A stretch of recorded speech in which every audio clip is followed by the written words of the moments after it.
พิธีกรท่านอื่นๆท่านผู้รับผิดชอบในหน้าที่แต่ละฝ่ายแต่ละอย่างไปแล้วนะครับก็ขอกราบเรียนท่านผู้ฟังว่าท่านพี่น้องประชาชนพุทธศาสนิกชนทั้งหลายว่าเรามีกิจกรรมอยู่มากมายหลายอย่างหลายประการด้วยกันนะครับในรายละเอียดต่างๆนั้นทางพิธีกรของเราซึ่งรับผิดชอบอยู่สองท่าน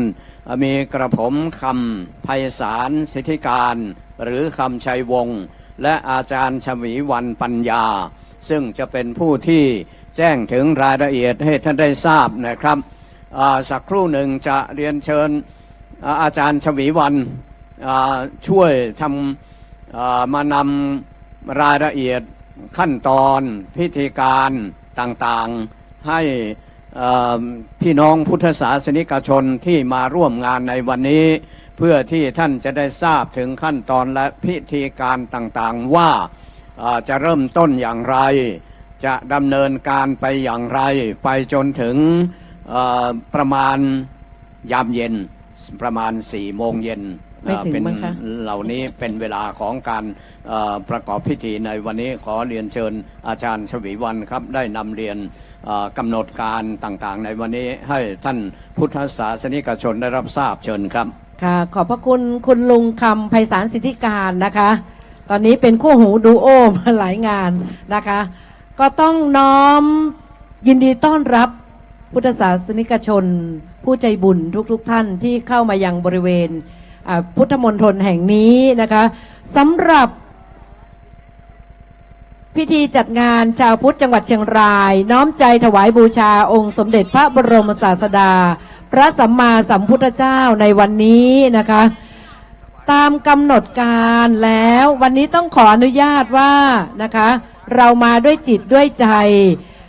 ขั้นตอนแรกของวันนี้ก่อนที่จะประกอบพิธีอื่นนั้นตอนนี้เราจะสังเกตเห็นว่าสนามของเราว่างเปล่าแต่เรามีผู้ร่วมงานเข้ามากันมากมายพอสมควรแล้วนะคะเราก็ได้นัดหมายกันว่าในช่วงนี้นะคะจะเป็นการแสดงนะคะการแสดงเพื่อเรียกน้ำย่อย เรียกแขกผู้ใจบุญเข้ามานะคะแต่นะคะแต่รับทราบว่าสำหรับผู้แสดงนั้นตอนนี้อายุรุ่นราวคราวเดียวกับเราคือ60 อัพนะคะอาจจะแต่งหน้าเป็นผู้สูงวัยใช่เป็นผู้เชี่ยวชาญค่ะคุณลุงค่ะเป็นผู้เชี่ยวชาญนะคะอาจจะแต่งหน้าทาปากกันช้านิดนึงไม่เป็นไรนะคะเพราะว่าวันนี้เรามาด้วยใจแต่หากว่าท่านพร้อมแล้วนะคะขอผู้ประสานงานกรุณาประสานงานทางฝ่ายพิธีกรด้วยนะคะเราจะแสดงอะไรวันนี้เราจะฟ้อนอะไรจากกลุ่มไหนมันมีความสำคัญอย่างไรนะคะหลังจากการฟ้อนการแสดงหรืออื่นๆใดแล้วจะเป็นการตั้งแถวค่ะคุณลุงคะเราจะตั้งขบวนแห่ผ้าห่มองค์พระสิงห์หนึ่งพร้อมเครื่องสักการะบูชาณจุดที่กำหนดให้จุดที่กำหนดให้ของเราก็คือบริเวณถนนด้านนอกของบริเวณมณฑลพิธีแห่งนี้นะคะติดตรงนี้ซึ่งผู้นำของแต่ละกลุ่มแต่ละอำเภอได้รับทราบไปแล้วตามแผนผังที่เราแจกไว้ให้นะคะคือจะเริ่มตั้งแต่ลองดูขบวนนะคะคุณลุงขาขบวนนะคะจะเริ่มตั้งแต่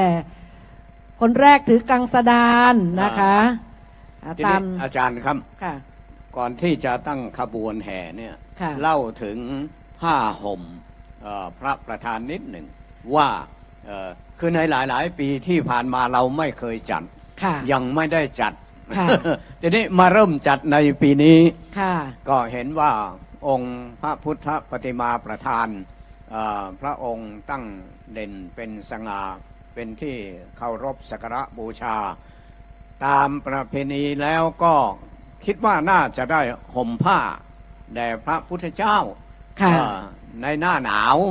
แล้วก็มีการเปลี่ยนแปลงนิดหนึ่งสำหรับวันนี้นะคะเราตั้งใจว่าจะห่มองค์พระนะคะแต่เนื่องจากเรามีองค์บุญอยู่ด้วยกันเหมือนกันตรง องค์พระพุทธรูปนะคะ ครับ เราจะมีพึ่งรังใหญ่อยู่ตรงนั้น ครับผม เราโดยชาวพุทธแล้วเราก็จะไม่เบียดเบียน อ่า นะคะ ใช่รับ ทีนี้ก็เปลี่ยนแปลงจากการห่ม อืม องค์พระนะคะ มาเป็นห่มฐานพระพุทธรูป ค ใน รับ วันนี้ ครับ นะคะ ผม ซึ่งผ้าห่ม ห่มฐาน ค่ะ อืม ผ้าห่มฐานองค์พระ ครับ วันนี้ ในวันที่ 20 ที่ผ่านมา ที่ผ่านมานะ ครั คะ บ เราก็ได้ทำการสมโพธิ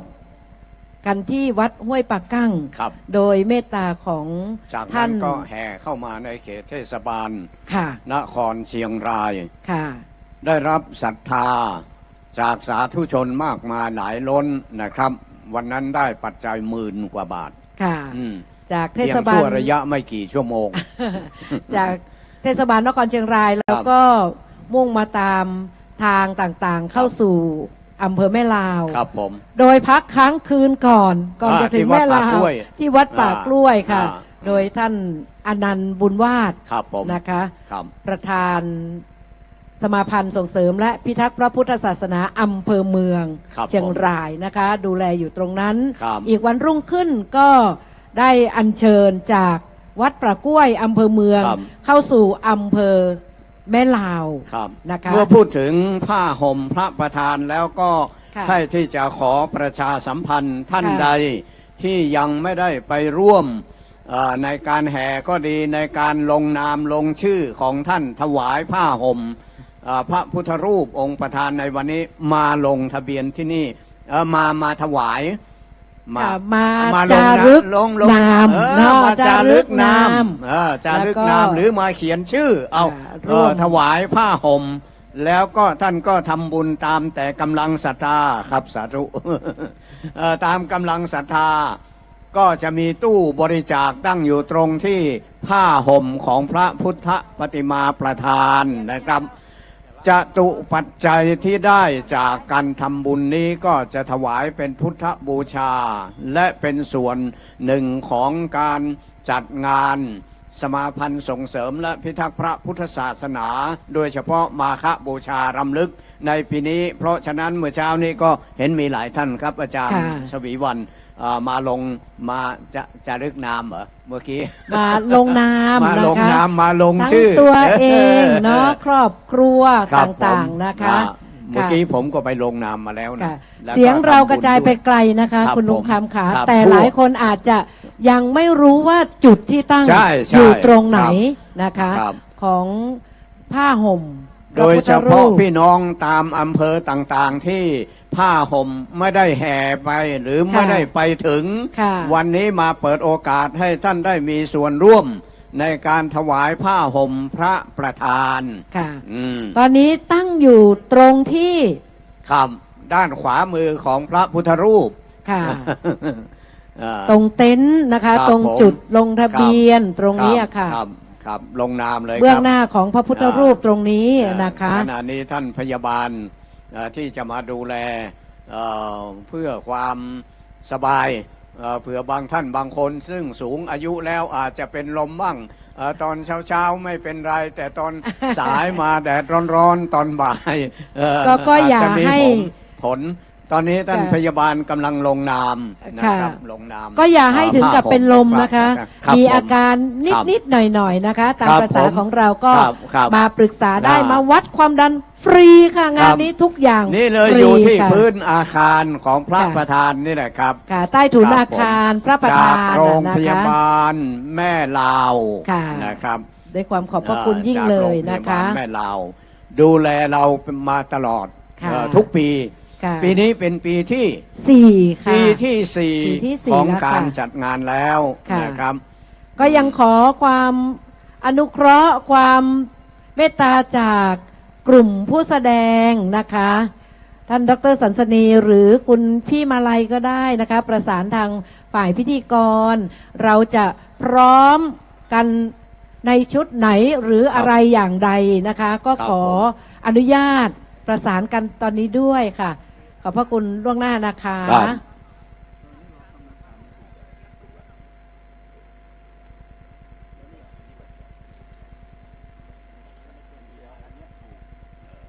อันนี้เป็นหลัง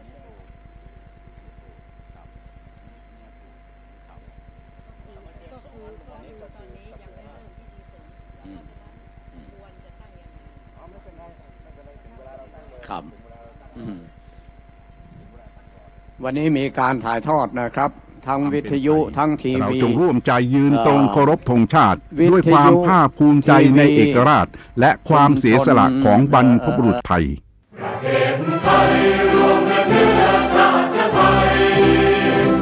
็นประชารัฐผ้าไทยของไทยทุกส่วน อยู่ดำรงคงไว้ได้ทั้งมวลด้วยไทยล้วนหมายรักษาบัง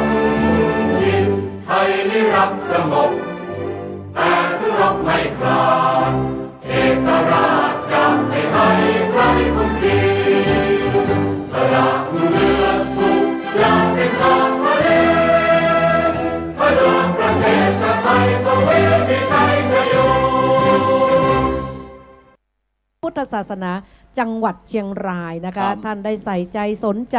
และดูแลเรื่องนี้มาโดยตลอดและ ครับ ดี ผม จริง ในขณะเดียวกันก็เป็นประธานสมาพันธ์ส่งเสริมและพิทักษ์พระพุทธศาสนาสาขาอำเภอเวียงป่าเป้าด้วยนะครับ เสริมและพิทักษ์พระพุทธศาสนาจังหวัดเชียงรายนะ ครั คะ บ ท่านได้ใส่ใจสนใจ และดูแลเรื่องนี้มาโดยตลอดและ ครับ ดี ผม จริง ในขณะเดียวกันก็เป็นประธานสมาพันธ์ส่งเสริมและพิทักษ์พระพุทธศาสนาสาขาอำเภอเวียงป่าเป้าด้วยนะครับครับผมครับผมพี่น้องจากอำเภอต่างๆนะครับ18อำเภอของจังหวัดเชียงรายกำลังเดินทางอยู่ในขณะนี้เมื่อท่านมาถึงในบริเวณสนามแล้วนะครับก็ได้โปรดติดตามไปตามเต็นท์ต่างๆไปดูว่าอำเภอของท่านตั้งอยู่ตรงไหนนะครับอำเภอของท่านอยู่ตรงไหนจุดไหนก็มีทั้ง18อำเภอนี่ก็เป็นจังหวัดใหญ่จังหวัดหนึ่งรองเป็นอันดับ2ของภาคเหนือล้านนาเชียงใหม่นั้นเขามี20กว่าอำเภอนะครับจังหวัดเชียงรายของเรา18อำเภอแต่เดิมสมัยก่อนตอนที่ยังไม่ได้ยก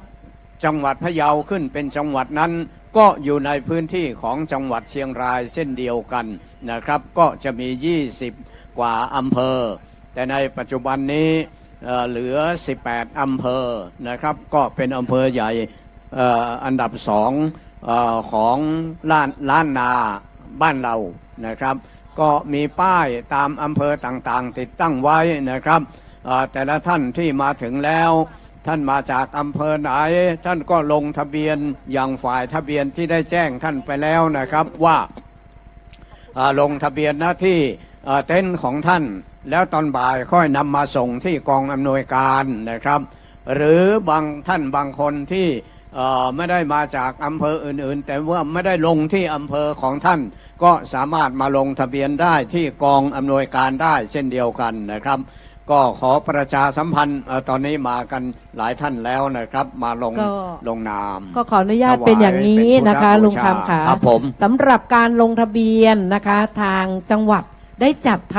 ำคู่มือลงทะเบียน สมุดลงทะเบียนให้แต่ละอำเภอแล้วนะคะสำหรับที่มาลงในเต็นท์จะเป็นของอำเภอเมืองนะคะและก็ผู้เข้าร่วมงานและกรรมการ ส่วนอื่นๆขอให้มารับเล่มตรงนี้ไปลงทะเบียนที่เต็นท์ตัวเองได้เลยเพื่อความสะดวกนะคะค่ะเพราะบางอำเภอที่ยังไม่ได้รับสมุดลงทะเบียน ค่ะ ก็มารับไป แล้วไปดำเนินการลงทะเบียนในเต็นท์ของท่านแล้วก็เอามาคืนค่ะอำเภอที่ยังไม่มารับอ๋อไกลพอสมควรนะคะคุณเจี๊ยบก็คืออำเภอเชียงของมาแล้วยังคะอำเภอปะแดดอำเภอดอยหลวงอำเภอพญาเมงรายและอำเภอแม่สวยนะคะขอให้มารับเล่มหรือบันทึก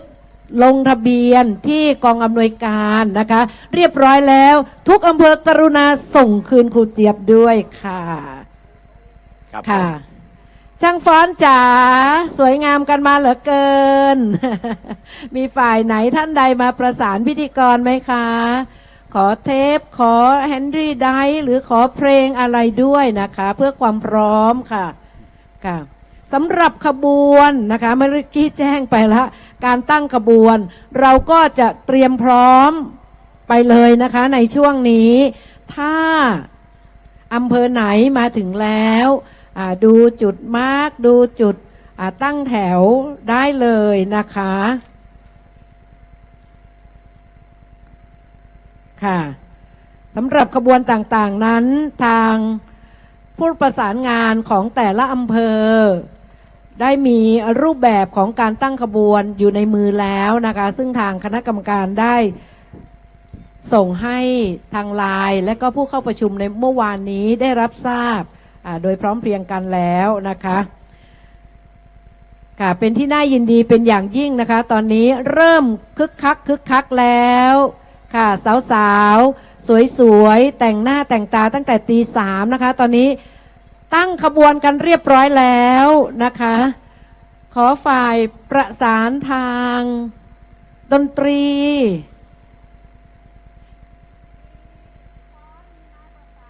ครับขณะนี้ชุดการแสดงต่างๆก็กำลังเตรียมพร้อมนะครับวันนี้มีกันมากมายหลายอำเภอ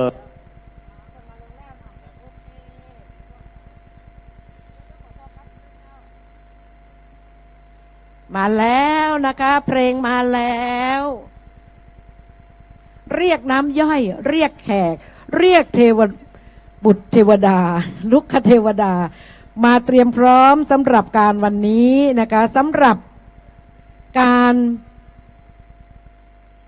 เพลงแรกนะคะจะเป็นชุดฟ้อนเล็บล้านนาเจ้าดารารัศมีถูกต้องไหมคะถูกต้องขอมือช่างฟ้อนหน่อยค่ะถูกต้องแล้วนะคะถูกต้องฟ้อนเล็บล้านนาเจ้าดารารัศมีอันนี้จะเป็นชุดแรกเลยหรือเปล่าครับชุดแรกค่ะคุณลุงค่ะครับผมชุดแรกนะคะครับซึ่งกำกับการแสดงโดยดร.สันสนีอินสารรองประธานฝ่ายการแสดงศิลปวัฒนธรรมทางพุทธศาสนาสมาพันธ์พุทธศาสนาจังหวัดเชียงรายนะคะต้องบอกว่างามแต่งามว่านะเจ้าออกแบบตั้งแต่ชุดการแต่งกายท่าร่ายรำขณะนี้กำลังจัดแถวนะคะครับผมซึ่งช่างฟ้อนวันนี้เราได้รับทราบว่าอาจารย์สันสนีนะคะได้รวบรวมพลพรรค พร้อมกับคุณครูมาลัยนะคะรวบรวมมาได้ 300-400 ชีวิตเลยค่ะคุณลุงคะค่ะได้มีการซักซ้อมกันเมื่อวันที่18ที่ผ่านมาอย่างคึกครื้นค่ะเป็นเรื่องมหัศจรรย์นะคะคน 300-400 คนเท่ากับคนหมู่บ้านนะคะที่จะมารวมกันตรงนี้ด้วยความพร้อมเพรียงในเชิงของศิลปะวัฒนธรรมในการร่ายรำอย่างงดงามชุดฟ้อนเล็บล้านนาเจ้าดารารัศมีค่ะ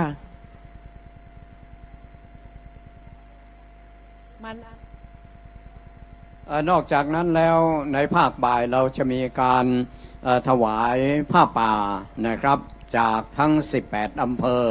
เพราะฉะนั้นแต่ละอำเภอแต่ละเต็นท์เมื่อท่านมาถึงแล้วก็อาจจะประดับตกแต่งต้นผ้าป่าหรือร่วมกันทำบุญก็ตามแต่กำลังศรัทธาของแต่ละท่านนะครับทุกอำเภอเราจะมีต้นผ้าป่ามาถวายพร้อมเพรียงกัน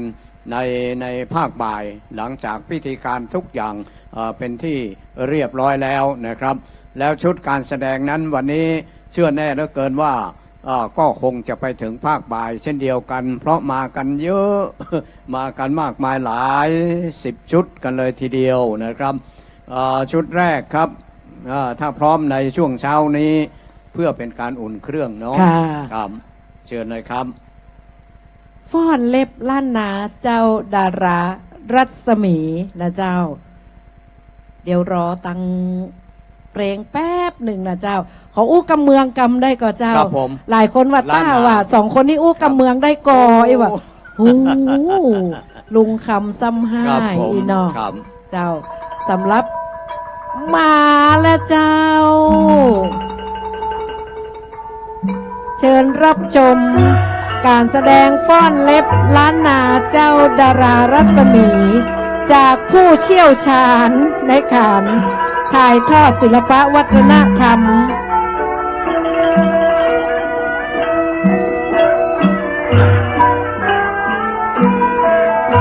เสียงปีเสียงกลองเริ่มขึ้นแล้วนะครับตอนนี้ผู้ทำการแสดงนี่อยู่ที่ไหนก็จะต้องยกไม้ยกมือ ตามจังหวะมาแล้วครับกำลังย่างตรากันเข้ามาหน้าเวทีกลางสนามเลยนะครับ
ผลกำกับคนว่าขึ้นมาเพ่ขึ้นมาเพ่ขึ้นมาหาหน่อยหน่อ เป็ ย นภาพที่ประทับใจ ค่ะ เป็นรูปที่งาม งามงามด้วยกายงามด้วยวาจา สวยงาม งามตึงใจ ประมาณเท่าไรนะครับอาจารย์ชวีวัน ประมาณ300 คนเจ้า โอ้โห ค่ะ การที่จะนำจิตใจของคนเป็นหลายร้อยมารวมกันอย่างนี้นี่ก็เป็นเรื่องยากนะ เป็นเรื่องยากเป็นเรื่องที่ใจ อ่า ฮือใจ ห้าม เนาะเจ้า ด้วยใจ ค่ะ ใส่ศรัทธาในพระพุทธศาสนาอย่าง เจ้า แท้จริง บ่มี และ สิน เป็น จ้าง การ รางวัล อนุรักษ์ ค่ะ อ่า เจ้า เป็นการอนุรักษ์รักษาวัฒนธรรมประเพณีศิลปะล้านนาปื้นเมืองเหนือของเฮาแต่เจ้า การฟ้อนเล็บล้านนาเจ้าดารารัศมีเจ้า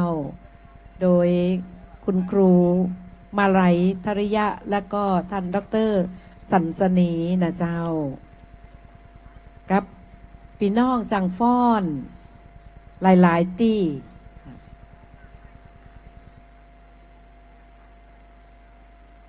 ร้านเสริมสวยบางที่เพิ่นบอกว่า โอ้ นัดเที่ยงคืนเนี่ย แต่ก็ ครับผ หา มอ่ากับก็มีการปรับสถานที่กันพอสมควรนะครับ เพราะว่าผู้คนมากมายหลายหลวงหลาย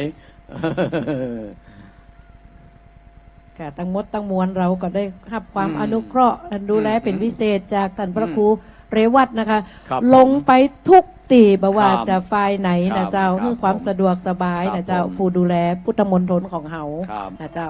ต้อง วัน กราบ นี้มีการถ่ายทอดภาพเสียง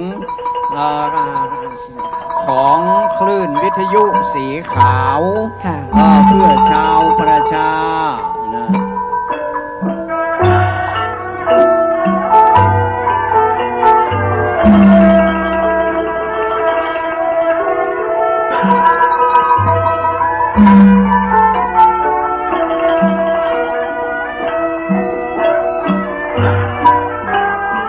อ๋อ อันนี้เป็นตัวอย่างบ่ได้บ่ใจอีเนาะ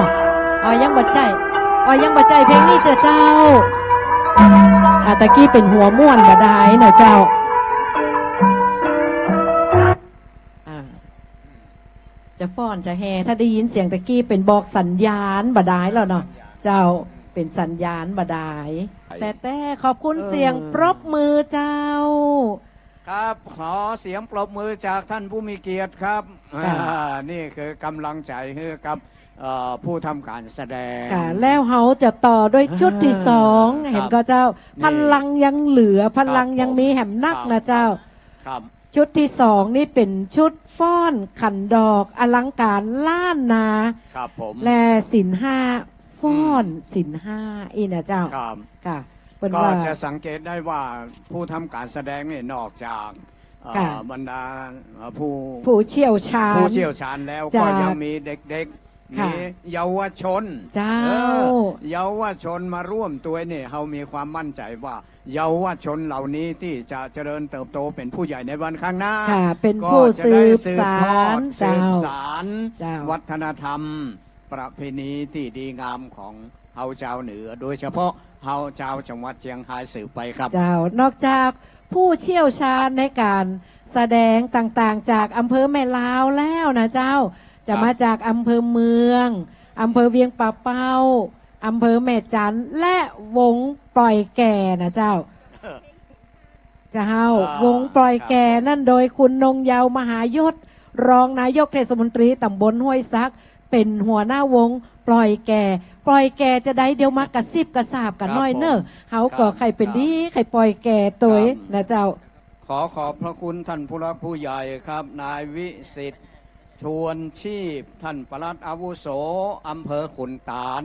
นี่ก็เป็นตัวแทนของท่านอำเภอขุนตาลมาร่วมงาน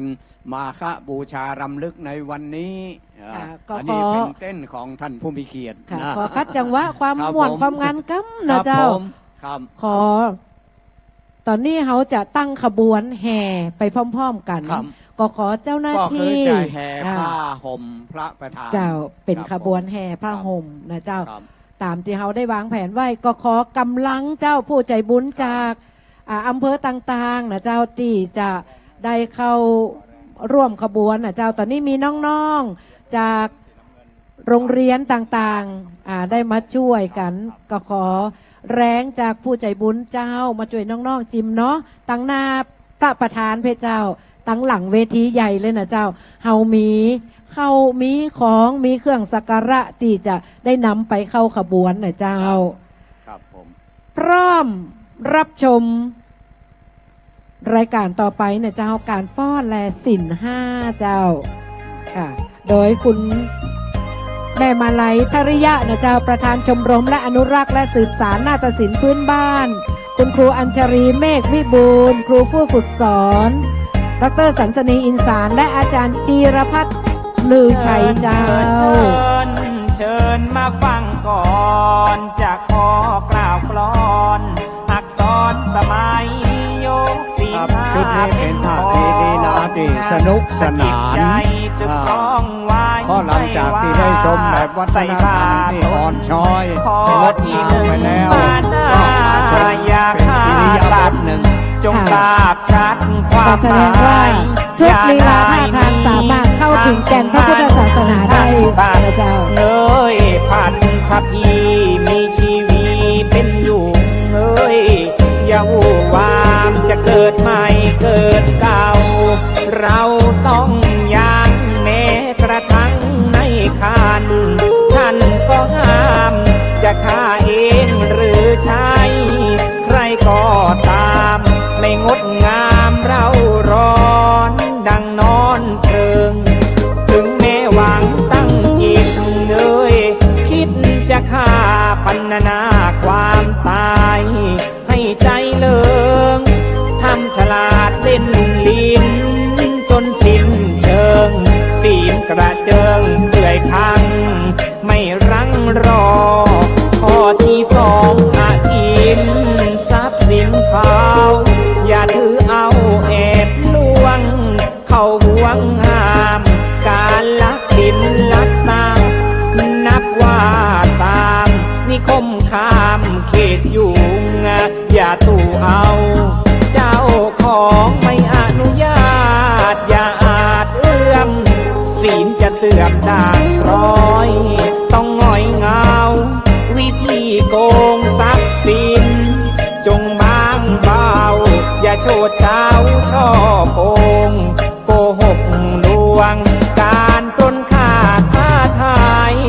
ำลายทรัพย์ให้ย่อยยับเงินทอง เจ้าของห่วงวิธีโกงทรัพย์สินสิ้นทั้งปวงนับว่าล่วงสิ้นอาทินนาลงมือเองให้เขาเท่ากันหมดต้องกำสดสิ้นขาดหวาดภาวะไทยยะจิตคิดไว้ไทยว่าจาจึงกล่าวว่าศีลขาดสิ้นอย่ายินดีข้อที่3กาเมอย่าเฉยชายจงพอใจในคู่ตนอย่าหุ่นหานรักษาศีลทรงโปรดกฎสำคัญอย่าให้หันหากามตามใจตนในศีลห้ามปล่อยคอยย่อหย่อนผู้ของตนตามใจศีลไม่เสียแต่ถ้าเป็นของเขาห้ามเคล้าเคลียเรื่องผัวเมียร้ายนักประจักษ์ตาอีกทั้งหญิงต้องห้ามตามโอวาทที่วงญาติคุ้มครองอย่าปองหาแม่ชีสงทรงศักดิ์ลักษณะอย่าไฟหาร่วมรงมาชมเชยพอที่สีมุสาอย่าพูดเทเบ็ดตะเล็ดบอกเล่าเที่ยวกล่าวขายไม่ทันรู้เรื่องราวจนเข้าใจเธอเอาไปเป็นคอเที่ยวต่อเติมอย่ากลับความตามเห็นให้เบนบิดสุขจริตเป็นเรื่องราวอย่ากล่าวเสริมจงบอกกล่าวเล่าขายไปตามเดิมอย่าพูดเพิ่มพูดพดนะกำหนดจำและอย่าพูดคำหยาบเป็นบาปหนักจะเสื่อมศักดิ์เสียศีลไม่เป็นสามอย่าด่าว่าท้าทายจะได้กรรมทุกเช้าคำขุ่นคองไม่มองมัวข้อที่5สุราอย่าดื่มเหล้าเป็นของเมามัวมองไม่พองสีจงสลัดตัดใจอย่าใยดีจะผลที่ปากเพราะสุราตั้งเครื่องดองหลีกไกลไม่แย่แสคือกระแจก็ห้ามตามสิ่งค้ามีระยะนั่นแหละแยกแยะมาไม่ใช่ว่าเป็นระยะนะพวกเราพวกมีไรนางคุณมีคอยตายเอามีไรไปกลั่นนั่นแหละเล่าอย่าพะวงหลงไหลในของเมาเป็นมูลข้าวของโทษโปรดระวังบุหรี่ฝิ่นกัญชาก็อย่าชีดที่เนินนิดก้าวหน่อยอย่าปล่อยวางยามไม่มีหน้ามืดฝืดเครื่องจังเหมือนบ้าคลั่งนั่งดิดนะคิดขโมยศีล5ข้อรักษาดีเป็นสีสักเป็นเหมือนหลักมนุษย์สุดเลิศล้ำรักษากายวาจาชั่วอย่าทำวิบากกรรมไม่ดีจงมีไกลเง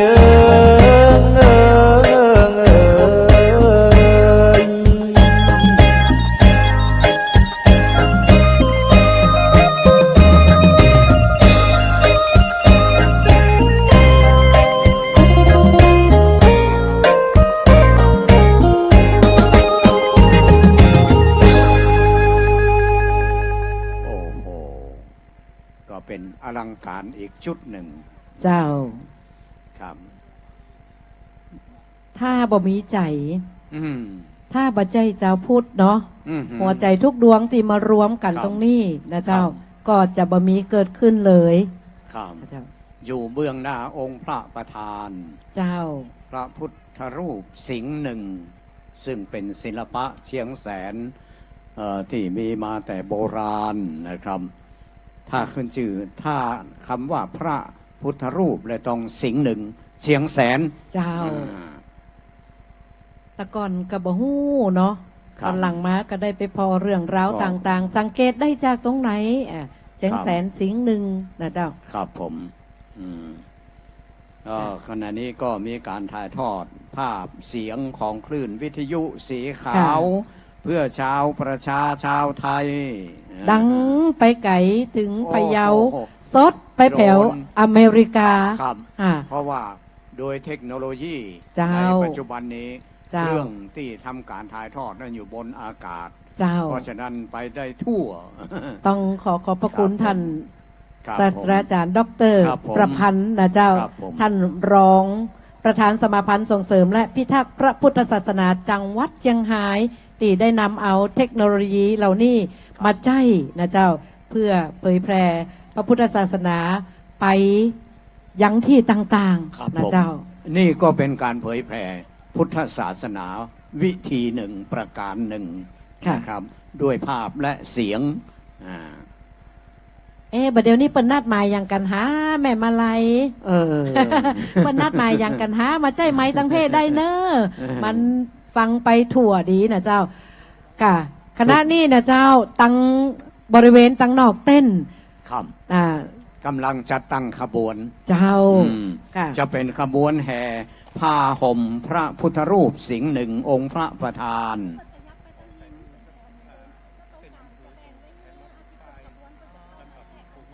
โอ้ครับผมขออาสาสมัครตัวแทนจากอำเภอต่างๆจากอำเภอต่างๆ18อำเภอครับได้ส่งอาสาสมัครมาถือป้ายนะครับ ป้ายในขบวนแห่แล้วก็ สำหรับจังฟ้อนที่แต่งตัวงามๆมาเดี๋ยวนี้เฮาตกลงกันว่าเฮาจะบ่ฮื้อออกสนามเตื้อแต่ถ้าหันหน้ามาตังพระพุทธรูปคนอยู่ฝั่งซ้ายขยิบออกไปแหมน้อยเจ้าอ้าวนับ6ไปเลยเจ้าต้นไม้พุ่นเลยเจ้าเพราะตั้งกลางนี่กำเดียวขบวนจะเดินเข้ามานะเจ้าขยับเข้าไปเลยเจ้าเขาจะเว้นตั้งกลางไว้เนาะ ครับ ตั้งขวาปุ้นกับขยับไปตั้งขวาน้อยเจ้าขยับไปแหมเจ้าเหลือตั้งกลางไว้เนาะเดี๋ยวขบวนเดินเข้ามากลางๆนี่นะเจ้าครับ ขอบคุณทุกคนเลยเจ้า ครับผมขอส่งเสียงไปที่อำเภอดอยหลวงกับอำเภอป่าแดด ขอได้โปรดมาหับเอาสมุดลงทะเบียน ประจำอำเภอของท่านที่กองอำนวยการนะครับอำเภอป่าแดดกับอำเภอดอยหลวง ค่ะ ส่งตัวแทนมาหับสมุดลงทะเบียนหน่อยครับ มา ขอบ แล้ว คุณ แต่ ค ป รั ระ บ ตันเตือเนาะ สำหรับจังฟ้อนนะเจ้าเอาหมาขวายหมามาล่ามาลุ้นจะย่าจะได้นี่ มาเลยเจ้าต่อแถวที่กลางสนามเลยเจ้า ได้เลย ต่อแถวเลยเจ้า ครับ แล้วเขาจะเว้นตั้งกลางเว้น ครับ ตั้งหลังพุ่นไหวนะเจ้า ค่ะ อืม มาเป็นหยังเดี๋ยวเขาจะแสดงแหมปอดโต ครับ แหม8 ชุดก่อนเจ้า วันนี้ ครับ วัน ผม ค่ำนะเจ้า แต่งหน้าเตือเดี๋ยวอยู่วันค่ำนะเจ้า ก็กำลังผ่านไปเพียง2 ชุดเท่านั้น เจ้า นะครับ มา อากา เล ศ ยนะ ก็ เจ้า อากาศก็กำลังดีครับ กำลังดีต้อง เพราะว่าตอนนี้งานสมาพันธ์ส่งเสริมและพิทักษ์พระพุทธศาสนาเขาได้เลื่อนมาในเดือนมาฆบูชา ก็จัดในเดือนกุมภาพันธ์อากาศก็บ่ฮ้อนจนเกินไปเนาะและปีนี้ลมฟ้าอากาศก็รู้สึกว่าเป็นอกเป็นใจนะครับ ตอนเจ้าหรือแม้แต่เวลานี้ ค่ะลุงคำเจ้า ก็กำลังอบอุ่น ลุงคำเจ้าคณะนี้ ครั เรา บ ต้องกราบนมัสการกราบขอบพระคุณหลวงพ่อ พระพุทธยานมุนีนะเจ้า เจ้าคณะจังหวัดเจียงไฮ้นะเจ้ากำลังลงน้ำลงค่ะ ลงในผ้าห่มพระพุทธรูปนะเจ้า ตอนนี้เพื่อเป็นสิริมงคลกับหมู่เฮากูคู่กูคนที่อยู่บริเวณงานแห่งนี้นะเจ้ากราบนมัสการขอบพระคุณเป็นอย่างสูงเลยเจ้า ครับสาธุสาธุ สาธุค่ะ ขณะนี้ท่านประธานในพิธี ก็คือพระเดชพระคุณหลวงพ่อพระพุทธญาณมุนี เจ้าคณะจังหวัดเชียงรายได้เดินทางมาถึงในบริเวณพิธีแล้วนะครับ ก็มีท่านประธานสมาพันธ์ท่านคณะกรรมการไปต้อนรับนะครับนำท่านเข้าสู่การถ่ายทอดนอกจากวิทยุแล้วมีทีวีพะเยาด้วยนะเจ้าค่ะก็ถ่ายทอดไปทั่วนะครับได้ดูไปทั่วโลก แล้วก็ขอขอบคุณน้องๆโดยการนำของอาจารย์จากโรงเรียนต่างๆที่นำเอานักเรียนนักศึกษามาร่วมในการถือป้ายเพราะว่าถือว่าเป็นการทำบุญเป็นการรำลึกถึงมาฆบูชาที่ผ่านไปเมื่อตะวานี้มีความสำคัญต่อการดำรงชีวิตของคนเฮานะครับก็คือการบัตรทำความชั่วทำแต่ความดีทำจิตใจให้สะอาดผ่องใสทุกคนมาณที่นี้ประกอบไปด้วยคุณธรรม3ประการนี่แหละครับครับผมขณะนี้พระสงฆ์องค์เจ้าท่านผู้ใหญ่ก็กำลังทยอยกันมานะครับในขณะเดียวกันก็มีท่านผู้หลักผู้ใหญ่ฝ่ายการบ้านเมืองเป็นระดับผู้แทนจังหวัดผู้แทนอำเภอต่างๆตลอดจนท่านผู้มีเกียรติที่ตั้งสมาพันธ์ส่งเสริมและพิทักษ์พระพุทธศาสนาได้เรียนเชิญท่านมาร่วมในพิธีเพราะว่างานนี้เป็นงานพุทธนะครับเป็นงานพุทธศาสนาเป็นการแสดงออกถึงความมีเจตนาของพุทธศาสนิกชนทั้งหลายในการถวายเป็นพุทธบูชาเบื้องหน้าองค์พระประธานองค์ใหญ่นี่แหละครับซึ่งประดิษฐานอยู่หน้าที่พุทธมณฑลสมโพธิ750 ปีนี้ได้เกิดขึ้นเมื่อปี 2535 ด้วยความดำริของพระเดชพระคุณครับผมพุทธมณฑลแห่งนี้นั้นได้เกิดขึ้นด้วยความดำริของพระเดชพระคุณหลวงพ่อพระธรรมราชานุวัตรอดีตเจ้าคณะภาค 6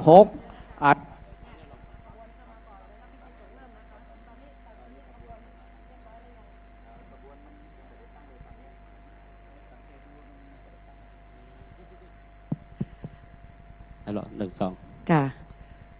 ขออนุญาตจะครับทั้ง2ท่านนะครับขออนุญาตจะตั้งขบวนนะครับขอเชิญมาที่ต้น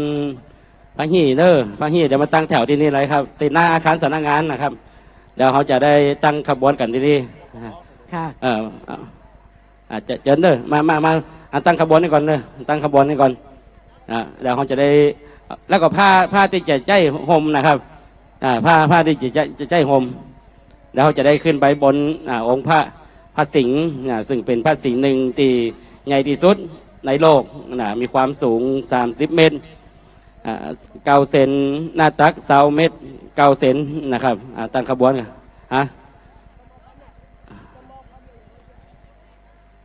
ค่ะคณะนี้นะฮะเอากำลังจะตั้งขบวนก่อนนะเจ้าตั้งขบวนเสร็จเรียบร้อยแล้วเขาจะแห่ขบวนเข้ามาแล้วถึงจะเริ่มพิธีสงฆ์นะเจ้าเพราะว่าทุกคนที่อยู่ในขบวนจะได้ร่วมทำบุญด้วยกันอนุโมทนาบุญในมณฑลพิธีนี้นะเจ้า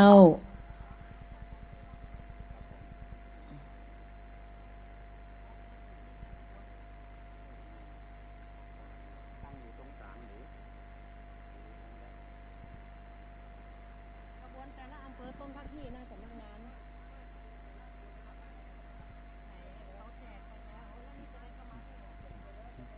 นี้เราจัดงานใน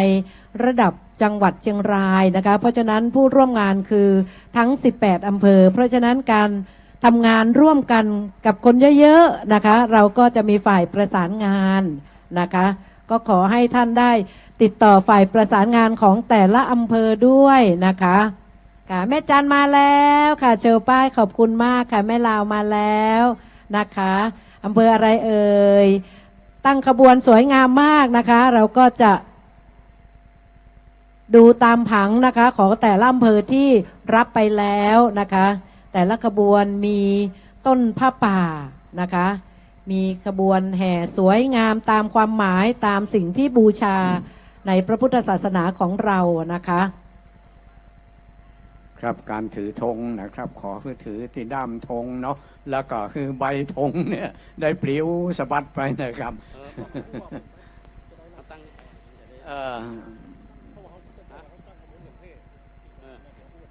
นั่นสิครับผมขออนุญาตอันตั้ง ฝ่าย ขบวน จัดขบวน ถนน ครับ เส้น ช่ ด้ ว วย ย ทำความเข้าใจหน่อยครับครับผมอันนั้นก็จะไปอย่างไร ครับขบวนมาตั้งหน้าเพศนะครับเอาจะได้เดินเข้าไป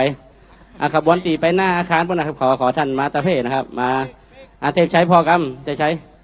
อาคารสำนักงานนะเจ้าแจ้งแต่ละอำเภออาคารสำนักงานอยู่ปุ้นตั้งเข้ามาปุ้นนะเจ้า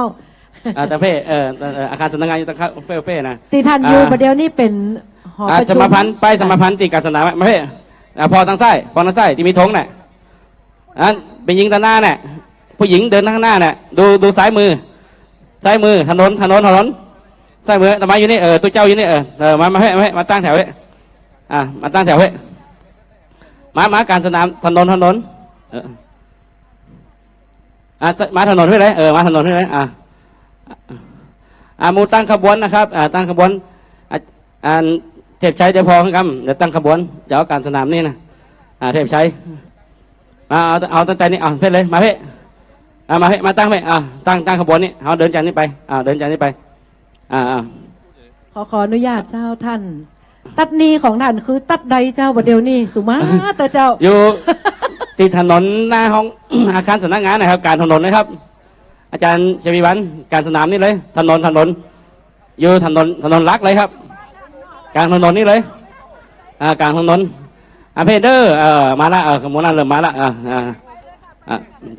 ประหลวงไปบอกเปิดมาให้กันมั้ยบอกฮะสมาพันธ์นำหน้าเราแต่ละอำเภอเอาธงชาติแล้วก็ศาสนามาเพเดอร์วันนั้นยังปั่นบอกเปิดมาให้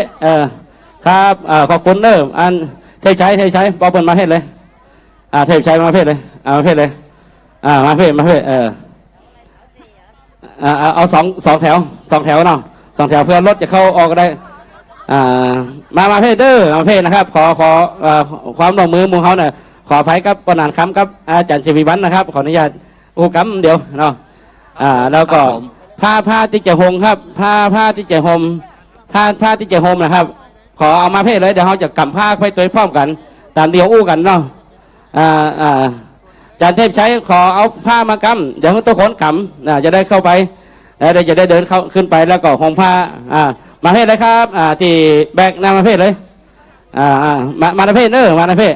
มาขยันมาเอาสีแถวก็ได้สีแถวก็ได้มาเพศเลยมาเพศเดี๋ยวตั้งขบวนกันนี่ตั้งขบวนป้ายสมาพันธ์ก่อนนะครับสีแถวก็ได้เด้อสีแถวเนาะมาเพศมาเพศม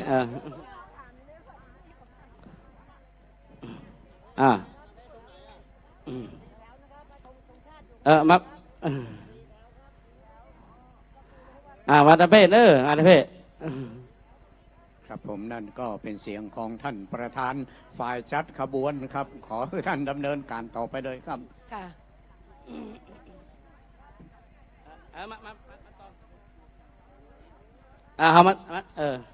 ช่างพระมาเพศนะครับมาฟังขอสมาร์ทนะครับสมาร์ทมาตั้งเพศสมาร์ทนะครับมาตั้งเพศมาตั้งกันตรงนี้นะครับตรงนี้เดี๋ยวเขาจะผ้าที่จะห่มมันก่อนนั่นผ้าที่จะห่มมีละ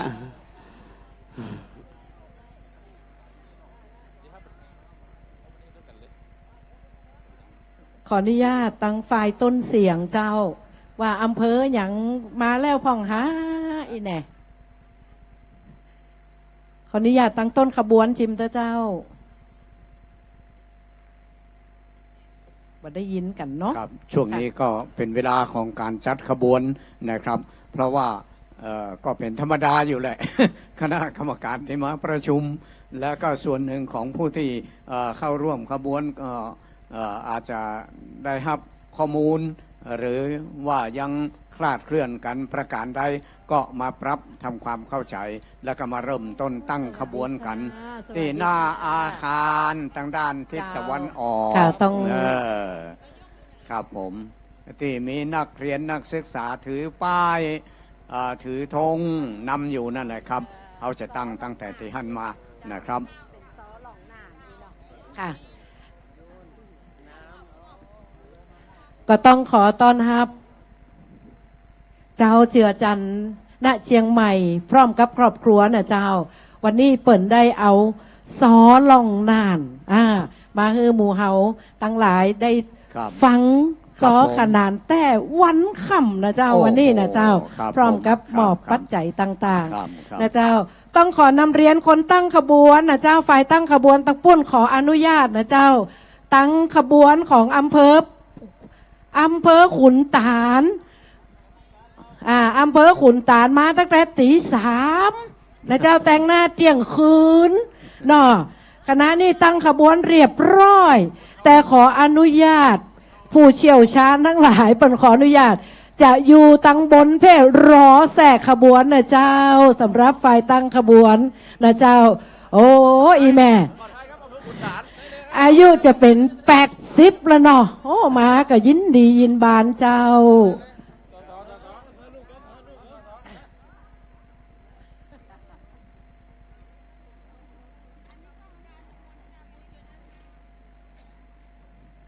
ก็รอความพร้อมแหมกำเดียวนะเจ้าต่างจิตต่างใจ แต่มาอยู่ด้วยกันด้วย ครับ ใจเดียวกัน ใช่ นี่ ครับ เป็น ผม เรื่องมหัศจรรย์ เหมือนกับวันมาฆบูชาเลยนะเจ้า ครับผม เวียงปะเป้ามาแล้วเจ้า คุณตาลมาแล้วแม่ลาวมาแล้วที่ไหนมาแล้วพ่องเจ้า เดี๋ยวเขาตั้งปุ้นทรงสัญญาณเคลื่อนขบวนเนอะเจ้า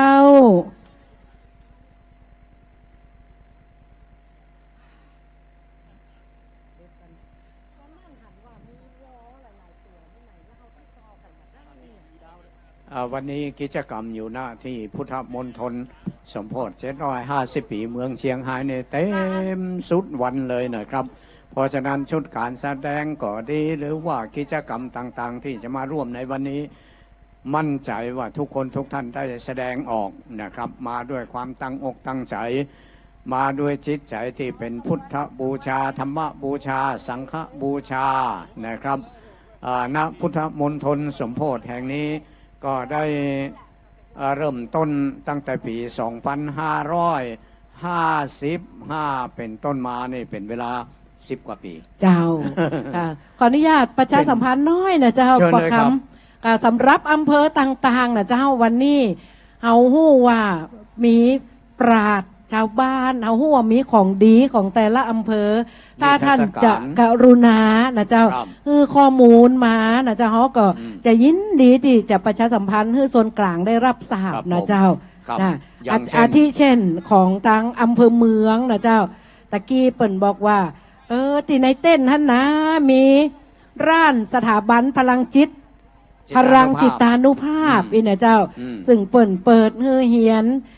วันเสาร์วันอาทิตย์นะเจ้า มีถึงหมดถึง5 สาขาก่อนนะเจ้า แล้ววันนี้เปิ่นก็ได้มาตั้งเต้นมี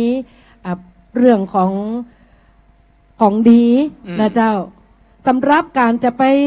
สมัครเฮียนที่สาขาต่างๆของสถาบันพลังจิตานุภาพนั่นน่ะก็มีสาขาที่23ที่วัดเมงร้ายมหาราชนะเจ้า ครับ สาขาที่158วัดอมาตย์อำเภอเถิง สาขาที่197มหาวิทยาลัยราชภัฏเชียงราย สาขาที่232วัดหลวงราชเจริญธรรมอำเภอเวียงป่าเป้า สาขาที่244วัดบ้านจองอำเภอแม่สายอีนะเจ้า ครับ ดังนั้นเนาะถ้าไผสนใจนะมันเป็นเรื่องที่ดีเนาะประโยชน์ของสมาธิก็มีสบายคล้ายกังวลต่างๆนานาดังนั้นแต่ละอำเภอที่มีของดี ก็ฝากข้อมูลมาเนอะเจ้าค่ะขบวนต่างๆนะเจ้าตอนนี้ส่งเข้ามาแล้วนะเจ้าขุนต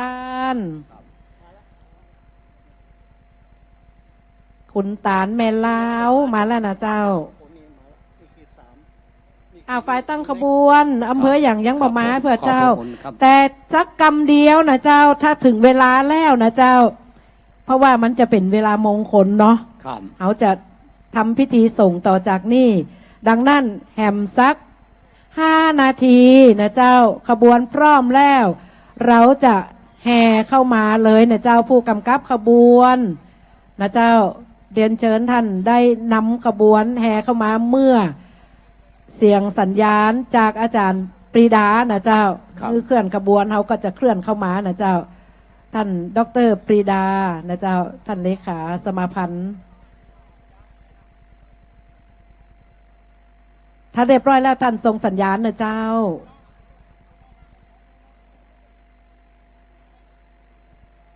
แสงแดดจะห้อนเพียงใดก็จ้างมันบ่สามารถจะย่าอย่างเขาได้นะเจ้าถึงแม้จะมีมดมีหมอจะได้นะวันนี้เขาขอคือคุณหมอเป็นแค่กำลังใจวันนี้เขาจะบ่รักษาเขาจะบ่ย้าอย่างรักนั่น ครับผม เพราะหมู่เขาจะบ่เป็นอะหยังนะเจ้าคุณครู ด้วย แมว ด้วยอานิสงส์ของการจัดกิจกรรมศพนะครับอันผู้รักผู้ใหญ่ผู้มีเกียรติทั้งหลายวันนี้มีมาหลายท่านนะครับ อย่างเช่นท่านสสถากูล ค่ะ ยะแสงหรือสสได้ท่านเป็นสสเชียงรายเขต3นะครับสสปิยรัตน์โฮมติยะไพรัตน์สสเขต2และสสเทิดชาติชัยพงศ์เขต5นะครับก็มาร่วมอยู่กับพี่น้องประชาชนพุทธศาสนิกชน แล้วก็ส่วนใหญ่ท่านผู้แทนของพี่น้องประชาชนชาวเชียงรายของเขาเนี่ยก็เป็นพุทธศาสนิกชน คือนับถือพระพุทธศาสนานะครับเนื่องในวันมาฆบูชาผ่านพ้นไปเมื่อตะวาแต่ว่าวันนี้เขาจะมารำลึกถึงความสำคัญของวันมาฆบูชาก็คือการบัทำความชั่วทำแต่ความดีมีจิตใจสะอาดผ่องใส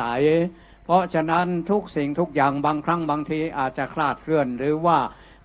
บ่ตรงตาม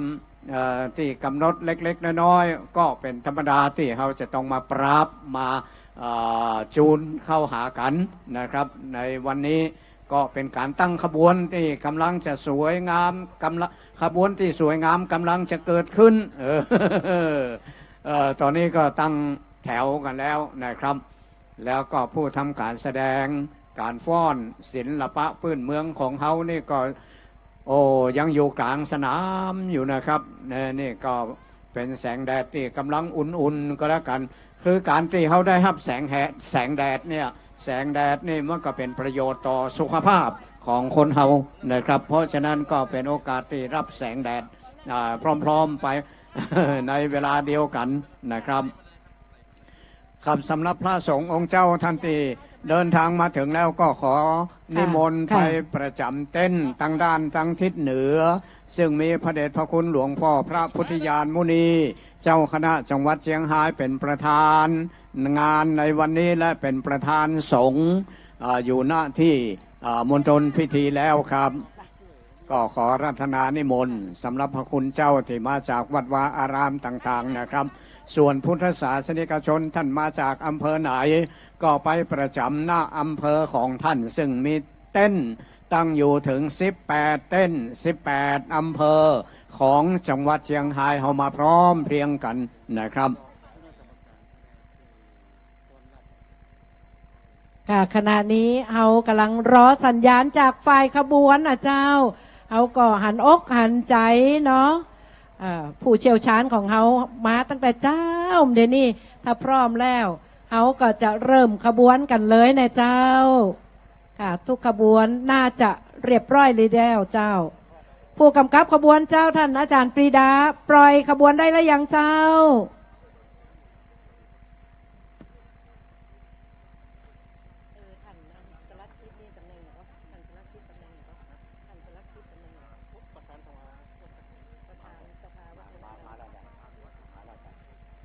ท่านประธานสภาวัฒนธรรมจังหวัดเชียงรายนะครับ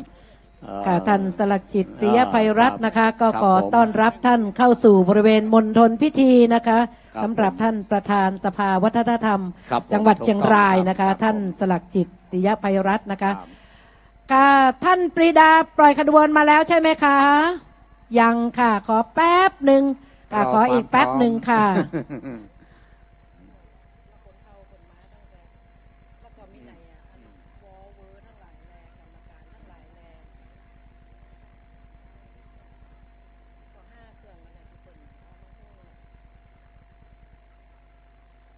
ก็เป็นสัญญาณของ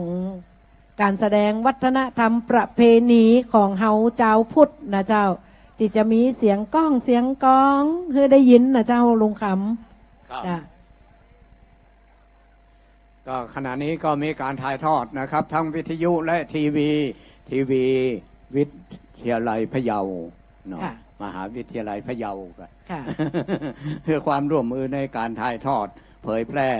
การจัดกิจกรรมส่งเสริมทางพระพุทธศาสนาของจังหวัดเชียงรายมาด้วยดีตลอดตั้งแต่ปี 2564 ปีนี้เป็นปีที่ 4 ของการจัดงานแล้วนะครับ ก็จะเกรียงไกรเกิดก้องไปทั่วท้องพื้นแผ่นดินไทย และแม้แต่ต่างประเทศก็สามารถรับชมและรับฟังการถ่ายทอดจากพุทธมณฑลสมโภช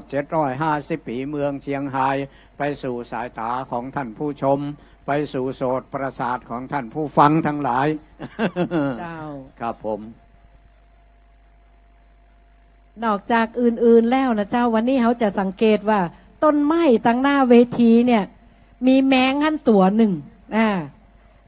แมงสี่หูห้าตา แมงสี่หูห้าตานะเจ้าแมงสี่หูห้าตากับจังหวัดเชียงรายนี่นะเจ้า ครับ บาเดลนี่เปิ่นว่าเตียวจังหวัด เตียวจังหวัด มีเตียวจ้าง เตียวสปะ ครับ แล้วก็มีข้อคำถามว่า เตียวเจียงไฮ้เนี่ย น่าจะเป็นเตียวหยังนี่ หลายคนก็ว่า โอ้ของดีเจียงไฮ้นอกจากอย่างอื่นแล้วก็มีแมงสี่หูห้าตา แมงสี่หูห้าตา อ่า ต้นกำเนิดอยู่ที่วัด พระธาตุดอยเขาควาย พระธาตุดอยเขาควาย อ๋อ แก้ว ดอยเขาควายแก้วนะเจ้า ตรงนั่นเปิ่นมีหีดมีประเพณีมา อืม กินทานไฟ ครับ คายเป็นทองค ครับ ำแน่ ผม เพราะฉะนั้นหลายคนก็เคยไปบูชามาแล้ว นี่ ตรง ก็เป็นปริศนาธรรมอย่างหนึ่ง เจ้า นะครับ อ่ะ ครับ ถ้าอยากจะหู้เดี๋ยวสักบืดมาตอนน่ะเอา ครับผม แน่นๆ เอาลุงหนานหน่อยเนาะ ครับผม เนี่ยมันเล่าให้ฟัง กินจะได้กินทาน เพิ่นเป็นปอาจารย์อยู่วัดพระธาตุดอยเขาควายแก้ว เจ้าค่ะ แม่นยำในเรื่องตำนาน ประวัติ เจ้า ความเป็นมาของแมงสี่หูห้าตา เจ้า เอาไว้ถ้าฟังนะครับ ตอนนี้การจัดขบวนต่างๆ ก็เข้ามาตาม ชุดตี ผังที่เฮาได้ อ่า แจ้งไว้ และเดี๋ยว ครับ จะดีจะงามแหมกำก็คือเฮาบักเคลื่อนไกลเฮาเคลื่อนใกล้ๆจาก ครับ กลางสนามมาสู่หน้าบริเวณ ครับ เวทีนะเจ้า นี่เป็นขบวนแห่ผ้าห่มพระประธาน ค่ะ ประจำพุทธมณฑลนะครับหลายคนหลายท่านได้ลงชื่อลงนามเพื่อเป็นความสิริมงคลนะครับ มีเสียงก้องเสียงกองเสียงก้องก้องกองมองเซิง อันนี้เป็นวัฒนธรรมประเพณีของเฮาชาวล้านนาโดยเฉพาะชาวเชียงรายของเฮาเป็นเอกลักษณ์ของจังหวัดเชียงรายโดยตรง เจ้า นะครับ เสียดายแต่ละอำเภอ ครับ บ่ได้ส่งข้อมูลของขบวนมาแน่เนอน อืม โอ้เหมาะ ครับ งามๆ ครั นะ บ เจ้า สิ่งมาแล้วนะเจ้า ขบวนสวยงาม ขบวน เจ้า แห่ผ้าห่มพระประธานครับขณะที่ทำการเผยแพร่ก็โดรนเครื่องร่อน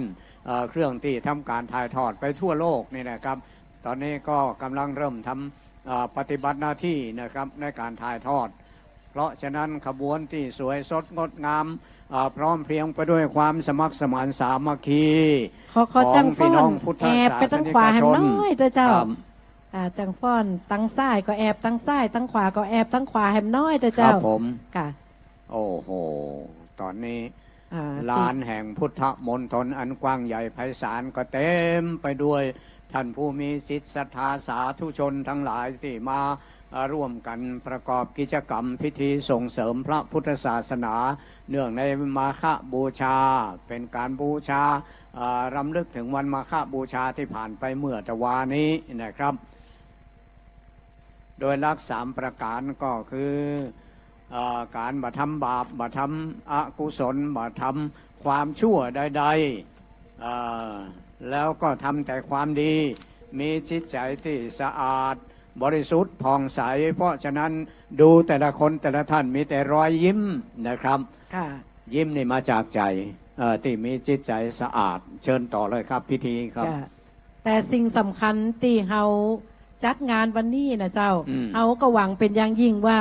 ผู้เชี่ยวชาญทั้งหมดที่อยู่ในบริเวณมณฑลพิธีแห่งนี้จะมีกุศโลบายจะมีวิธีการอย่างใด ครับ คือเอาเยาวชนลูกหลานของเฮา ครับ มา ผม สืบทอด ครับ จากเฮาในวันนี้ ม เนาะต่อไปเฮาจะได้หันเยาวชนเข้ามาร่วมพิธีกรรมพิธีการและงานประเพณีต่างๆ นักๆนะเจ้า นอกจากท่านจะมาคนเดียวก็จูงลูกจูงหลานมา ครับ เหมือนกับจังฟ้อนตะกี้นะเจ้า ถูกต้องครับ เป็นที่จื่นอกจื่นใจนะเจ้า ส่วนหนึ่งวันนี้ก็ยังจะมีการตอบปัญหาวิชาการทางพระพุทธศาสนาสำหรับเยาวชน แม่ละ มา เจ้า จากนักเรียนนักศึกษาจากโรงเรียนต่างๆ จากเขตการศึกษาหลายที่หลายแห่งในจังหวัดเชียงรายของเราได้ส่งผู้แทนตัวแทนของเยาวชนมาร่วมกิจกรรมในวันนี้ครับ เจ้า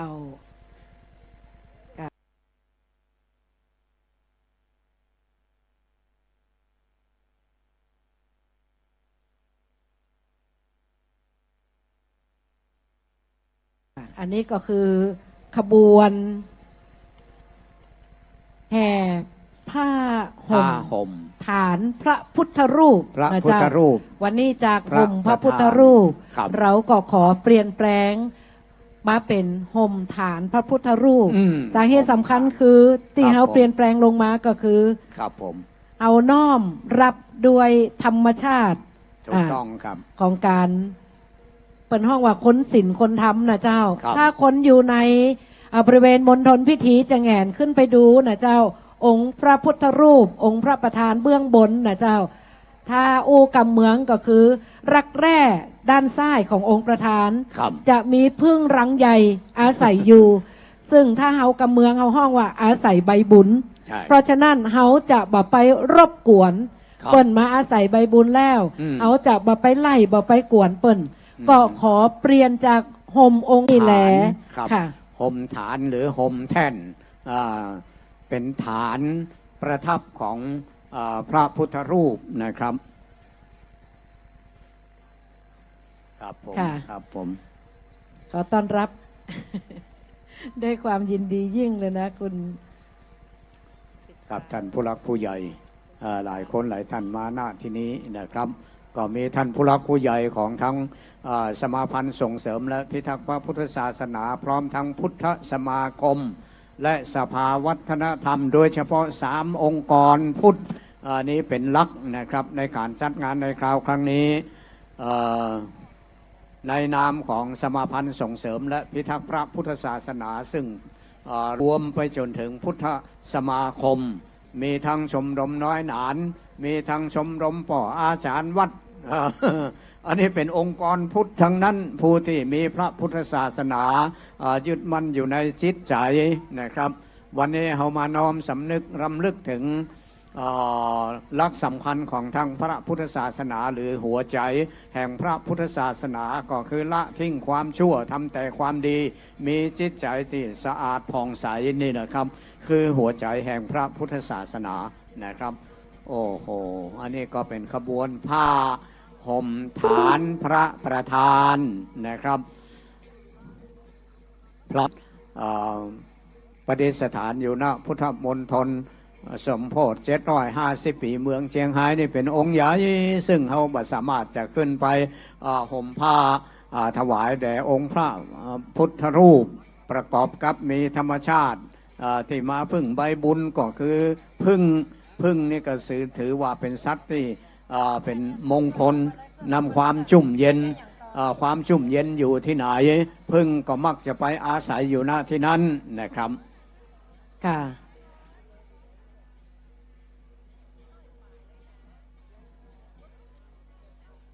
ค่ะมีผู้ใหญ่นะคะ ผู้หลักผู้ใหญ่มาเป็นกำลังใจ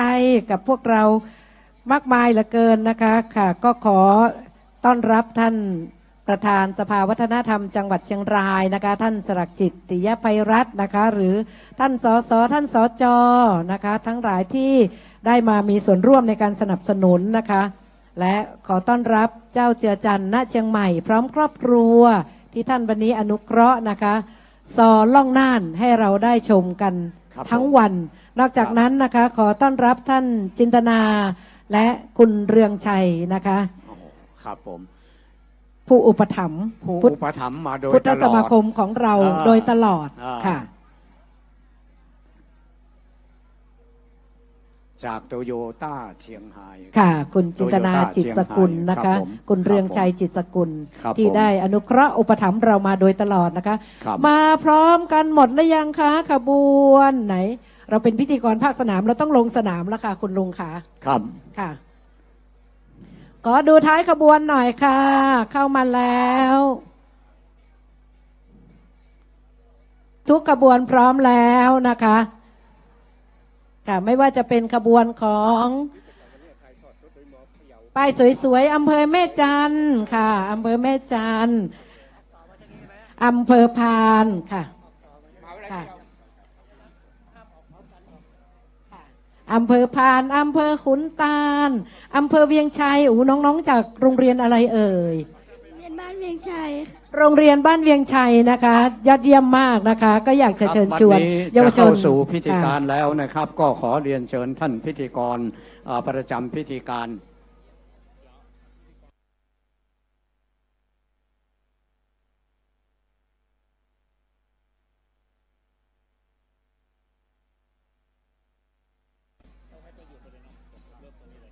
ต่อไปเลยครับ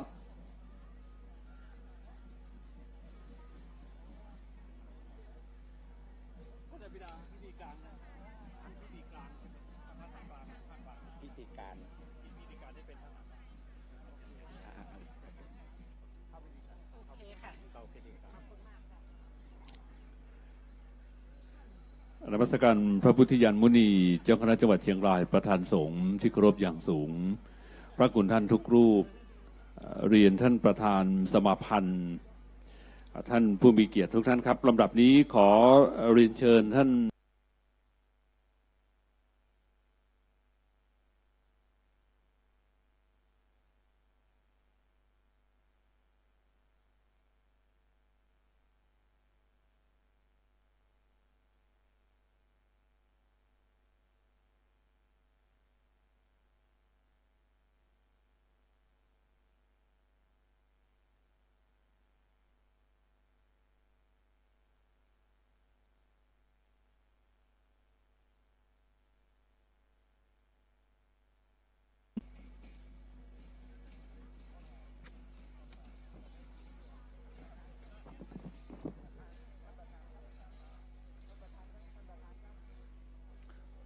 เรียนเชิญท่านประธานสมาพันธ์ส่งเสริมและพิทักษ์พระพุทธศาสนาจังหวัดเชียงรายที่บริเวณจุดกล่าวรายงานเรียนเชิญท่านนายอำเภอทุกอำเภอเรียนเชิญท่านกรรมการทุกท่านนะครับที่บริเวณด้านหน้าเวทีเพื่อเข้าสู่พิธีการในช่วงแรกครับ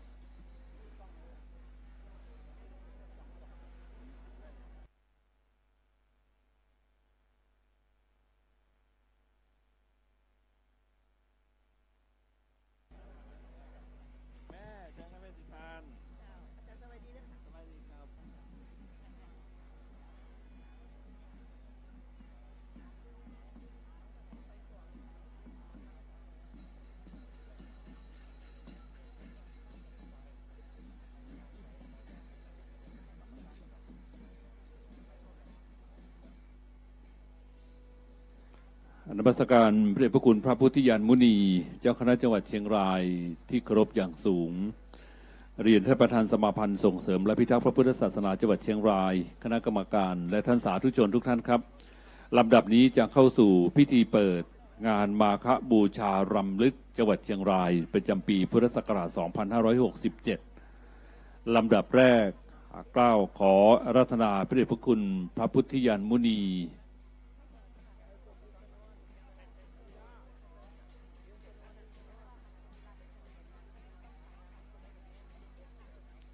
ขอรัตนาพระเดชพระคุณพระพุทธยานมุนีเจ้าคณะจังหวัดเชียงราย จุดธูปเทียนบูชาพระรัตนตรัยรัตนาด้วยความเคารพอย่างสูง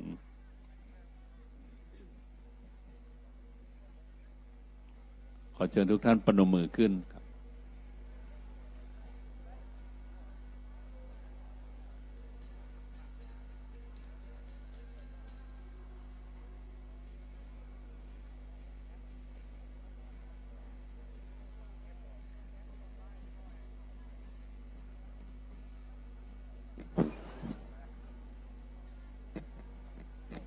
เราทุกท่านได้ไหว้พระ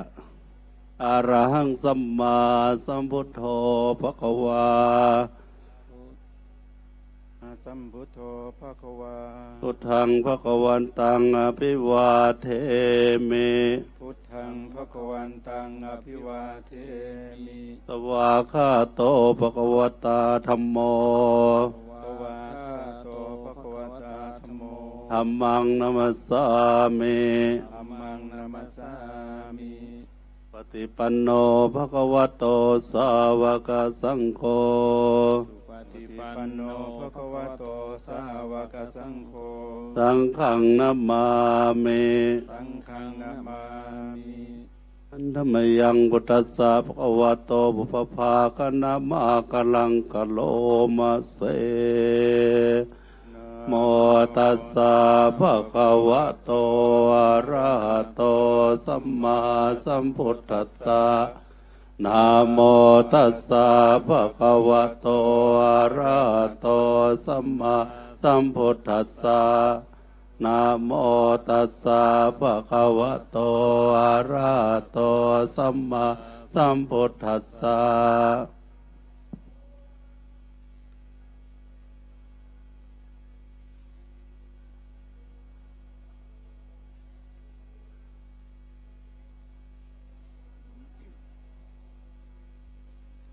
ลำดับนี้ขอเรียนเชิญนายปรีชาพัวนุกุลนนท์ประธานสมาพันธ์ส่งเสริมและพิทักษ์พระพุทธศาสนาจังหวัดเชียงรายกล่าวรายงานจากนั้นรัตนาพระพุทธยานมุนีเจ้าคณะจังหวัดเชียงรายกล่าวเปิดงานตามลำดับ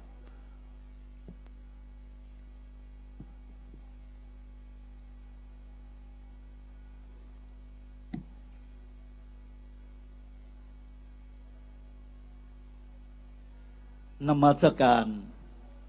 พระพุทธยานมุนีเจ้าคณะจังหวัดเชียงรายประธานในพิธีด้วยความเคารพอย่างสูงกระผมนายปรีชาภูนุกุลนนท์ประธานสมาพันธ์ส่งเสริมและพิทักษ์พระพุทธศาสนาจังหวัดเชียงรายและองค์กรเครือข่ายในนามของคณะกรรมการท่านเป็นอย่างสูงที่ได้รับความเมตตาอนุเคราะห์มาเป็นองค์ประธานในพิธีจัดงานมาฆบูชารำลึกจังหวัดเชียงรายประจำปี 2567 เนื่องในโอกาสครบรอบ 4 ปีของการก่อตั้งสมาพันธ์ส่งเสริมและพิทักษ์พระพุทธศาสนาจังหวัดเชียงรายในวันนี้สมาพันธ์ส่งเสริมและพิทักษ์พระพุทธศาสนาจังหวัดเชียงรายเป็นองค์กรภาคประชาคมได้ก่อตั้งขึ้นเมื่อวันที่ 20 กรกฎาคม 2563 อันเป็นการใช้สิทธิ์ตามรัฐธรรมนูญมาตราที่ 42 มาตราที่ 43 วงเล็บ 1 มาตราที่ 50 และมาตรา 67 วรรค 2 โดยมีวัตถุประสงค์เพื่อส่งเสริมและพิทักษ์พระพุทธศาสนาการสนองงานของคณะสงฆ์การส่งเสริมให้พุทธศาสนิกชนได้น้อมนำหลักพุทธธรรมมาประพฤติปฏิบัติเพื่อเป็นการส่งเสริมสืบสารและรักษาวัฒนธรรมท้องถิ่นและของชาติให้ดำเนินสืบไปโดยได้รับการสนับสนุนจากองค์กรเครือข่ายอื่นๆในการรณรงค์และขับเคลื่อนจังหวัดเชียงรายให้เป็นจังหวัดคุณธรรมตามแผนปฏิบัติการส่งเสริมคุณธรรมของชาติระยะที่ 1 พ.ศ. 2561 ถึง 2565 และระยะที่ 2 พ ศ. 2566 ถึง 2570 นับตั้งแต่ก่อตั้งสมาพันธ์ได้รับการสนับสนุนการดำเนินกิจกรรมจากคณะสงฆ์จังหวัดเชียงรายภาคีเครือข่ายคณะกรรมการที่ปรึกษาฝ่ายอุปถัมภ์และพุทธศาสนิกชนด้วยดีเสมอมาตลอดห่วงเวลาที่ผ่านมาสมาพันธ์ได้ดำเนินกิจกรรมส่งเสริมและพิทักษ์พระพุทธศาสนาเป็นอเนกประการได้แก่การจัดงานประกาศปฏิญญาให้พระพุทธศาสนาเป็นศาสนาหลักประจำจังหวัดเชียงรายเมื่อวันที่ 21 มีนาคม 2564 การจัดงานมหกรรมหมู่บ้านรักษาศีล 5 จังหวัดเชียงรายเมื่อวันที่ 20 มีนาคม 2565 ในโอกาสครบรอบ 2 ปีการก่อตั้งสมาพันธ์การจัดงานครบรอบ 3 ปีการก่อตั้งสมาพันธ์การส่งเสริมการจัดการเรียนการสอนธรรมศึกษาสำหรับภาคประชาชนและสำหรับนักเรียนในปีพรรษา 2566 มีผู้เข้าร่วมกิจกรรมมากกว่า 250 คนการส่งเสริมกิจการของคณะสงฆ์ร่วมกันกับภาครัฐ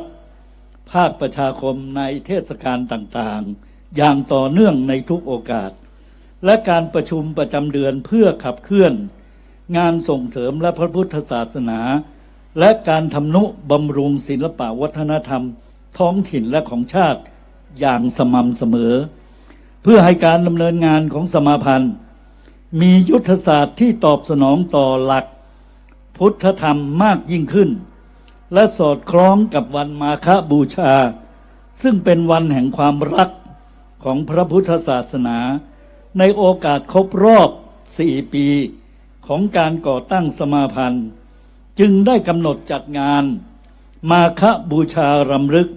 จังหวัดเชียงรายประจำปี 2567 ขึ้นและกำหนดให้เป็นปฐมวาระและเป็นภารกิจหลักในการจัดงานของสมาพันธ์สืบไปกิจกรรมในงานประกอบด้วยขยับไปไหนเดี๋ยวช่วยพิธีบวงสรวงลุกขเทวดาและเจ้าหน้าที่ประจำพุทธมณฑลการเจริญพุทธมนต์การห่มผ้าพระพุทธรูปสิงห์หนึ่งองค์พระประธานพุทธมณฑลสมโภช750 ปีเมืองเชียงรายซึ่งได้รับเมตตาอนุเคราะห์จากพระไพศาลประชาธรวิพระอาจารย์ภพโชคในโอกาสสมโภชณวัดห้วยปลากั้งการเทศนาธรรมหลักโอวาทปาติโมกข์หลักธรรมที่พระพุทธเจ้าทรงแสดงในวันมาฆบูชาการสาธยายโอวาทปาติโมกข์คาถาการเจริญจิตภาวนาเพื่อชำระจิตใจให้ผ่องใสการมอบใบประกาศเกียรติคุณแก่ผู้มีผลงานดีเด่นในการส่งเสริมและพิทักษ์พระพุทธศาสนาและสนับสนุนการดำเนินงานของสมาพันธ์ประจำปี 2566 การแข่งขันตอบปัญหาวิชาการทางพระพุทธศาสนาโดยคณะนักเรียนรวมทั้งสิ้น 14 โรงเรียนการแสดงศิลปะวัฒนธรรมพื้นเมืองล้านนาการจัดนิทรรศการและการจัดตั้งโรงเลี้ยงซึ่งนอกจากนี้ยังมีการทอดผ้าป่าสามัคคีของสมาพันธ์เครือข่าย 18 อำเภอโดยมีผู้เข้าร่วมงานในวันนี้ประกอบด้วยคณะสงฆ์คณะแม่ชีสมาพันธ์ทั้ง 18 อำเภอตลอดจนพี่น้องพุทธศาสนิกชนรวมทั้งสิ้นโดยประมาณ 2,000 รูปหรือคนบัดนี้ได้เวลาอันเป็นอุดมมงคลแล้วกับผมขอกราบอาราธนาพระคุณท่านได้เป็นประธานเปิดงานมาฆบูชารำลึกจังหวัดเชียงรายประจำปี 2567 เนื่องในโอกาสครบรอบ 4 ปีการก่อตั้งสมาพันธ์ส่งเสริมและพิทักษ์พระพุทธศาสนาจังหวัดเชียงราย และดำเนินกิจกรรมตามกำหนดการสืบไป ขอนมัสการด้วยความเคารพอย่างสูงครับขอถวายความเคารพพระเทรานุเถระและมึงรองเจ้าคณะจังหวัดเชียงรายทุกรูปท่านเจ้าคณะอำเภอท่านเจ้าคณะพระสังฆาธิการทุกรูปนะที่เคารพนะครับขอเจริญพรท่านประธานสมาพันธ์ส่งเสริมและพิทักษ์พุทธศาสนาจังหวัดเชียงรายนายปรีชาภัวทุกกุลนนท์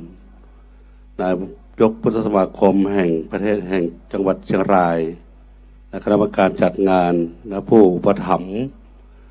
งานจัดงานและพุทธศาสนิกชนทุกท่านวันนี้ธรรมาภาพขอความแสดงความยินดีชื่นชมยินดีในวาระที่สมาพันธ์ส่งเสริมและพิทักษ์พุทธศาสนาจังหวัดเชียงรายได้จัดงานมาฆจังหวัดเชียงรายประจำปีพุทธศักราช 2567 ในโอกาสนี้สมาพันธ์ได้ก่อตั้งในครบรอบ 4 ปี จากที่ได้ฟังรายงานจากท่านประธานสมาพันธ์มาว่าทำให้ได้รับทราบว่าสมาพันธ์ของเรานั้น ได้ดำเนินงานมามีความสำคัญหลายรูปแบบหลายประการในการส่งเสริมและชาติไทยและเป็นรากฐานของสังคมไทยของเรามาตลอดอันจะยังผลต่อความมั่นคงของสถาบันประจำชาติไทยและสถาบันของพระมหากษัตริย์ได้จะก่อให้เกิดความสงบสุขร่มเย็นมีความสุขความเจริญของประชาชนไทยและบ้านเมืองของเราสืบต่อไปจึงนับว่าเป็นกิจกรรมที่น่ายกย่องและชื่นชมเป็นอย่างมากเพราะเป็นกิจกรรมที่ทุกคนต่างมาร่วมใจและทำงานเพื่อความมั่นคงของพระพุทธศาสนาโดยเฉพาะศาสนาที่เราท่านทั้งหลายรักษาอยู่ก็คือศาสนาพุทธของจังหวัดเชียงรายของเรานั้นให้มั่นคงให้มีความสงบสุขให้สังคมนั้นมีความเจริญรุ่งเรืองและมีความเสียสละเพราะว่าการที่เราได้มีโอกาสได้ร่วมแรงร่วมใจกันนั้นเพื่อให้เกิดเป็นทุนทรัพย์ทุนที่เป็นบุญกุศลที่จะนับให้เราท่านทั้งหลายนั้นได้อยู่ด้วยความสุขความเจริญรุ่งเรืองสืบต่อไปในการจัดงานของสมาพันธ์ได้สอดคล้องกับองค์ธรรมข้อหนึ่งและข้อที่สองของอปริหาริยธรรม7 ประการคือ1มันการประชุมกันเนืองนิดเพียบพร้อมการประชุมพร้อมเพียงการเลิกแล้วก็พร้อมเพียงการทำกิจกรรมเพื่อที่จะทำให้เราชาวพุทธทั้งหลายทั้ง18 อำเภอทั่วจังหวัดเชียงรายนั้นได้มีโอกาสได้ปรึกษาหารือกันตลอดได้มีโอกาสได้เห็นความสำคัญว่าพระพุทธศาสนาของเรานั้นเป็นสิ่งยึดเหนี่ยวจิตใจของเราชาวพุทธมาตลอดดังนั้นในโอกาสที่เราท่านทั้งหลายได้มีมาทำกิจกรรมในพุทธมณฑลสมโภช750 ปีเมืองเชียงรายแห่งนี้ได้ร่วมกันทำกิจกรรมของพุทธบริษัทมีหลากหลายกิจกรรมนั้นอันถึงพร้อมด้วยบุญกริยาวัตถุ10 ประการก็คือเราท่านทั้งหลายนั้นได้มีการให้ทานมีการรักษาศีลเจริญภาวนาเป็นต้นในการจัดงานมาฆบูชาลำลึกประจำปีอย่างยิ่งใหญ่ในสัปดาห์มาฆบูชาปุณณมี ซึ่งเทศกาลแห่งความรักของพระพุทธศาสนาอันแสดงถึงหลักธรรม3ประการอุดมการณ์ถึง4ประการและวิธีการถึง6ในการที่เราท่านทั้งหลายได้ร่วมกันในสังคมด้วยความรักความเมตตาซึ่งกันและกันจึงควรที่จะจัดให้มีกิจกรรมในการของสมาพันธ์สืบต่อไปดังที่เราท่านทั้งหลายได้กระทำอยู่ในขณะนี้ฉะนั้นบัดนี้ได้เวลาอันเป็นอุดมมงคลฤกษ์แล้วกับผมและธรรมาภาพขอเปิดงานมาฆบูชารำลึกเชียงรายจังหวัดเชียงรายประจำปีพุทธศักราช 2567 เนื่องในโอกาสครบรอบ 4 ปี การก่อตั้งสมาพันธ์ส่งเสริมและพิทักษ์พระพุทธศาสนาจังหวัดเชียงรายณ บัดนี้และก็ขออวยอำนวยพรในการดำเนินงานในความสำเร็จให้มีความสำเร็จลุล่วงไปด้วยความดีงามตามวัตถุประสงค์ทุกประการพร้อมกันนี้ขออาราธนาพระคุณพระศรีพระรัตนตรัยจงโปรดอภิบาลคุ้มครองรักษาคณะกรรมการที่ปรึกษาคณะกรรมการสมาพันธ์ผู้จัดงานและผู้ที่มีอุปการะคุณทั้งหลายและท่านทุกท่านที่มาในโอกาสสถานที่แห่งนี้ขอให้ท่านทั้งหลายมีความสุขความเจริญปราศจากทุกโศกโรคภัยมีความเจริญงอกงามไพบูรณ์ในบวรพุทธศาสนามีความเจริญยิ่งขึ้นไปในชีวิตก็คือมีความสุขความเจริญด้วยหน้าที่การงานการเงินการดำเนินชีวิตหากแม้นมีความนึกคิดปรารถนาสิ่งใดขอความนึกคิดปรารถนาสิ่งนั้นๆจงพันสำเร็จจงพันสำเร็จทั่วหน้ากันทุกท่านทุกคนเทินสาธุสาธุสาธุลำดับนี้กล่าวขอรัตนาพระเดชพระคุณพระพุทธญาณมุนีมอบเกียรติบัตรผู้มีผลงานดีเด่นในการส่งเสริมและพิทักษ์พระพุทธศาสนาและให้การสนับสนุนงานของสมาพันธ์ส่งเสริมและพิทักษ์พระพุทธศาสนาจังหวัดเชียงรายประจำปีพุทธศักราช 2566 จำนวน 18 เครือข่ายอำเภอและ 2 องค์กรตามลำดับอำเภอแม่จันทร์พระครูสุภกิจประยุทธ์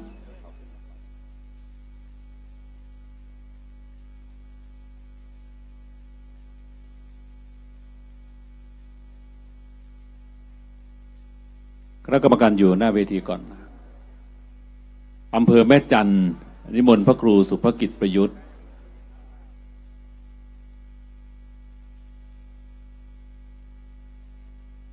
ลำดับที่2อำเภอเชียงของพระครูประหลัดภัสกรฐานะวีโรอำเภอแม่จันทร์พระครูสุภกิจประยุทธ์ลำดับที่2อำเภอเชียงของพระครูประหลัดภัสกรฐานะวีโรนิมนต์พระคุณท่านขึ้นเวทีต่อจากลำดับแรกเลยนะครับ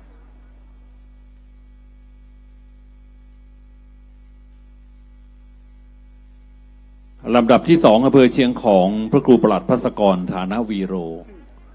นิมนต์ผู้แทนหรือเชิญผู้แทนขึ้นรับ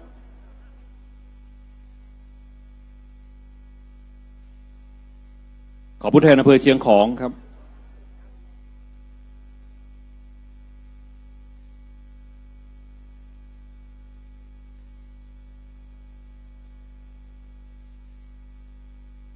จัดผู้แทนขึ้นรับแทนอำเภอเชียงของ1ท่านนะครับ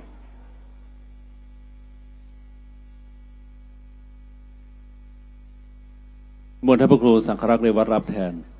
ลำดับที่3อำเภอแม่ลาวพระครูนิมิตสังฆการอำเภอแม่ลาวพระครูนิมิตสังฆการ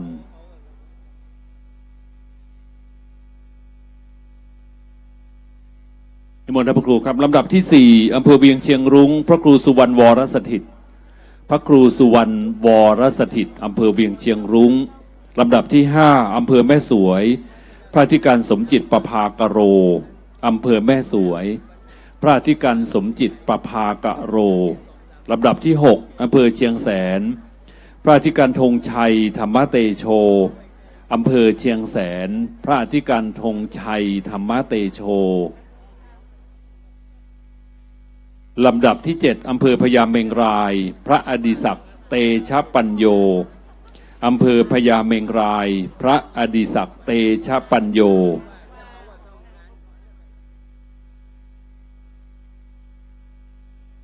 ลำดับที่8อำเภอดอยหลวงพระสุทธิชัยกิตติโสพโนอำเภอดอยหลวงพระสุทธิชัยกิตติโสพโน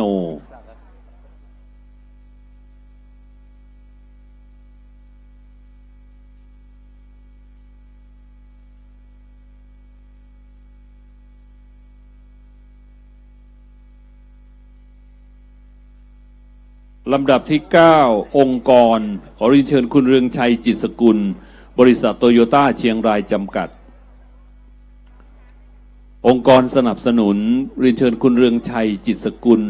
บริษัทโตโยต้าเชียงรายจำกัดเชิญผู้แทนครับ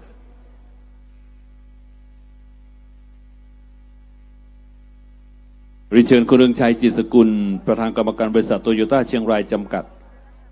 ขึ้นรับเกียรติบัตรหน่วยงานสนับสนุนการดำเนินงานของสมาพันธ์ส่งเสริมและพิทักษ์พระพุทธศาสนาจังหวัดเชียงราย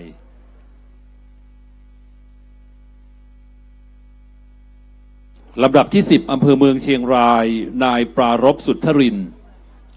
อำเภอเมืองเชียงรายนายปรารภสุทธรินทร์ลำดับที่11อำเภอขุนตาลนายภัทรพงษ์วงเชียงปล้องอำเภอขุนตาลนายภัทรพงษ์วงเชียงปล้องตอนนี้อยู่ที่ลำดับที่9องค์กรสนับสนุนคุณเรืองชัยจิตสกุลจากบริษัทโตโยต้าเชียงรายจำกัดจากนั้นอำเภอเมืองเชียงรายขอเชิญผู้แทนองค์กรผู้แทนเครือข่ายอำเภอเมืองเชียงรายนายปรารภสุทธรินทร์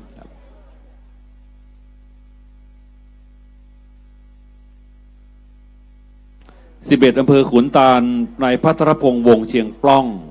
อำเภอขุนตาลนายภัทรพงษ์วงเชียงปล้อง12อำเภอพานนางจันคำลือใจอำเภอพานนางจันคำลือใจ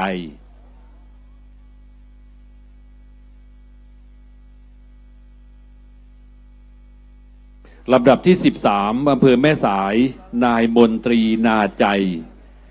นายมนตรีนาใจอำเภอพานนางจันคำลือใจเชิญแม่เข้าครับ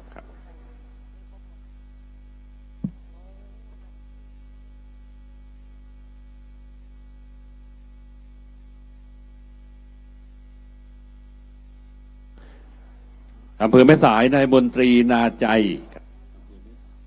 นายมนตรีนาใจตัวแทนของเครือข่ายอำเภอครับ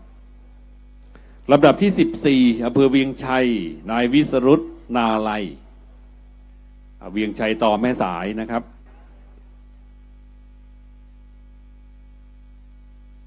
เวียงชัยนายวิสรุตนาไลครับอำเภอเวียงชัย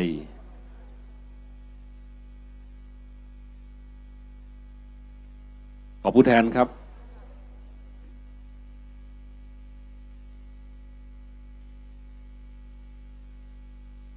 ขอผู้แทนครับ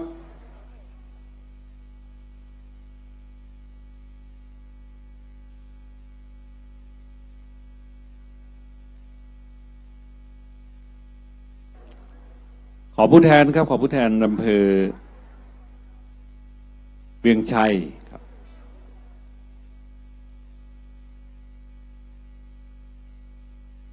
ตัวแทนแต่ละอำเภอมารอหน้าเวทีนะครับเวียงป่าเป้าป่าแดดเทิงแม่ฟ้าหลวงเวียงแก่น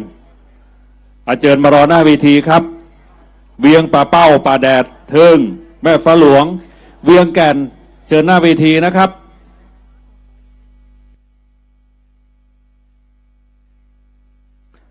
ลำดับที่15ครับเวียงป่าเป้าครับเวียงป่าเป้าลำดับที่16อำเภอป่าแดดนายตานามะยอมป่าแดดครับป่าแดดนายตานามะยอม อำเภอเทิงว่าที่ร้อยตรีพงศารคำแผ่นชัยอำเภอเทิงว่าที่ร้อยตรีพงศารคำแผ่นชัยเชิญครับอำเภอเทิง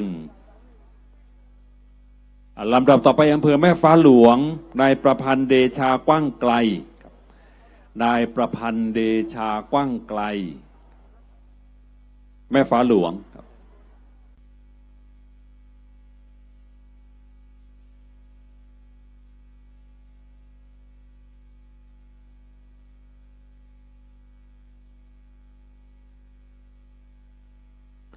ลำดับที่19อำเภอเวียงแก่นดาบตำรวจเฉลิมเกียรติโนขัด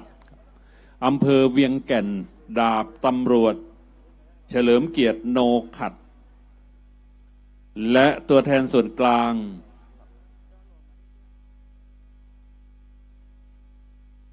นายอดิสันนันทมิตรตัวแทนองค์กรส่วนกลางนายอดินันนันทมิตรครับเชิญครับคุณอดินันนันทมิตรตัวแทนส่วนกลางคุณอดินันนันทมิตรนมัสการขอบพระคุณพระเดชพระคุณพระพุทธยานมุนีเจ้าคณะจังหวัดเชียงรายเป็นอย่างสูงที่ได้เมตตาเป็นประธานกล่าวเปิดงานมาฆบูชารำลึกจังหวัดเชียงรายประจำปี 2567 และมอบเกียรติบัตรผู้มีผลงานดีเด่นและผู้สนับสนุนงานของสมาพันธ์ส่งเสริมพิทักษ์พระพุทธศาสนาจังหวัดเชียงรายประจำปี 2566 แม่บ้านสไลด์ตัวครับตอนนี้เราจะห่มผ้าพระประธานพุทธมณฑลสมโภช750 ปีเมืองเชียงรายอาราธนาพระเดชพระคุณพระพุทธยานมุนีเจ้าคณะจังหวัดเชียงรายเป็นประธานในการห่มผ้าพระประธานอาราธนาพระครูขันติพระลาธรรองเจ้าคณะจังหวัดเชียงรายพระครูสุนทรประภากรรองเจ้าคณะจังหวัดเชียงรายและพระครูอุดมคณาภิรักษ์รองเจ้าคณะจังหวัดเชียงรายพร้อมพระมหาเถระร่วมในการห่มผ้าฐานพระประธานพุทธมณฑลสมโภช750 ปีเมืองเชียงรายโดยในระหว่างที่ท่านเจ้าคณะจังหวัดเชียงรายนำพระสงฆ์และสาธุชนห่มพระประธานพระสงฆ์จะเจริญชัยมงคลคาถาอาราธนาพระเดชพระคุณพระพุทธยานมุนีเจ้าคณะจังหวัดเชียงรายและรองเจ้าคณะจังหวัดทุกรูปห่มพระประธานอาราธนาด้วยความเคารพอย่างสูงและด้วยความเคารพพี่น้องตอนนี้เจ้าคณะจังหวัดเชียงรายจะนำพระสงฆ์เถระห่มผ้าจะปีนในน้องเกียมเตียวตัวก้นไปเนอร์อันนี้มนท่านเจ้าคณะจังหวัดเชียงรายครับ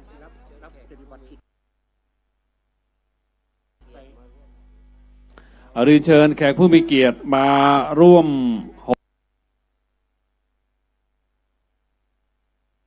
ห่มพระประธานนะครับเรียนเชิญท่านประธานสมาพันธ์ส่งเสริมและพิทักษ์พระพุทธศาสนาจังหวัดเชียงรายเจ้าเจือจันทร์ณเชียงใหม่ท่านสมาชิกสภาผู้แทนราษ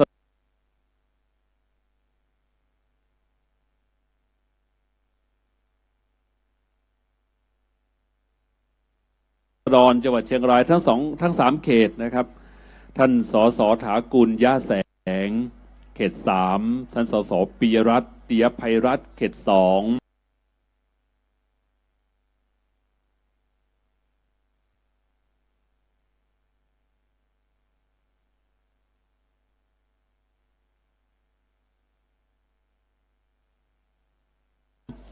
ท่านสสเทิดชาติชัยพงศ์เขต5เรียนเชิญท่านนายอำเภอ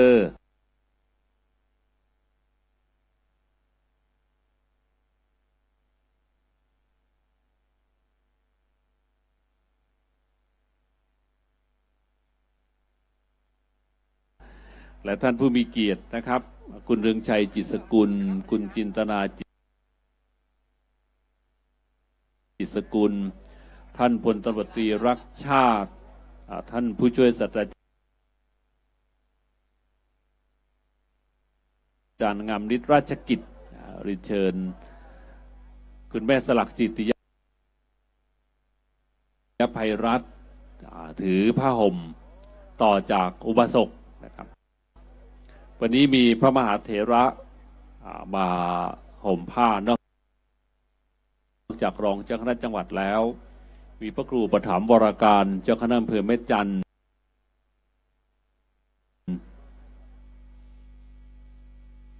พระครูวิมลกิติยาภรณ์รองเจ้าคณะอำเภอเชียงของพระครูสุภกิจประยุทธ์รองเจ้าคณะอำเภอแม่จันทร์อาราธนาพระคุณท่านห่มผ้าพระประธานนะครับอำเภอใดที่จัดพันพุ่มเพื่อนำมาสักการะนะครับก็เอาหรือมีพวงมาลัยมาเอามาต่อผ้าเลยนะครับกล่าวคำพุทธคุณธรรมคุณสังฆคุณไปเรื่อยๆจนถึงองค์พระใหญ่นะอิติปิโสภะคะวะอะระหังสัมมาสัมพุทโธชาจารณะสัมปันโนสุข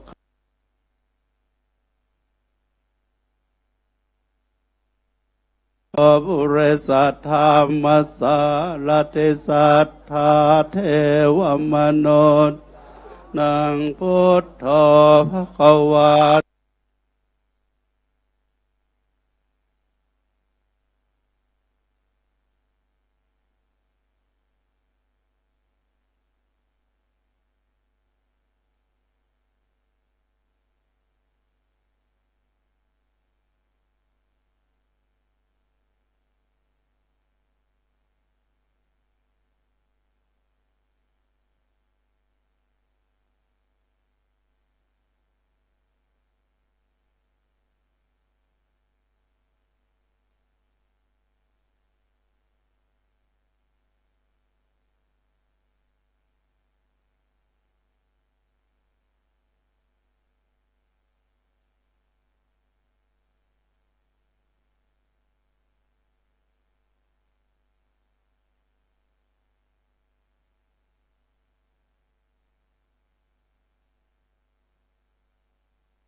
ข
ครูสุนทรประภากร ครับก่อนที่จะเข้าสู่พิธีการสงฆ์นะครับชุดการแสดงหรืออย่างไรครับทางด้านเวทีพระสงฆ์ท่านยังบอกพร้อมเตื้อ พร้อมแล้วครับ พร้อมแล้วนะครับพร้อมแล้วก็เข้าสู่พิธีสงฆ์ในลำดับต่อไปเลยครับครับผมครับขออนุญาตกราบเรียนทุกท่านนะครับนี่ต่อไปท่านพระเดชพระคุณท่านต่อไปนี้นะครับ พระสงฆ์9 รูปที่ทางคณะกรรมการ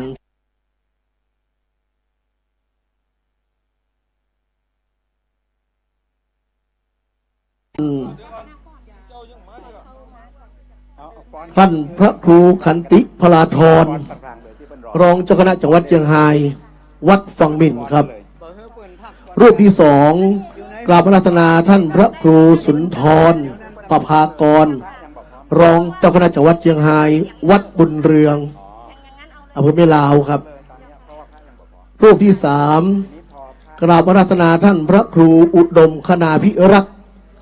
รองเจ้าคณะจังหวัดเชียงรายวัดอมาตย์อำเภอเถิง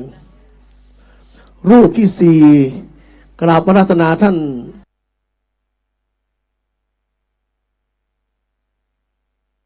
เมืองเชียงราย รูปที่ 5กราบอาราธนาท่านพระครูวิสุทธิธรรมพานีเจ้าคณะอำเภอแม่สายวัดวิเชษมณี รูปที่ 6กราบอาราธนาท่านพระครูอุปถัมภ์วรการเจ้าคณะอำเภอแม่จันทร์วัดป่าซาง รูปที่ 7กราบอาราธนาท่านพระครูวินิจนิวิตศรีเจ้าคณะอำเภอเวียงป่าเป้าวัดห่างตำรูปที่ 8กราบอาราธนาท่านพระครูสิริคันธวงศ์รองเจ้ารักษาการเจ้าคณะอำเภอเทิงวัดเงี้ยวใหม่และรูปที่ 9กราบอาราธนาท่านพระครูพิพัฒน์กัลยาณกิจรักษาการเจ้าคณะอำเภอแม่ลาววัดดอนจันทร์กราบอาราธนาครับผม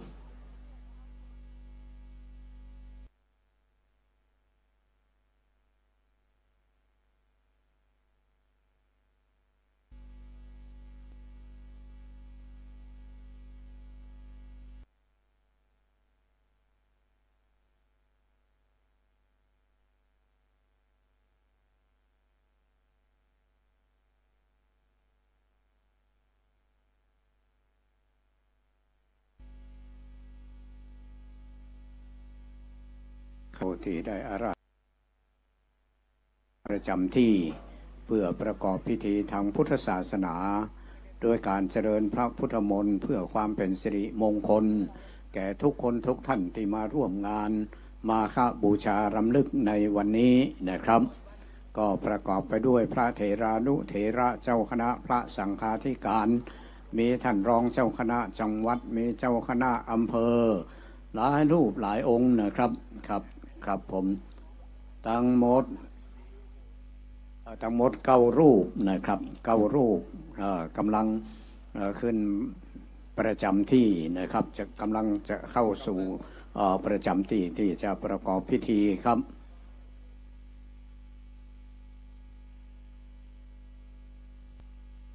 ยังกับตัว ยังกับเขา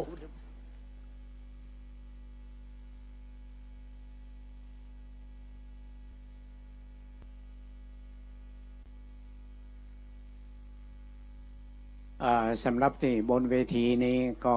ปีนี้ได้จัดเป็นแบบล้านนาของเขาก็คือมีถือใบตองตึง มามุงหลังคานะครับถ้าปีหน้าฟ้าใหม่คงจะทำยื่นออกมาอีกสักต่อหนึ่งเนาะ ก็ตอนนี้ก็เริ่มบังแดดบังลมได้พอสมควรแล้วครับก็บังแดดได้พอสมควรนะครับก็มีพระเดชพระคุณท่านรองเจ้าคณะจังหวัดเชียงรายพร้อมกับด้วยท่านเจ้าคณะอำเภอรองเจ้าคณะอำเภอเป็นพระสังฆาธิการท่านผู้ใหญ่ที่จะประกอบพิธีเจริญพระพุทธมนต์9 รูปในวันนี้นะครับ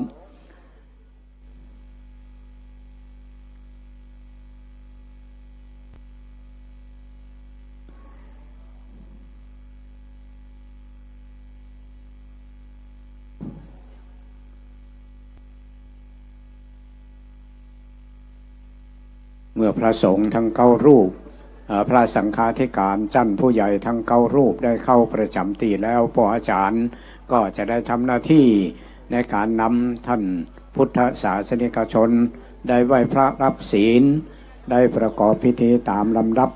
ของพิธีทางพุทธศาสนา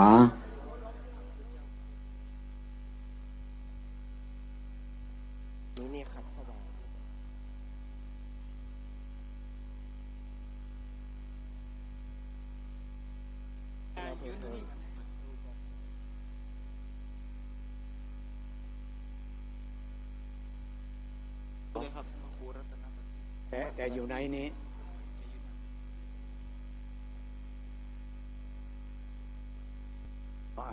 เป็นเจ้าคณะอำเภอก่อน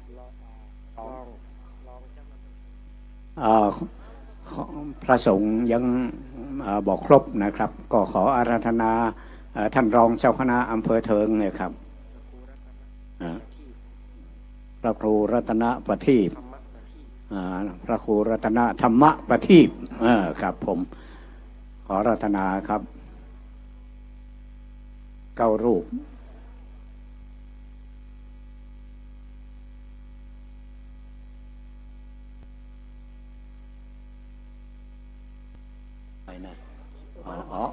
มาแล้วครับท่านประธานก็คือท่านพระครูขันติพราธร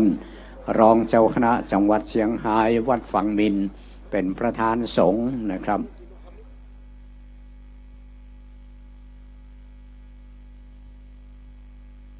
อะไร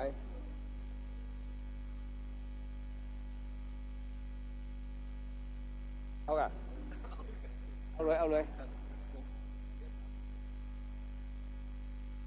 คณะสิ่งนี้ก็ได้แล้วไปยังพันเตเลยสินร่างเอาอะสินเอาแล้วกันยังไม่ได้ครับไปพระครับก็สำหรับมรรคนายกวันนี้นะครับได้รับเกียรติจากปกนันประยุนเดชะคำแก่นนะครับอดีตกำนันตำบลเมฆกรและเป็นมรรคนายกวัดท่าไคร่ตำบลเมฆกรนะครับ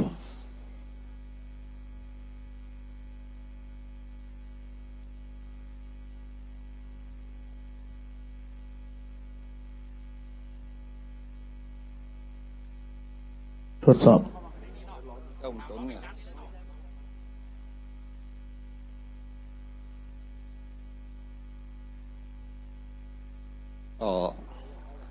จะได้ก็ดีนะครับก็ต้องขอกราบอภัยกับทางคณะสงฆ์นะครับครูบาอาจารย์นะครับวันนี้ที่นั่งป่าแดดสักน้อยหนึ่งนะครับก็เนื่องจากพื้นที่มีจำกัดตัวนะครับ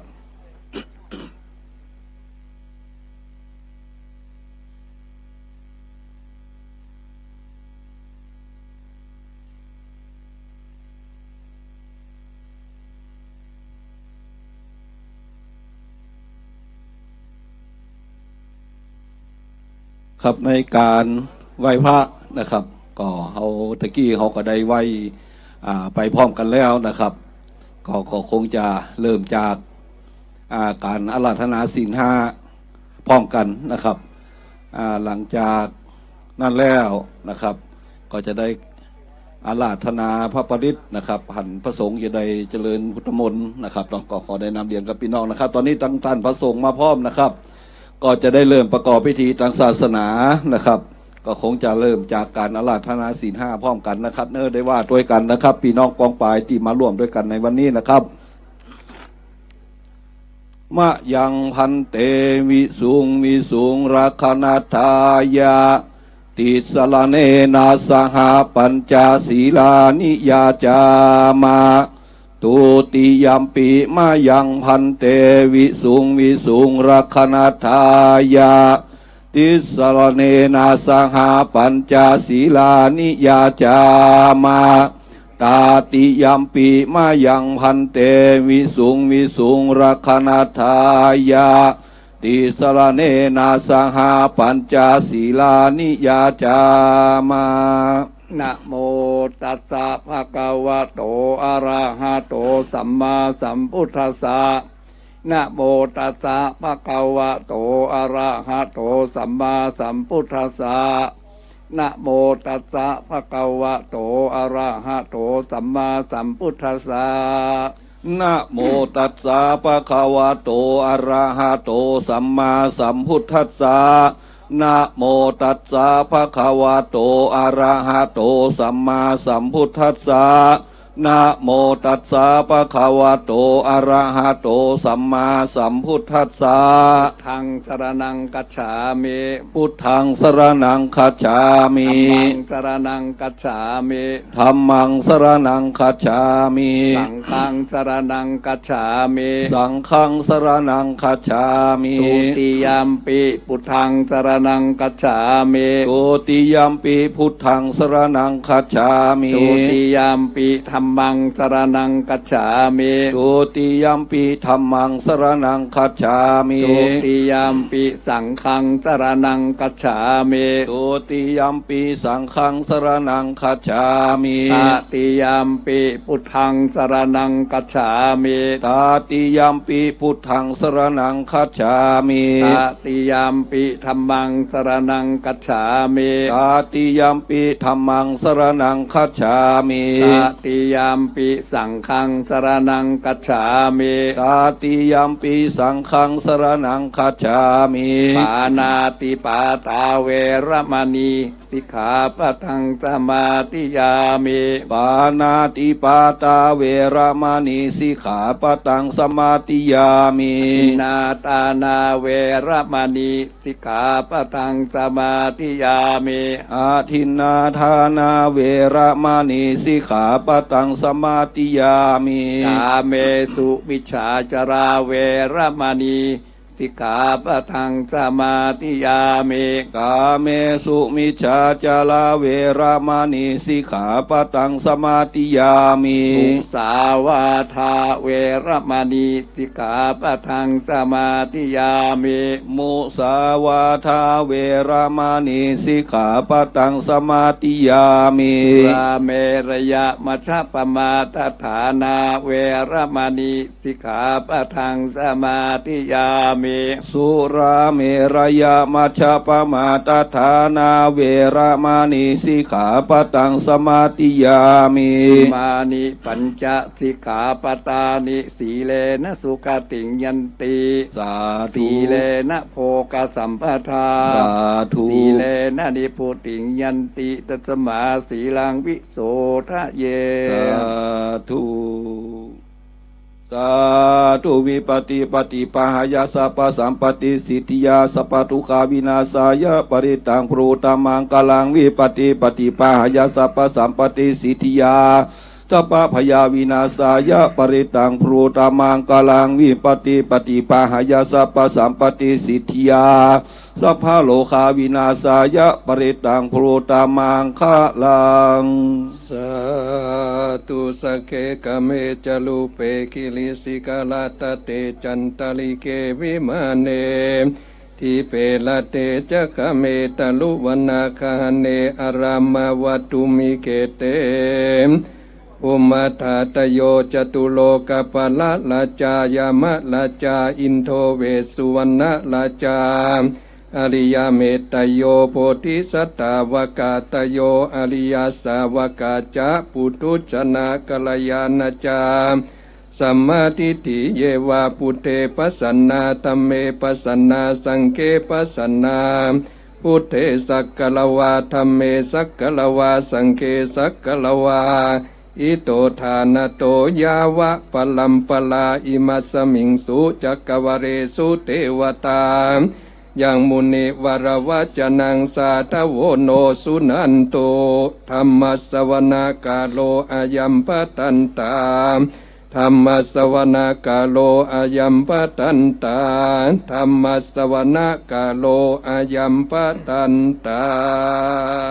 นะโมตัสสะภะคะวะโตอะระหะโตสัมมาสัมพุทธัสสะนะโมตัสสะภะคะวะโตอะระโตสัมมาสัมพุทธัสสะนะโมตัสสะภะคะวะโตอะระโต โธสัมมาสัมพุทธัสสะ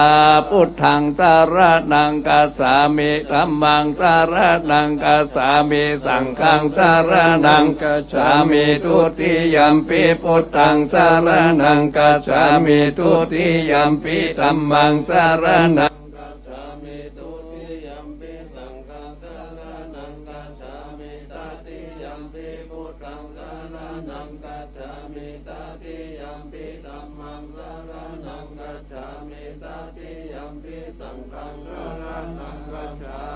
มิจาบาลิทิโนนาโตปัตโตสัมโพธิมุตตัมมังจตุสัจจังปัสสะเสสิธัมมัจจตังภวัตตาเยเตนะสัจจวัจเจนะหุนตุเตชัยยะมังคลังกายเยเกสาโลมานะตาตันตาตาโจหังสังนาหาโลอาติอาติมิจังวะกังอัตตยังยะกานังกิโลมากังวิหากังวะปัสสังอันตังอันตากุณังอุตตาลิยัมกาลิสัมภิตังเสมังปุโพโลหิตังเสโตเมโตอสุวัสสะเกโลสิงคานิการาชิกามุตตังมัตตะเกมัตตะลงกันติตาวะติสาลังโอมังการะสัมโพโตสัมโพโตติปะตุตะโมพุทธมังคาลามะธัมมะสัพพะทุกขาปะมุจจเลธัมโมมังคาลาสัมพุทโธคัมภิโลตุตะโสอานุธัมมะมังคาลามะธัมมะสัพพะปะยะปะมุจจเลสังโฆมังคาลาสัมพุทโธอะระตะกินโยอนุตตะโลสังฆมังคาลามะธัมมะสัพพะโลกาปะมุจจเลโมเมสัพพะพุทธานังดาวะสังฆวะกะปะโมตันนังกะโลมหาวิโลเมตังกะโลมหายาโสสารนังกะโลโลกาหิโตติปังกะโลจุตินตาโลกนดันโยจานะปะโมโอมังกะโลปุริสัสสะโพสุมาโนสุมาโนติโรเรวะโตลาภิวัตโนโสภิโตโกนะสัมปันโนอะโนมัตตสิจานุตโมปะตุโมโลกาปโจโตนาลโตวะลาสารถิอะทุมุตตะโรสัตตะสัลลสุเมโตอากาปุกาโลสุจโตสัพพะโลกาโพธิยาตัสสินาราสะโพอัตตตัสสิอะโรหิโกธัมมัตตสิตโมนุโตสิทัตโตอัสสะโมโลเกติโสจวัตตัตตังวะโลพุทโธจัปปะวะโลพุทโธวิปัสสิจาอนุตตโมสิกิสัพพะหิโตสัตตะเวสัพโพสุขัตตายะโกกะโกสันโตสัตตะวะโหโกนาคัมมโนตานันจาโหอาจาโกสิเลสัมปันโนโกตโมสักกายะปุงกะโมหันตาเวสติสังฆาตาอิเมพุทธมาหิติกาการุณาคุณาสัมปันนาสัพพะโลกาภิปุจิตาเอเจตัสสะปะลาพุทธาอุตตมาหะปุกะลาติภิสังฆาคุณาสุภิติเยอมัตตังปะตังเอเตพุทธาติตาจามังคลาหุนติสัพพะตาตาวิสัตติเมเตอะหังวันตามิสัพพะตาเตสัญญาเนนะสีเลนะขันติเมตตาภาเลนะจันเตปิโนอนุรักขันตุอโรกาเยนะสุเกนะจาตาวิสัตติเมปุเตโยนะโลสาลานังกัตโตกัปปานิสัตตาสาสานิตุกติโสนะกัจฉันติอาคาวิสัตติพุทธปานิตาเสวนาจะปาลานังปันติตานันจะเสวนาปูชาจะปูชานิยานาเอตัมมังคลามุตตัมมังปฏิโลกเดสวะโสวะภูเปจักตาปุญญาตาตาสัมมาปานิติจาเอตัมมังคลามุตตัมมังอาวุสัจจัมจะสิปัญจวินัยโยจะสุสิกิโตสุภาสิตาจะยาวะจะเอตัมมังคลามุตตัมมังตาปิโตปัฏฐานาพุทธตาลัสสะสังฆโหอันนาวันจักกัมมันตาเอตัมมังคลามุตตัมมังกานันจะธรรมจาริยาจะยาตกานันจะสังฆโหอันนาวัจจานิกัมมานิเอต ตัมมังคารามุตตมังคารติเวลาติปะปะมัจจปานาจะสัญญาโมหะปะมะโตจะตัมเมสุเอตัมมังคารามุตตมังคาราโวจะนิวัตโตจะสันโตติจะกตัญญูตากาเลนะตัมมัจจวะนาเอตัมมังคารามุตตมังปิจะโสวะจะสัตตะสมานานันจะตัสสะนังกาเลนะตัมมัจจกัจจะเอตัมมังคารามุตตมังโพจะพระมัจจาริยัญจาริยสัจจานาทัสสะนังนิพพานาสัจจิกิริยาจะเอตัมมังคารามุตตมังพุทธัสสะโลกตัมเมจิตังยัสสะนะกัมปติอาสุขังวิลาชังเขมังเอตัมมังคารามุตตมังเอตัสสิสานิกัตถวนาสัพพะธัมมะปะลาสิตาสัพพะตัสสุติกัจฉันติตันติสังมังคารามุตตมันติมหามังคาลสุตังตังเฮทาวาหุลังวาสเกสุวายังรัตนังปานิตังนาโนสัมมังอติตาตากาเตนะอิตัมปิพุเตรัตนังปานิตังเอเตนะสัจเจนะสุวัติโหนตุพยังวิรัตังอมตังปานิตังยัตถสักกะสักกายมุนิสัมมาหิโตนะเตนะธัมเมนะสัมมติกินเจตัมปิธัมเมรัตนังปานิตังเอเตนะสัจเจนะสุวัติโหนตุยังพุทธะเสโตปาริวันนาเยสุจิตสัมมาติมานันตาริกัญญามาหุสัมมาตินาเตนะสัมโมนาวิสติธัมเมธัมเมรัตนังปานิตังเอเตนะสัจเจนะสุวัติโหนตุเยปุคลาอัจฉสัตตัมปัสสัตตะจัตตาริเอตานิยุคานิโหนติเตกัปปินายาสุขัสสะสาวะกาอิติสุขินานิมหัมปะลานิธัมปิสังเกลัตตานังปานิตังเอเตนะสัจเจนะสุวัติโหนตุเยสุปยุตตมานัสสะตันเถนะนิกามิโนโพธามาสาสานามิเตปฏิปตาอามัตตังวิกายนาลตาโมลานิปุถิงปุจจามานานิธัมปิสังเกลัตตานังปานิตังเอเตนะสัจเจนะสุวัติโหนตุอิทังปุรานังนาวันนาติสัมภวังวิราคาสิตายาติเกปวันสามิเกกินาติจาวิรุณิจันตานิพันติกีลายะตายัมปติโพธิกัมปิสังเกรัตนังปานิตังเอเตนะสัจเจนะสุวัติโหนตุสัพพะโลกัสสมิมานะสัมภวะเยอปาริมาณังอุตังตัพพะตานิยัญจาสัมปะตังเวรังสัพพะตังติตัญจาลังนิสินโนวัสยาโนวายวัตสาวิกตามิโตเอตังสตินาติตยาปมามิตังวิหารังอิตามาหุติตินจานุปะคัมมาศีลาวัตสะเนนะสัมปันโนกาเมสุวินัยะเกตังนาหิจาตุกัปปะสยังปุณาเลติติกาลิยาเมตตาสุตังกาลาชาลิสาวันโนปัตตามิปะปะโสตังตังนามัสสามิหาริสาวันนังปัตตามิปะปะสังฆยัจจพุทธาวิหาเรมุติวะสังเยหามานาเวตาโกสัพพะตัมเมเตเมนะโมเตจัมมังปะทายันตุนามาตุพุทธานังนามาตุโพธิญาณโมอิโมติยาอิมังโสปะริตังกัตโตโมโลอะ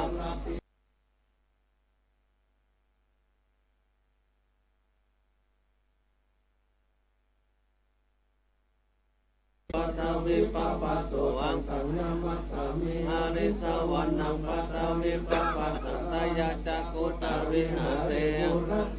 ธรรมนาเวตาโกสัพพะธัมเมเตเมนะโมเตจัมมังปะลายันตุนามาตุพุทธานังนามาตุโพธิญาณโมวิมุตตานังนะโมวิมุตติยาอิมังโสปะริตังกัตโตโมโลอะสัมมากัปปะเยติโมลาปะริตังอัปปมาโนธัมโมอัปปมาโนสังโฆปมาลาวันตานิสิริสัพพะหิอาหิวิสิกาปะกิอุณานาเกสาลาภูมุสิกากัตตะเมลักขะกัตตะเมปาริตาปฏิกามันตุพุทธานิโสหังนะโมภะคะวะโตนะโมอัตตานังสัมมาสัมพุทธานันติขันต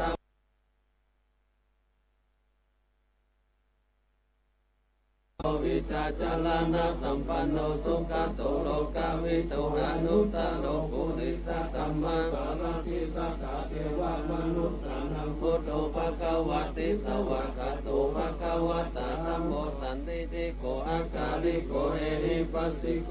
ปันนาญิโกปัจจตัง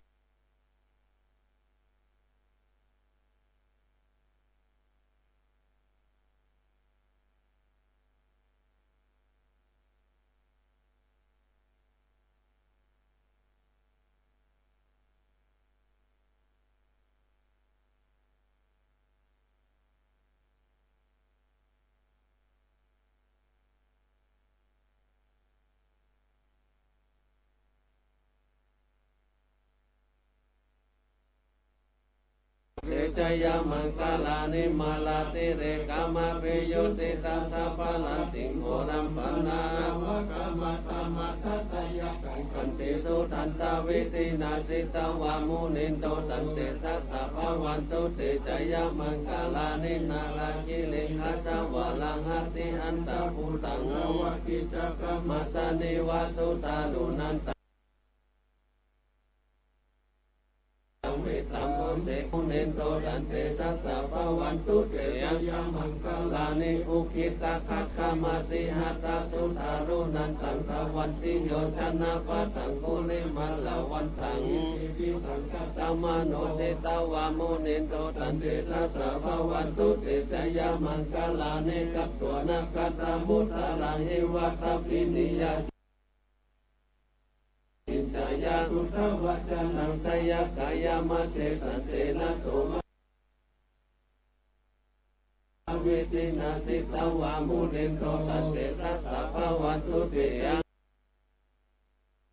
มังคลานิสัจจังวิหายามติสัจจกวัตเต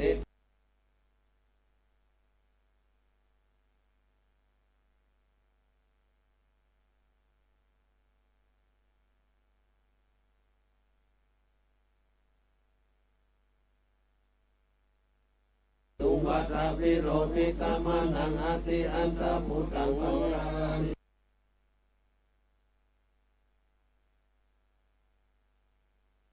เตสัสสะภวันตุเตชยมังคลานินันโตปานันตพุทธกังวิพุทธังมหิติพุทเตนะเถระพุทธเกนะธรรมปยันโตเอโตปะเตสะวิตินาสิตวามุนินโตตันเตสัสสะภวันตุเตยะมังคลานิทุกขหัตถิติพุทธเกนะสุตตาหัตังพัมมังวิสุทธิมิติปัญจปิตานังญาณังคเตนะวิตินาจิตวามุนินโตตันเตสัสสะภวันตุเตชยมังคลานิอิตาวิพุทธชยมังคลาอัตถกัตโยวัจโนตินัตติเมสลาเตมาตันเตตวนะเนกวิวิธานิจุปัฏฐวานิโมขังสุขังอติกัมมยะนะโรสัพพัญโยนัญญังพุทโธเมสาลานังวาลังเอเตนะสัจจวัจเจนะหุนตุเตชยมังคลานัตติเมสาลานังอัญญังธัมโมเมสาลานังวาลังเอเตนะสัจจวัจเจนะหุนตุเตชยมังคลานัตติเมสาลานัญญังสังโฆเมสาลานังวาลังเอเตนะสัจจวัจเจนะ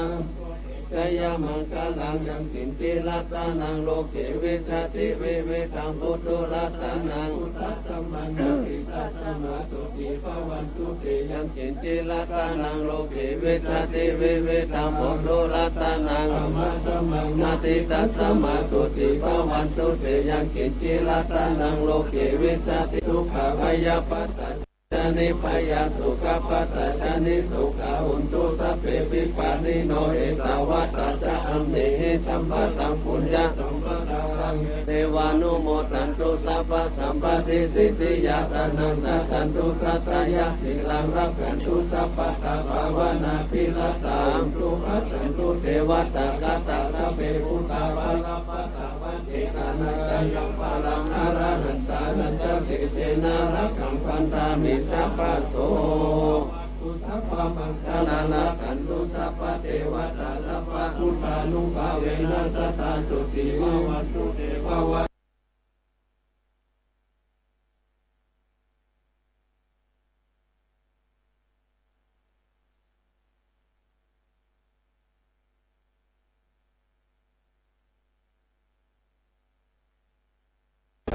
สัพพะเทวตาสัพพะสังฆานุภาเวนะสัทธาสุติภาวันตุเต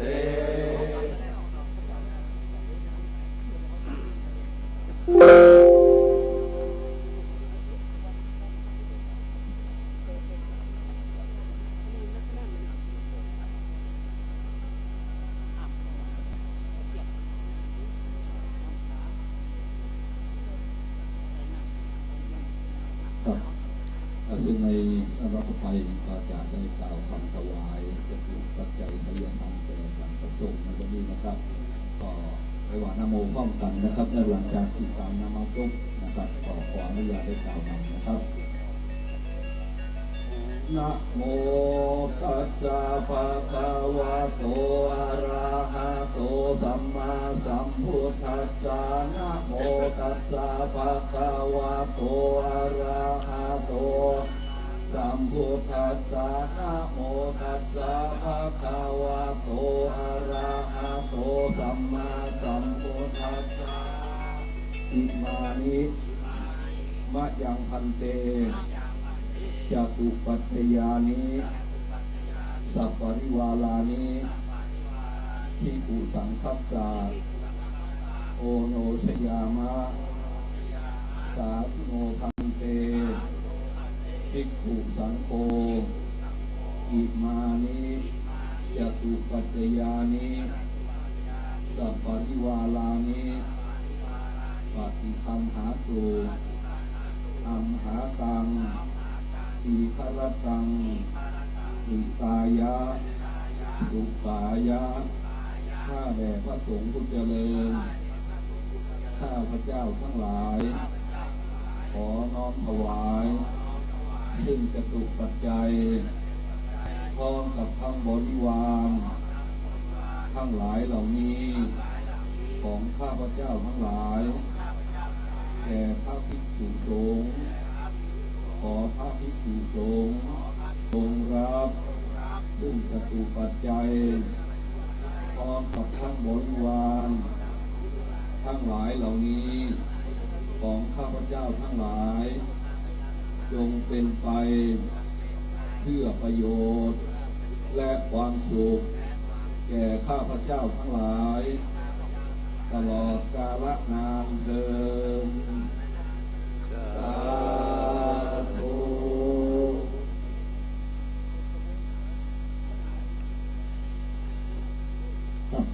ลำดับต่อไปเรียนเชิญนะครับท่านผู้มีเกียรติได้เป็นตัวแทนของผู้ดูแลที่มาดูงานในวันนี้สามารถที่จะเรียนเชิญผู้ท่านที่มาดูงานทั้งหมดได้นะครับก็ขอเรียนเชิญท่านผู้มีชื่อต่อไปนี้นะครับเป็นตัวแทนได้ขึ้นมาถวายปัจจัยนะครับมันจะมี2จุดนะครับจุดแรก11 ท่านนี่คือปัจจัยนะครับแล้วจุดที่2จะเป็นทายธรรมนะครับขอเรียนเชิญคุณถาวรนักเชียงใหม่ครับถวายพระพุทธครับขอเรียนเชิญท่านดร.อานัทวัชรางกูลถวายพระสงฆ์รูปที่1ครับขอเรียนเชิญคุณเรืองชัยยิปสกุลถวายพระสงฆ์รูปที่2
งอิมังทุกานเดวะติสุสัมเดปุเรนตุสังคปา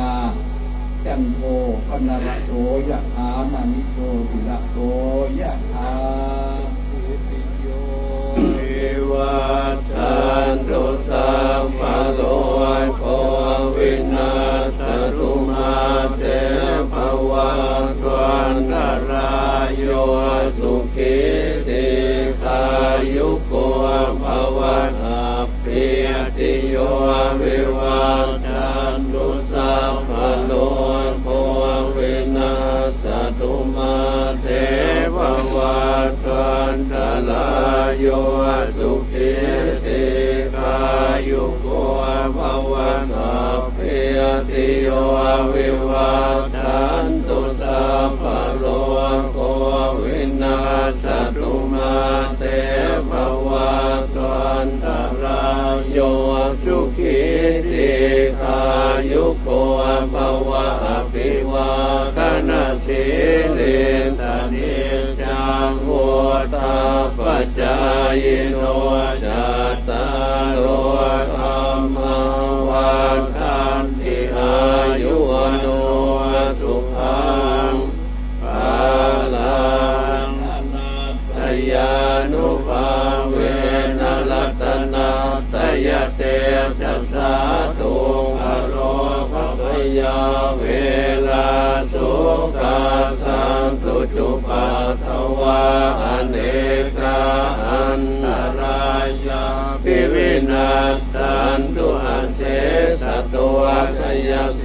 ติตานังลาภังสุติภคยังสุขังพลังสิริอายุจวันโนจะโภคังโมเทียยสวาสัทวาสาจะอายุจะเสวะเสเตภวันตุเตภวตุสัมภมังกลันลาขันตุสัพพเทวตาสัมภโนทานุภาเวนัสสตาสุติภวันตุเตภวตุสัมภมังกลันลาขันตุสัพพเทวตาสัมภธรรมานุภาเวนัสสตาสุติภวันตุเตภวตุสัมภมังกลันลาขันตุสัพพเทวตาสัมภสังฆานุภาเวนัสสตาสุติภวันตุเตสาธุต่อไปการทำในเมตตานะครับเนาะนิ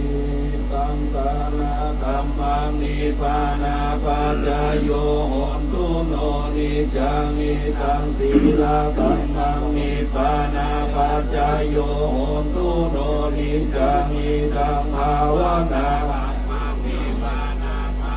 โยโหนตุโนนิจังยังกินเจโกสลังกาตาปังกัมมังสัพเพหิอัมเหหิกาตังปุญญังโน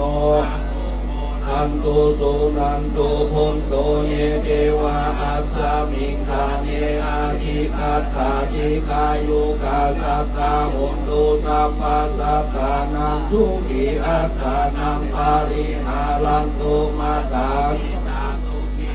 มุนตุตุคาปามุนจันตุสัพเพญาติกาสุขิตาหุนตุตุคาปามุนจันตุสัพเพอัญญาติกาสุขิตาหุนตุตุคาปามุนจันตุสัพเพปิตาสัพเพสัพเพเปตาสุขิตาหุนตุตุคาปามุนจันตุสัพเพนาคาตาสุขิตาหุนตุตุคาปามุนจันตุสัพเพเทวาตุกาปามุนจันตุสัพเพอาจาริโยปัจจายาสุขิตาหุนตุตุกาปามุนจันตุสัพพะสัมปตินังสามิกันตุมาพระรัตนตรัยนะครับ เยนะวาจายาวาเจตัสสาวาพุทเทกุกัมมังปะกาตังมายายังพุทโธปฏิคังหันโตอาจายันตังสังเลสังวาริโตมาพุทเทเยนะวาจายาวาเจตัสสาวาธัมเมกุกัมมังปะกาตังมายายังธัมโมปฏิคังหันโตอาจายันตังสังเลสังวาริโตมาธัมเมเยนะวาจายาวาเจตัสสาวาสังเกตุกัมมังปะกาตังมายายังสังโฆอัตโตอาจายันตังคารันตะเลสังวะอิตุงวะสังเราทำนะครับเนาะเราเป็นพิธีนะครับพิธียังเป็นเล็บเสือนะครับเราแต่ลาพระไว้ก่อนนะครับว่าพร้อมกันเลยครับอันทัตานินายังพันเตอันดุสามะอาหุกิจจามายังอาหุคาลานิยังยัสธานิตุเยกาลังพัญญาคาสาธุพันเต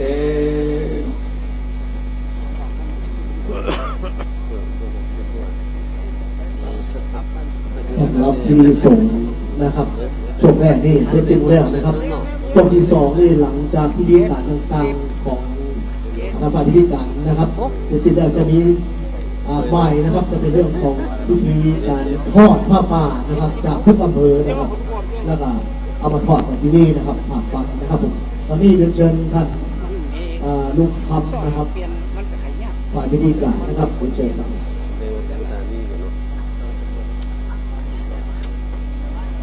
ท่านผอ.ครับพิธีสงฆ์ในการเจริญพระพุทธมนต์โดยพระเถรานุเถระเจ้าคณะพระสังฆาธิการก็ได้จบลงโดยบริบูรณ์แล้วตอนนี้ก็11 นาฬิกาเปิดโรงทานเปิดโรงทานขออาราธนาพระสงฆ์พระคุณเจ้า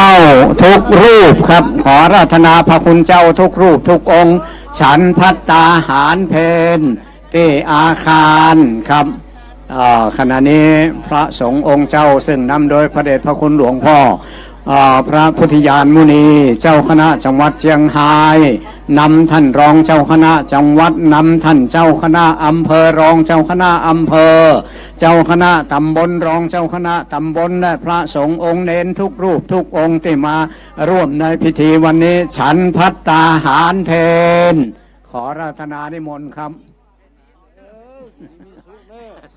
สาธุสาธุสาธุ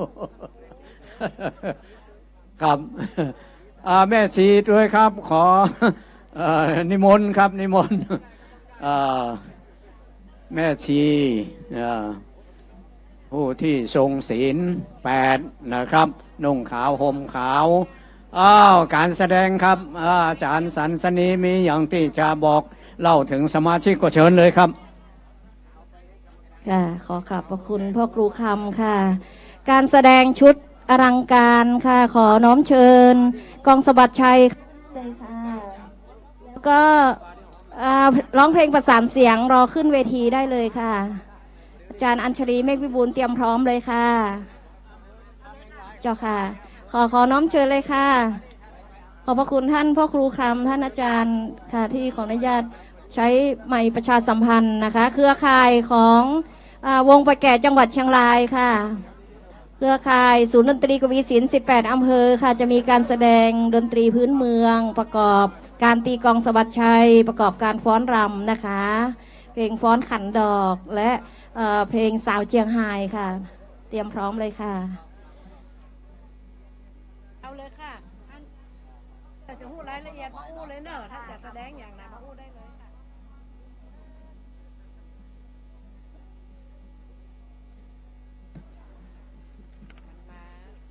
ชุดการแสดงวันนี้มี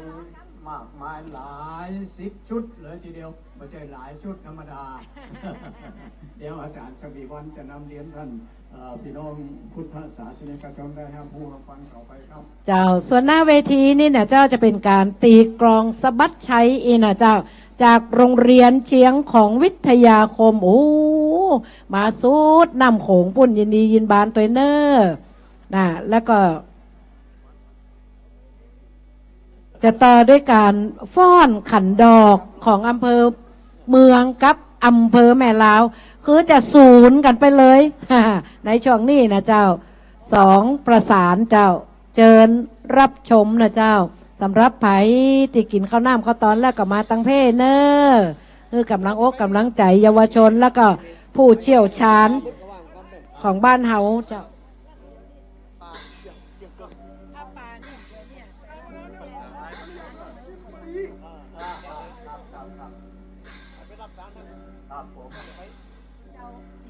คนหลายท่านที่เป็นแฟนรายการใต้ฟ้าล้านนาสวทเชียงรายกำชัยวงศ์ หลายคนหลายท่าน มาขอถ่ายรูปถ่ายภาพครับ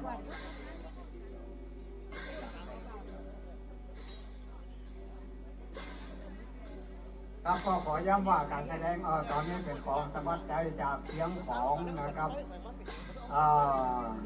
ภายใต้แสงจันทร์ที่สว่างสวย แสงจันทร์ที่วานยามกลางวันเป็นแสงสุริยา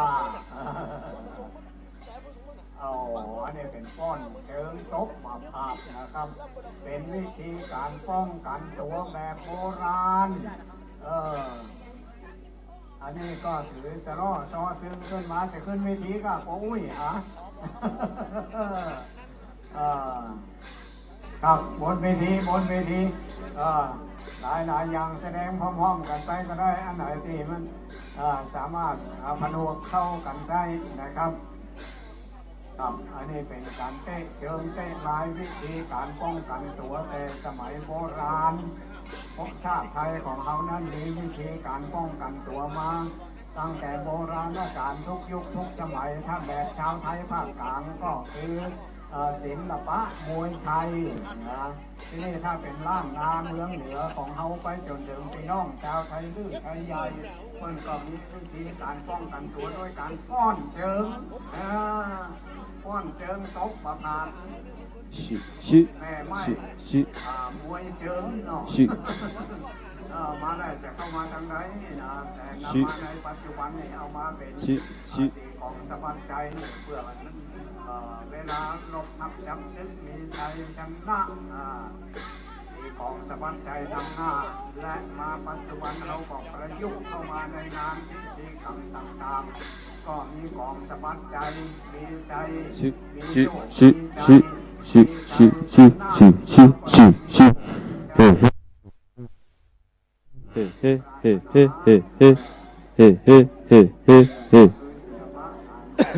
สอบชี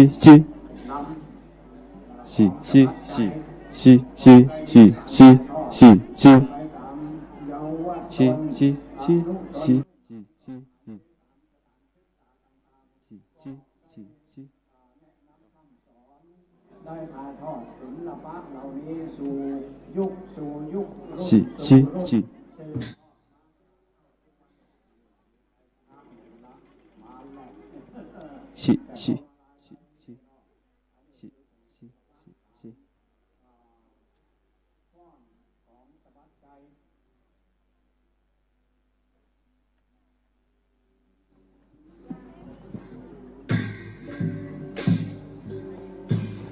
ในขณะเดียวกันก็จะเป็นจังหวะทำนอง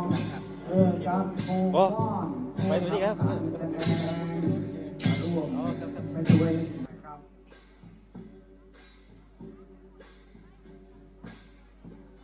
ครับทางด้านบนเวทีก็มีสะล้อซอซึมก็เป็นดนตรีดุริยางค์แบบล้านนาของเขาก็สืบทอดสืบสานกันมาทั่วนาตาปีวันนี้มีพ่ออุ้ยแม่อุ้ยอายุตั้ง70-80 ปี90 ปีก็มีนี่นะครับก็มาตั้งอยู่บนเวทีนี่นะครับ ที่จะทำการแสดงให้ท่านได้พอได้ชมกัน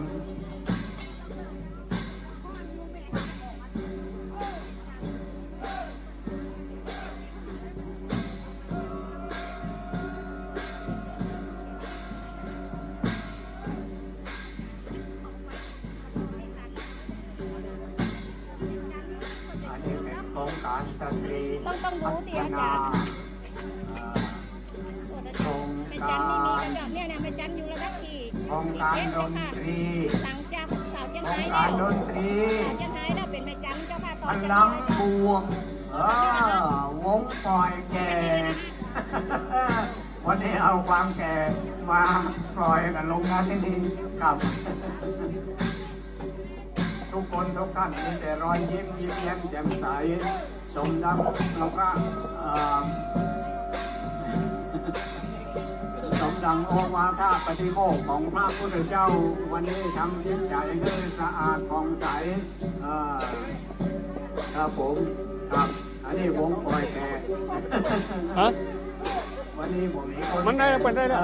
มันมีกี่วันมีแต่ผู้สูงวัยนะครับแล้วก็ประกอบด้วยเยาวชนแห่งส่วนหนึ่งมีนักเรียนนักศึกษาเนี่ยยังจะมีการตอบปัญหาธรรมะก็เพื่อเป็นการสืบทอดสื่อสารให้กับลูกๆหลานเยาวชนไทยของเราได้ซึ่งในพระธรรมคำสั่งสอนขององค์สมเด็จพระสัมมาสัมพุทธเจ้าและก็สืบทอดเรื่องพระพุทธศาสนาคือเป็นศาสนาประจำชาติไทยของเราในอนาคตต่อไปในวันข้างหน้าที่เขาจะพากันเรียกร้องทั่วท้องประเทศไทยบรรดาพี่น้องชาวพุทธของเขา90 กว่า%จะเรียกร้องที่ได้มีการบันทึกจารึกไว้ลงในรัฐธรรมนูญแห่งราชอาณาจักรไทยก็คงจะมีในโอกาสต่อไปนะครับแต่ณที่นี้พุทธมณฑลสถานแห่งนี้นั้นเมื่อปี 2564 เป็นปีแรกที่ได้ก่อตั้งสมาพันธ์ส่งเสริมและพิทักษ์พระพุทธศาสนาเขาได้กล่าวคำปฏิญญาว่าขอให้พระพุทธศาสนาเป็นศาสนาหลักประจำจังหวัดเชียงรายก็ได้สืบทอดมาตราบเจ้าทุกวันนี้ปัจจุบันนี้ที่จังหวัดเชียงรายของเขานั้นมีศาสนาพุทธเป็นศาสนาหลักประจำจังหวัดเชียงรายนะครับก่อได้ก่อกำเนิดตั้งขึ้นเมื่อปี 2564 เมื่อวันที่21 มีนาคม 2564 นับจากนั้นมาจนถึงปัจจุบันณวันนี้เป็นเวลา4 ปีที่สมาพันธ์ส่งเสริมและพิทักษ์พระพุทธศาสนาเป็นองค์กรมหาชนตามรัฐธรรมนูญแห่งราชอาณาจักรไทยนะครับก็ขอเชิญชวนพี่น้องชาวพุทธของเรานะครับบัดนี้เขาได้ดำเนินการได้ตามอำเภอต่างๆก็ได้ดีสมาพันธ์ส่งเสริมและพิทักษ์พระพุทธศาสนาสาขาอำเภอต่างๆก็ได้ครบถ้วนแล้วนะครับ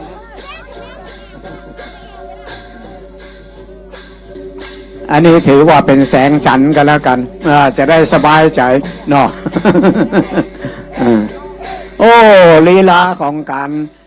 แสดงของสวัสดิ์ชัยก็บ่จะย่อยนะครับปัจจุบันนี้ก็มีอยู่หลายอำเภอมีอยู่หลายสถานศึกษาแต่ณวันนี้ที่25 กุมภาพันธ์นั้นมาจากอำเภอเชียงของอำเภอเชียงของก็เป็นอำเภอชายแดนสุดทางด้านตะวันออกของจังหวัดเชียงรายจังหวัดเชียงรายของเราประกอบไปด้วย18 อำเภอหลายคนหลายท่านยังจำไม่ได้ว่ามีอำเภออย่างเป็นล่ำก็ประกอบไปด้วยอำเภอเมืองเชียงรายอำเภอแม่จันอำเภอแม่สายอำเภอแม่ฟ้าหลวงอำเภอเชียงแสนอำเภอเชียงของอำเภอเวียงแก่นอำเภอขุนตาลอำเภอพญาเมงรายอำเภอเทิงอำเภอป่าแดดอำเภอพานอำเภอแม่สวยอำเภอเวียงป่าเป้าและอำเภอแม่ลาวอำเภอเวียงเชียงรุ้งอำเภอดอยหลวงครบก็ 18 อำเภอนะครับหลายคนหลายท่าน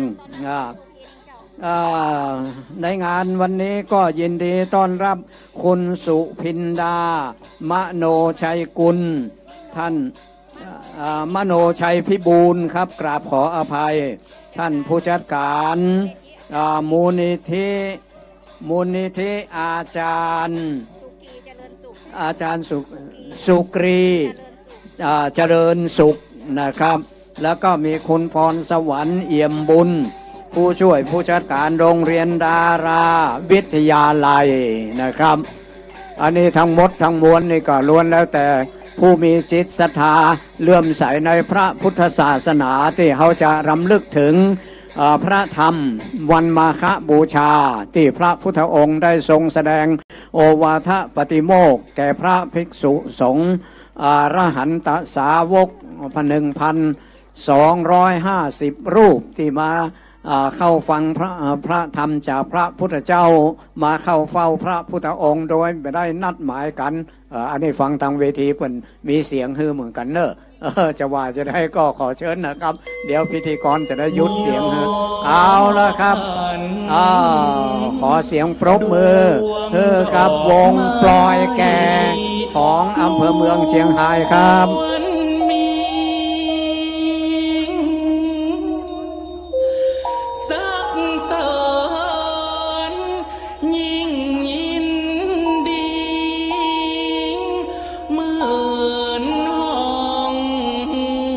มูลนิธิตลาดหลักทรัพย์แห่งประเทศไทยก็สนับสนุนคือกับวงดนตรีนะครับโครงการดนตรีพลังบวกวงปลอยแก่เชียงราย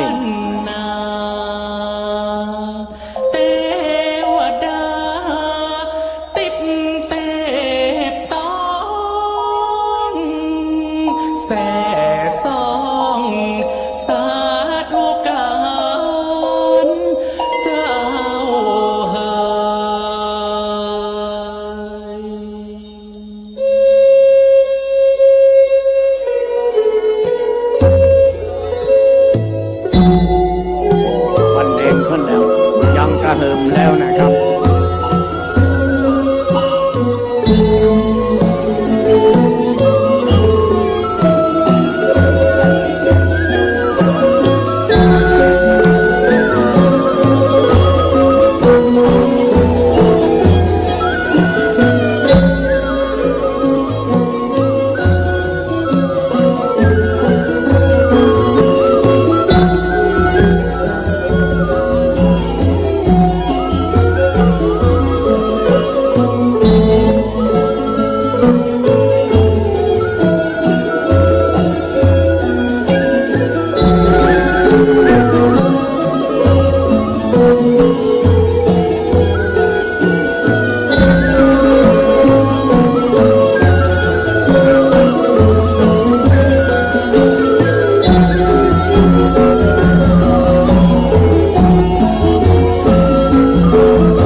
เป็นพุทธบูชาของเสียงปรบมือรอบสนามครับ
ลง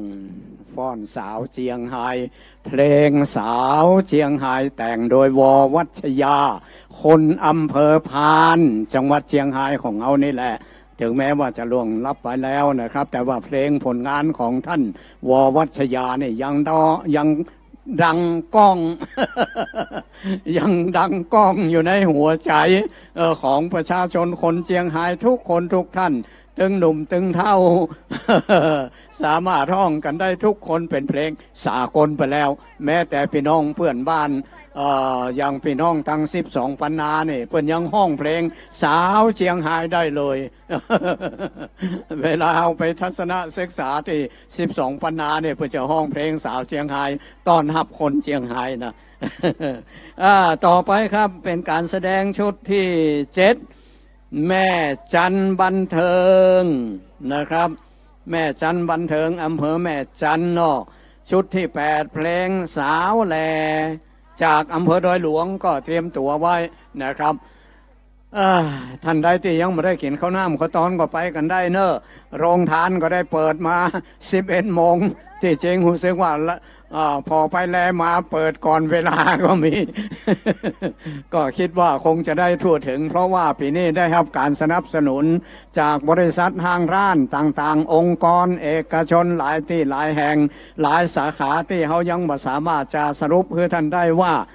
มีที่ไหนเป็นล้ำที่ให้การสนับสนุนเข้าป่าอาหารน้ำดื่มของกินของว่าซาปะโอ้โหขอขอบฮะแม่จันบันเทิงศิลป์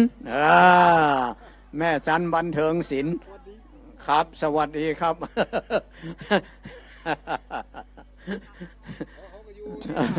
หลายคนหลายท่านมาทักทายก็คำชัยวงศ์ยังอยู่สวทเชียงรายเนี่ย54 ปีแล้วครับ ขออ๋อครับมาขอฮับเกียรติบัตรท่านพระครูปลัดภัสกรฐานะวิโรอำเภอเชียงของอยู่ที่ไหนครับหมายถึงว่าอันนี้ฮับไปแล้วหรือยังไม่ได้ฮับคนฮับไปแล้วบ่อยู่ที่ไหนบ่ฮู้อยู่ที่ไหนไผที่ฮับของท่านพระครูเชียงของขอเอามาคืนให้น้อยนะครับ เจ้าศรัทธาญาติโยมตั้งเชียงของเพิ่นจะมาฮับไปแล้วนะครับจะมากำลังมาฮับอยู่ในขณะนี้นะครับแม่นก็แม่จันบันเทิงศิลป์ดนตรีพร้อมเริ่มได้เลยครับดนตรี ผู้แสดงพร้อมแล้วนะครับรอแต่เสียงดนตรีที่จะให้จังหวะทำนองในการแสดงครับจะหันได้ว่าพุทธศาสนาของเขานั้นทำประโยชน์เขาได้ทุกกาลเวลาเป็นอาการนิโกการแสดงมีทั้งชุดไทยและชุดลาว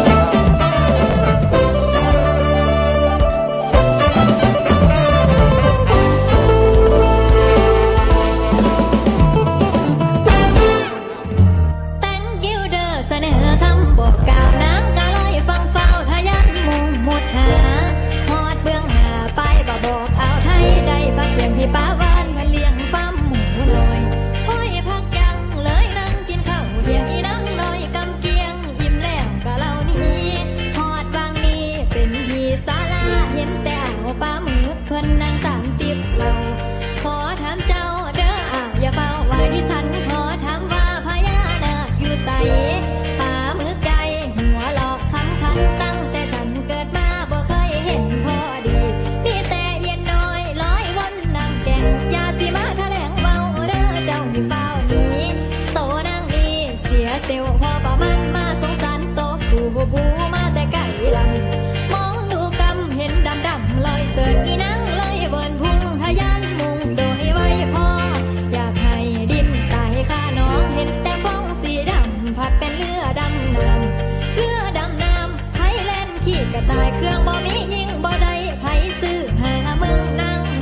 งซึ่งโศกาเลือแสนมาไทยแลนด์บ่เจอดอกเด้อพญานาคนี่อย่างมากเรือดำน้ำที่กระเธอลอยทะเลเฮ็ดเพิ่มอีนังเตอนั่งคำอีนังเตอนั่งคำสมควรลำจบบังคันก่อน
นะครับ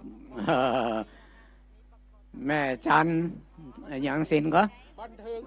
แม่จันบันเทิงศิลป์แสดงจบแล้วก็มาฮับสินน้ำใจจากท่านประธานสมาพันธ์ส่งเสริมและพิทักษ์พระพุทธศาสนาสาขาอำเภอแม่จันปกำนันเกษมครับ นี่จะหันได้ว่าปืนเมืองของเขาเนี่ยปรับประยุกต์ได้ทุกอย่างจะเข้ากับดนตรีสากลปนสาเกได้ทางนั้นนะครับเขาบัตกยุกอ่ะ เพราะฉะนั้นพุทธศาสนาอยู่มา 2,500 กว่าปีนี่นะครับท่านสมัยอยู่เสมอและเป็นที่น่าชื่นชมที่บรรดาเยาวชนก็ดีคนรุ่นหนุ่มรุ่นสาวทั้งหลายที่ได้มาร่วมกิจกรรมในวันนี้ก็จะได้สืบทอดสืบสารเป็นมรดกตกทอดถึงลูกหลานชาวเชียงรายของเราต่อไปในภายภาคหน้านะครับมีชุดต่อไปอาจารย์ชวีวันผู้ถือปฏิทินค่ะก่อนอื่นนะคะขออนุญาตประกาศนะเจ้ากรรมการท่านใดรับเกียรติบัตรของท่านพระครูปรัตน์ภาสกรฐานะวีโรนะเจ้าจากอำเภอเชียงของขอมาส่งที่กองอำนวยการด่วนเดี๋ยวนี้เลยเจ้าขอบคุณเจ้าชุดการแสดงต่อไปนะเจ้าเป็นของอำเภอผานแน่อำเภอผานสีฟ้านะเจ้าเหมือนกับน้ำที่มีป่านักนั่นเนาะขึ้นจื่อลือน้ำแตะป่านินเมืองผานเจ้าและต่อจากนั้นนะเจ้าขอให้ขุนตาลนะเจ้าขุนตาลเตรียมตัวต่อจากขุนตาลแล้วนะเจ้ากำลังอู้กับแม่มาไลนี่เนาะเป็นของตำบลบัวสลีต่อด้วยตำบลปะกอดำจอมอแก้วดงมะดะแม่ลาวรอบเหมาเจ้าตอนนี้ขอจังฟ้อนแม่ลาวไปกินข้าวกันก่อนเนอะสีฟ้าเหมือนกันแต่ทั้งสิ้นทั้งหลุมเป็นลายยกดอกแน่เมื่อผ่านเจิญเจ้าการแสดงชุดอย่างเปิ่นลืมบอกเขาหน่อยโอเคค่ะอำเภอพานเจ้าเพลงมาค่ะ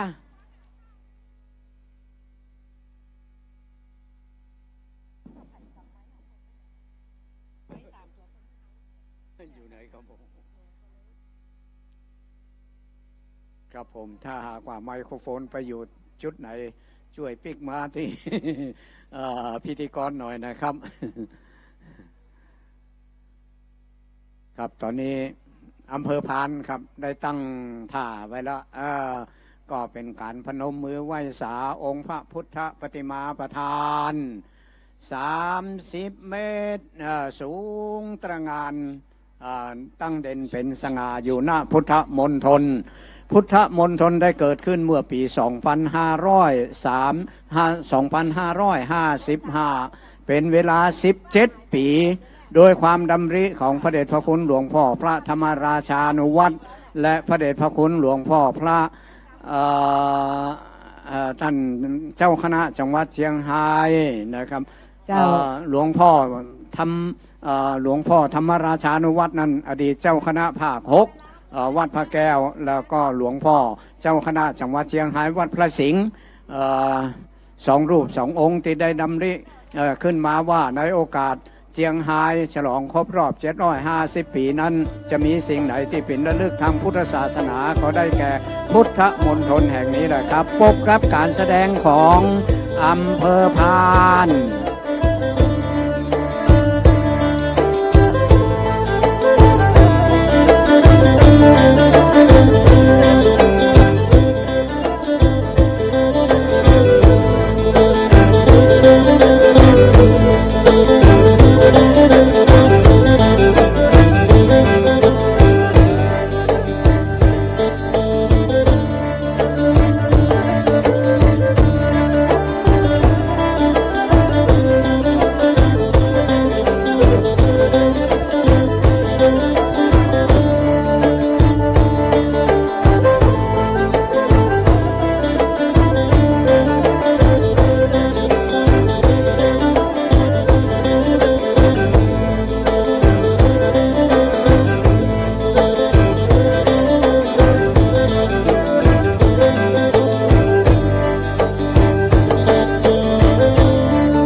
ผมก็จบไปการแสดงของ อำเภอพานนะครับโอ้อำเภอพานนี่ก็เป็นเมืองแห่งศิลปินถึงด้านการฟ้อนการรำการร้องเพลงการแต่งเพลงก็อย่างที่ได้นำเรียนมาแล้วเมื่อก่อนหน้าว่าเพลงสาวเชียงรายก็มาจากคนเมืองพานแหละ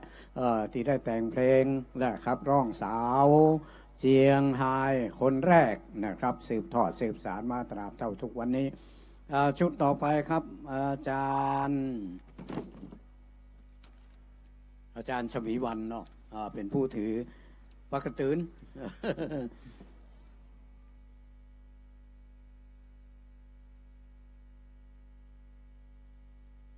อำเภอดอยหลวงอำเภอขุนตาลนะฮะอำเภอขุนตาลค่ะต่อไปเป็นการแสดงของอำเภอขุนตาลนะเจ้าจากชุดมิ่งขวัญคีรีสีขุนตาลจะเป็นจะได้นั่นเฮาหับชมไปพร้อมๆกันเนาะเจ้า ขอบคุณเจ้าปอคำกินข้าวตัวเองเนาะกินน้ำตัวเห็นน้อยเจ้า ขุนตาลถิ่นนี้เป็นเมืองส่งเสริมวัฒนธรรมเดิมเมื่อนานเก่าอ้างเฮาตั้งหลายมาร่วมกันสร้างสืบสารงานนี้ปีน้องงานรักจักสานก็อย่าให้มองมนเศร้าโรยลาสืบสานไว้เตะพี่จ่าน้องจ่าคุณตาลบ้านนาห้องหาพี่เจ้าคุณตาลถิ่นนี้ดีแสนแซ่องค์งามพระจำผู้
มชุดหนึ่งนะเจ้าต้องขอบคุณผู้ใจบุญ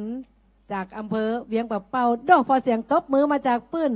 อันก็ไม่ปุระเจ้าท่านศาสตราจารย์ดร.ประพันธ์นะเจ้าพร้อมกับ2 ปาดต่อของขวัญรางวัลจากใจเจ้าท่านดร.ประพันธ์ท่านเป็นรองประธานสมาพันธ์ส่งเสริมและพิทักษ์พระพุทธศาสนาและเป็นประธาน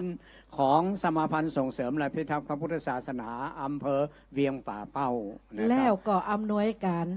ถ่ายทอดสดวันนี้นะเจ้าระบบเทคโนโลยีมอพะเยาที่ดีสุดเจ้าจากมอพะเยาดังไกลไปโดยเฉพาะสหรัฐอเมริกานะเจ้าค่ะ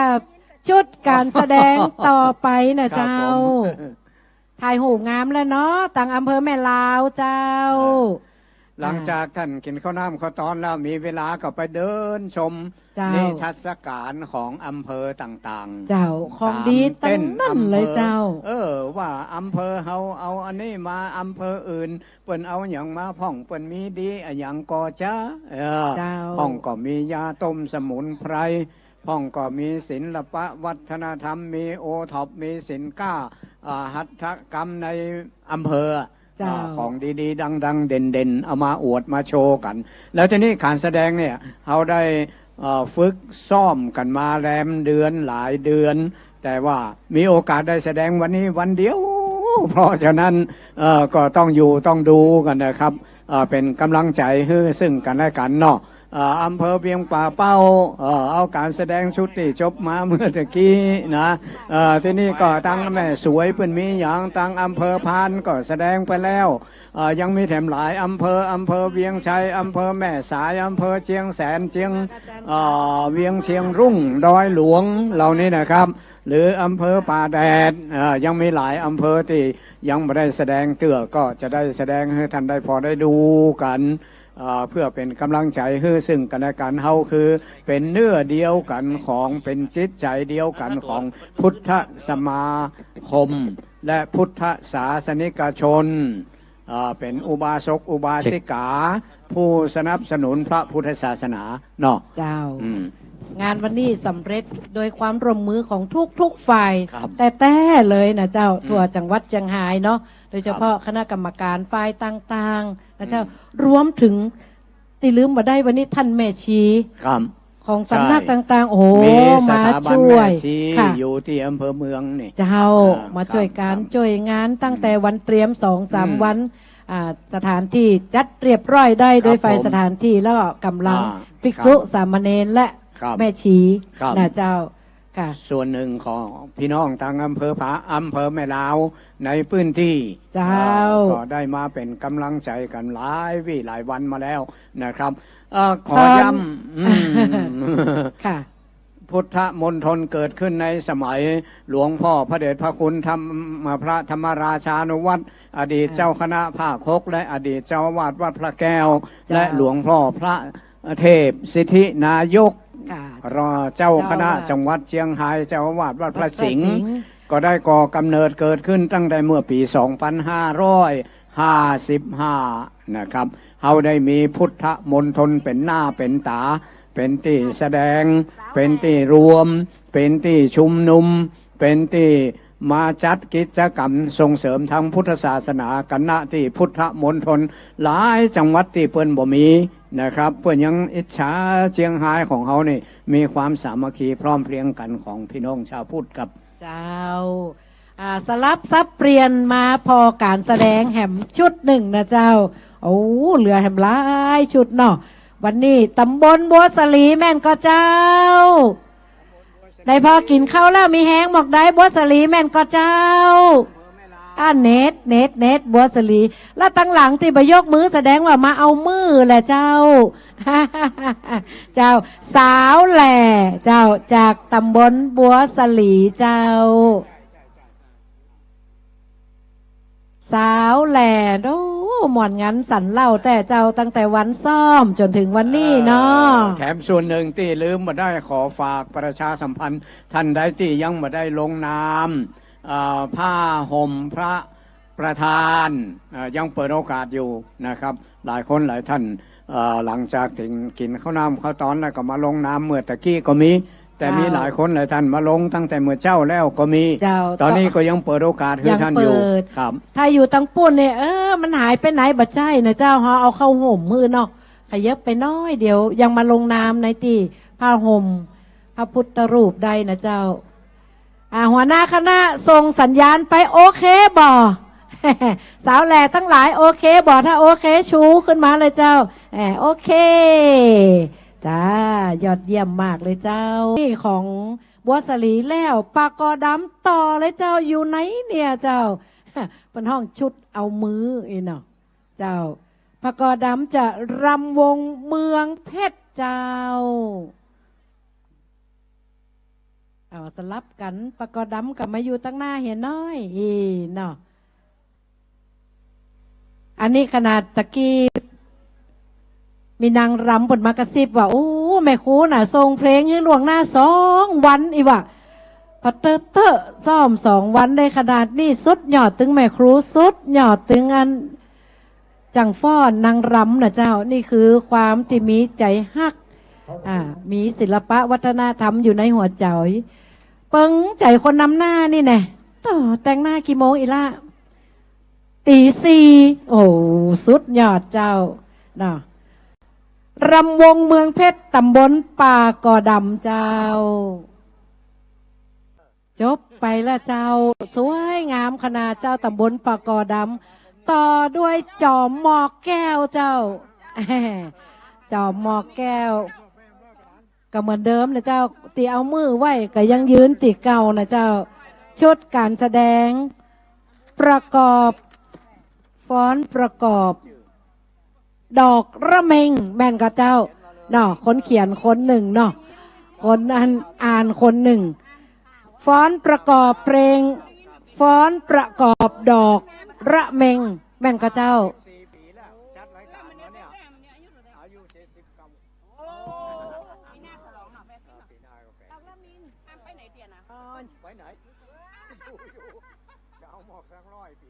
เดี๋ยวกันเตอะบันแล้วใจขอมาใกล้ๆคนเขียนให้กำเตอะเดี๋ยวประกาศไปแล้วถูกมาทิมเนาะครับขออนุญาตประชาสัมพันธ์นะครับประกอบเพลงดอกระมิงแม่นกระเจ้า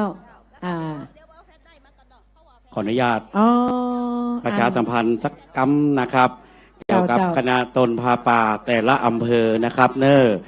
อีกสักครู่นะครับเดี๋ยวเขาจะได้ทำพิธีทอดผ้าป่าในช่วงท้าย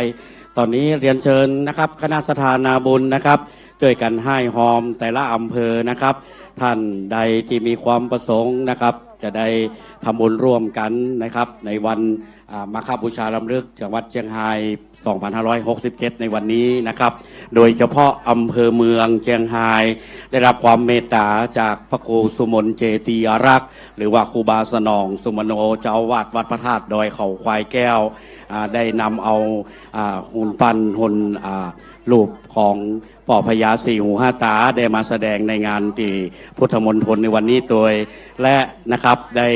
ให้หอมเป็นขวัญกำลังใจคืออำเภอเมืองจะเป็นเพลงเชิงชีวิตชาวนาตอนนี้ก็ได้ติดต่อหอมผ้าป่าไป800แล้วนะครับเครื่องเสียงขอเอามาเลยนะเจ้าเดี๋ยวเขา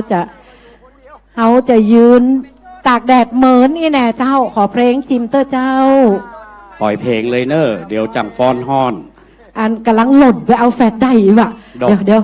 อีแม่เขาหล่นไปเอาแฟดได้กำเพราะฉะนั้นจังฟ้อนนี่สุดยอดนะเจ้าสุดยอดชีวิตชาวนาเพลงพร้อมก็เจ้าชีวิตชาวนาเจ้าบ่มีเพลงเตือนเนอะแม่เพลงชีวิตชาวนามาต่อกันเลยเพลงเอ้ยเพลงมันอยู่ตังใดมาเดี๋ยวนี้กลางสนามมีกระจังฟ้อนกับพิธีกรนะเจ้าเนาะแต่พิธีกรยังได้จองเนาะต้องขอบคุณฝ่ายสถานที่เนอะเป็นเตรียมจองไว้ยืนนี่2 คนปอคำวันทุตั้งแต่6 โมงเนาะเจ้าก็ขอโอกาสตั้งฝ่ายอำเภอเมืองเจ้าประชาสัมพันธ์ต่อแหมน้อยเจ้าอำเภอเมืองเนอะไผ่อยากจะมาบูชาวัตถุมงคลนะครับพญาสี่หูห้าตาวันนี้พระครูบาสนองสุมโนเมตตาได้นำมานะครับเพื่อบูชาถึงพุทธมณฑล ขึ้นไปวัดนะครับ ราคาเริ่มต้น300แต่มาในงานวันนี้100 บาทครับเพื่อจะได้สมทบทุนเข้าองค์พระป่านะครับมาที่เต็นท์อำเภอเมืองได้เลยเนอะได้รับความเมตตาจากพระครูบาสนองสุมโนหรือว่าพระครูสุมนเจติยรักษ์นะครับได้รับมอบครับมือเลยเนอะนะครับถ้าใครอยากจะเอาไว้บูชานะครับป่อพญาสีหูห้าตานะครับมาเต้นอำเภอเมืองได้ครับเจ้าเต้นใกล้ๆหันถ้ามีอย่างจะประชาสัมพันธ์ประมูลไหมจากปนานหน่อยที่อำเภอเมืองได้เลยเนอะเจ้ามาเจ้าตอนนี้เพลงไออย่างพร้อมก่อนแม่เหยสนิกชนได้โดยเฉพาะจังฟ้อนอำเภอแม่ลาวตึงชุดนี่วันนี้300 กว่าชีวิตนะเจ้าเชิงชีวิตชาวนาต่อเลยเจ้าจากตำบลดงมะดะเจ้า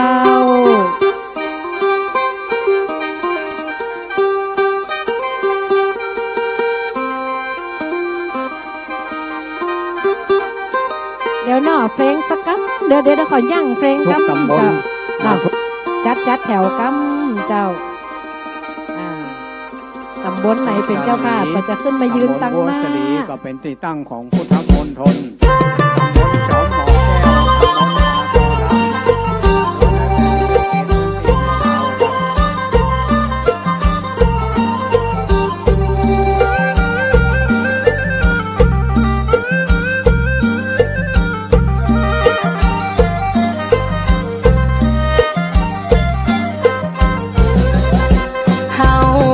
สาวนาหลังสู่ฟ้านาสู่ดินห้วยน้องคือมองหากินภูมิใจในถิ่นบ้านเกิดเกิดนาสายลมพัดมาวอยวอยอยู่ที่น้อยกินนกเขาลอยมาเสียงเขียเสียงนกไก่นาคือกะบ้าเสียงลำมวนซื่นยามฝนเทลงมาปูปลาลงตรงลงใส่เห็ดปวกเห็ดละโงกเห็ดไข่เห็ดเพาะนังฝ่ายแกงใส่ผักอีตูหอดยามนำคนแจ้นา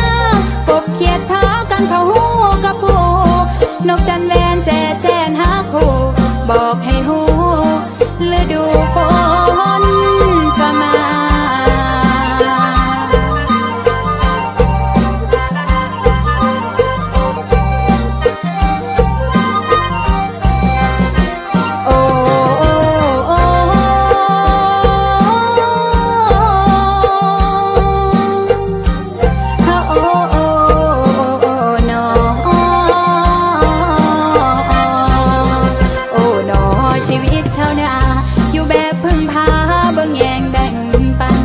ออกพรรษาเข้าไม่ป้ามัน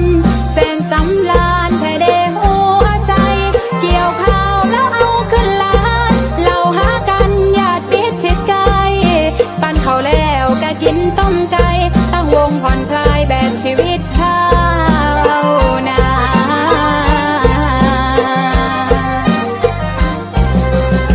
เสียงฟ้าห้องสั่งนั้นก้องดังตึงไปตึงมาบอกปีหน้าจะมาลาทงนาป่าดงทองไผ่วิถีชีวิตชาวนาสืบกันมาแต่ปู่ย่าตายายจงพากันรักษาไว้เฮาภูมิใจเกิดเป็นชาวนา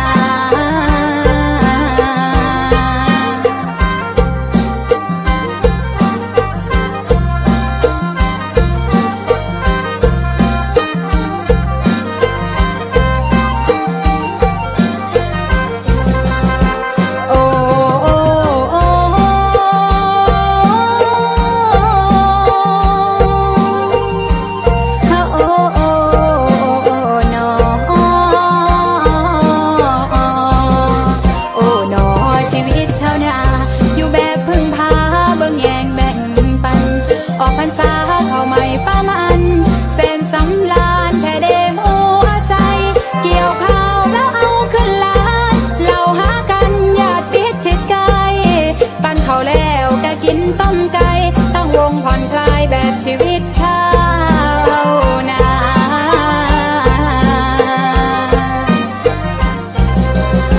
เสียงฟ้าห้องสั่งนั้นก้องดังตึงไปตึง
เสียงปรบมือกึกก้องมาจากทั่วสารทิศนะเจ้า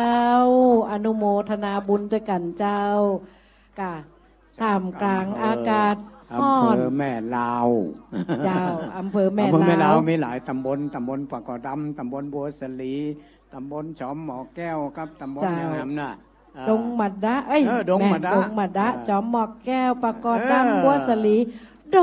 ครับ ยังบ่หมดแต่เจ้าเขาจะมีชุดปิดท้ายสำหรับการแสดงวันนี้นะเจ้าชุดปิดท้ายเพลงสาวแหล่จากอำเภอดอยหลวงเจ้าดอยหล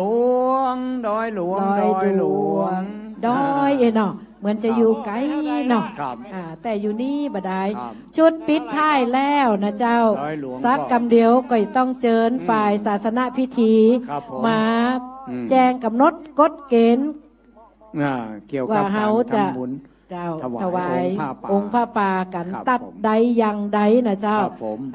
ครับดอยหลวงมาแล้วมา1อีแม่2ก็อีแม่3ก็อีแม่4ก็อีแม่5มาละแดงเหลืองดอยหลวงสาว 2,000 ปีเจ้าน้อยไปเนาะคนละ 2,000 โอ้รวมอายุแล้ว 2,000 ปีกับกระใจเนอไผจะมาบูชาสิวหาตาใกล้จะหมดแล้วเนอขึ้นไปบนวัดองค์300มาพุทธมนต์พลวันนี้100 บาทครับสมทบทุนพระป่าเนอจองไว้ตัวเนอครับอำเภอเมืองครับอำเภอเมืองก็ได้รับความเมตตาจากท่านครูบาวัดพระธาตุเขาควายแก้ว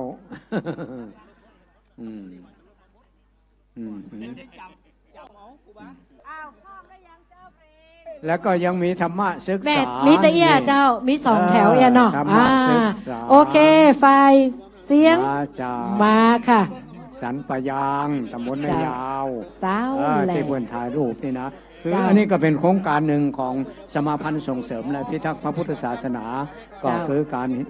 เรียนธรรมะศึกษา3 ระดับชั้นตรีโทเอกปีนี้ก้าวหน้ามาถึง3 ชั้น3 ระดับแล้วมีหลายอำเภอนอกจากอำเภอเมืองก็มีอำเภอเทิงและหลายอำเภออยู่นะครับก็เป็นโครงการส่งเสริมตึกเลยเต้นโดยสักกัมนี่ก็มีชีวิตชีวาต้องขอบคุณตังดอยหลวงนะเจ้าเนาะการแสดงของอำเภอดอยหลวงติจุกอยู่นี่ติจุกอยู่นี่มีแหมเพลงว่าปะครับยังบ่จบเตื้อแล้วก็ที่เวทีของขุนตาลก็จะแสดงต่อที่อันไหนเต้นของเพิ่นเพราะเพิ่นเตรียมมาหลายชุดนะครับนอกจากแสดงบนเวทีบนสนามแล้วก็ยังไปแสดงที่ในเต้นประจำอำเภอขุนตาลท่านที่สนใจก็ไปชมขึ้นชื่อว่าศิลปินแล้วเนี่ยจะเป็นอำเภอไหนก็สามารถร่วมแสดงกันได้นะครับขอเตอะมาเต้นยักโดยทำนองของเลือดศิลปินก่อนอนุญาตช่วงนี้ประชาสัมพันธ์นะเจ้าก่อนตีสักกำเดียวตอนนี้เชิญฝ่ายศาสนาพิธีเนาะได้เตรียมการมานัดหมายเรื่องของการถวายองค์พระป่านะเจ้าก่อนที่เขาจะถวายองค์พระป่าพร้อมกันขอประชาสัมพันธ์ไปทุกอำเภอว่าคณะนี้ขอให้ท่านได้นับปัจจัยตีองค์พระป่าของท่านเนาะให้เป็นที่เรียบร้อยใส่ในซองเขียนจำนวนติดเดี๋ยวเรามาถวายพร้อมกันตั้งเวทีเพ่นะเจ้าและแหมเรื่องหนึ่งก็คือสักกำเดียวเมื่อผ้าป่าเรียบร้อยแล้วชมการแสดงเรียบร้อยแล้วจะเก็บสถานที่ขอความกรุณานะเจ้าป้ายของอำเภอต่างๆท่านบ่ต้องเก็บไปตัวเนอะเจ้าเนาะตั้งสมาพันธ์จะมีเจ้าหน้าที่เก็บไว้ฮือปีหน้าเฮามาจัดงานกันใหม่ก็จะแจกคือไปจะได้พร้อมเพรียงและเหมือนกันนะเจ้าคือบางปีที่ผ่านมาเนี่ยมีบางอำเภอเอาไปตัวเหีย เสร็จแล้วก็พอจะจัดงานมาก็มาสำรวจดูขาดอำเภอนั่นอำเภอนี่ต้องมาแปลงเพิ่มแถมใหม่เพราะฉะนั้นเขาจะมีชุดเนี้ยเอาไว้ทีเนี้ยทางสมาพันธ์จะเป็นผู้บริหารจัดการนะครับ ถึงปีหน้าฟ้าใหม่เขาก็มารวมกันนะทีนี้ก็แจกไปตามเต้นเมื่อท่านเดินทางจากอำเภอของท่านมาท่านก็จะได้หันว่าอ้อเต้นของอำเภอนั่นอยู่ตรงนี้อยู่อำเภอนี้อยู่ตรงนั้นเป็นที่สบายใจตั้งขุนตาลงามขยับเข้ามาแหมน้อยก็ได้เจ้าขยับมาตั้งกลาง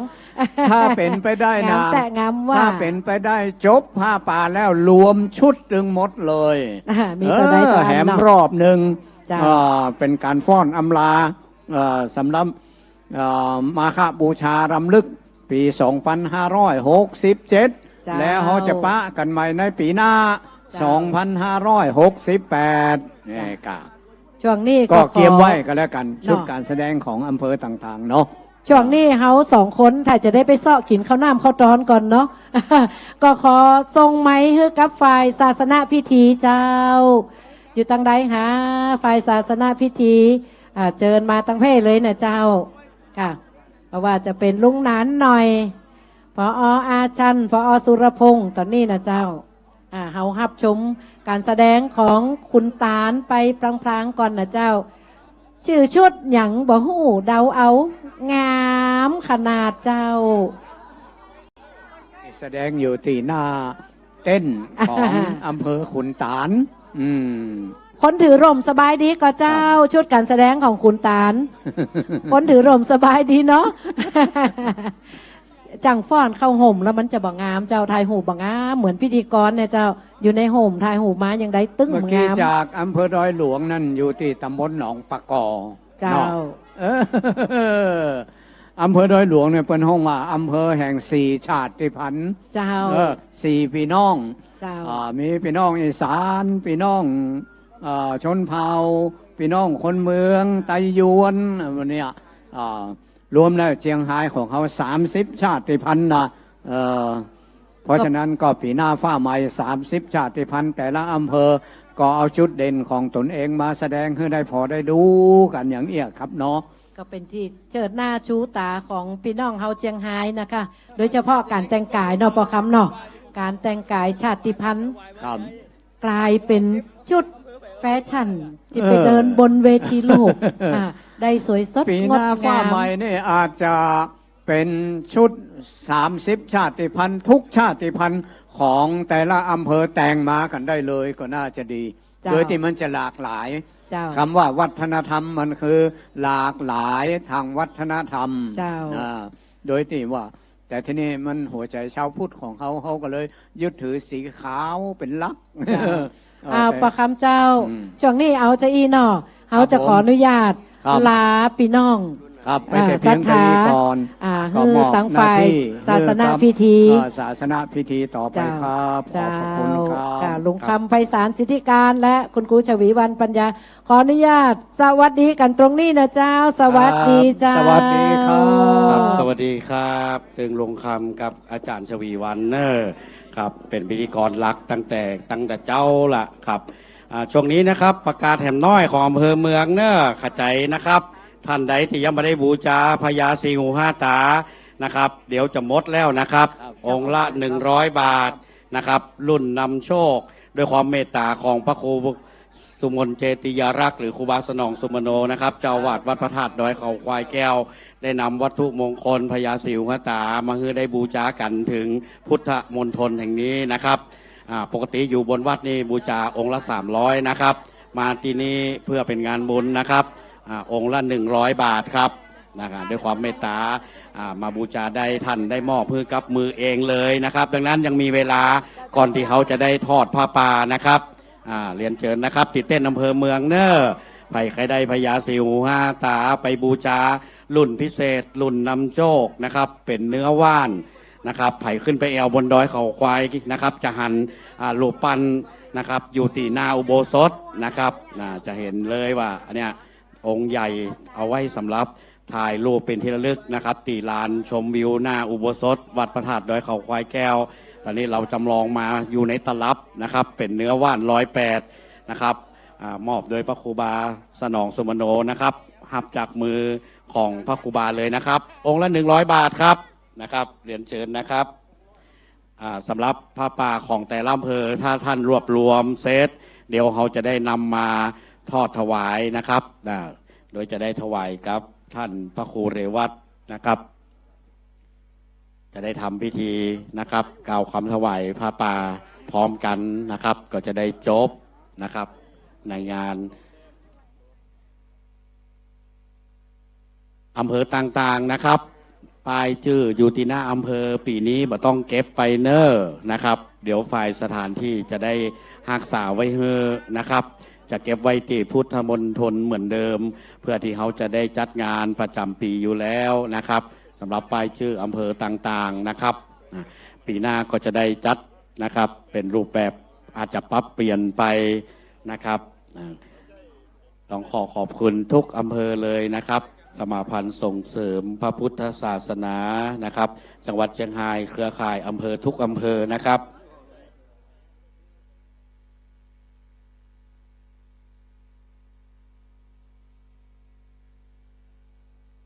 ตอนนี้ยังมีเวลาเนอะ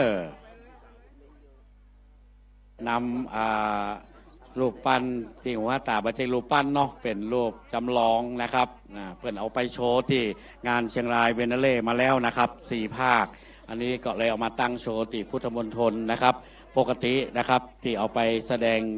แต่ละจังหวัดนะครับรวมถึงจังหวัดเชียงรายตัวนะครับก็เอาไปไว้ที่บนวัดพระธาตุดอยเขาควายแก้วดังนั้นด้วยความเมตตาของท่านพระครูสมนเจติยรักษ์นะครับก็เลย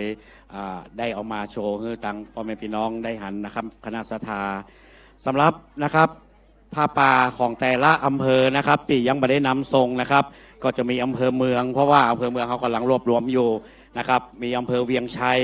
อำเภอเชียงแสนอำเภอแม่ลาวเจ้าภาพนะครับอำเภอเวียงป่าเป้าอำเภอป่าแดดนะครับถ้าพร้อมแล้วก็นำมาได้นะครับที่กองอำนวยการนะครับเพื่อจะได้แจ้งยอดและก็ทำการถวายนะครับ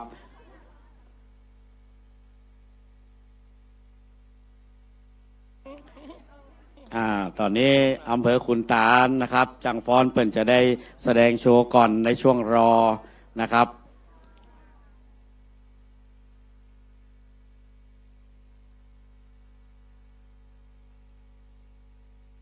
กระตังติด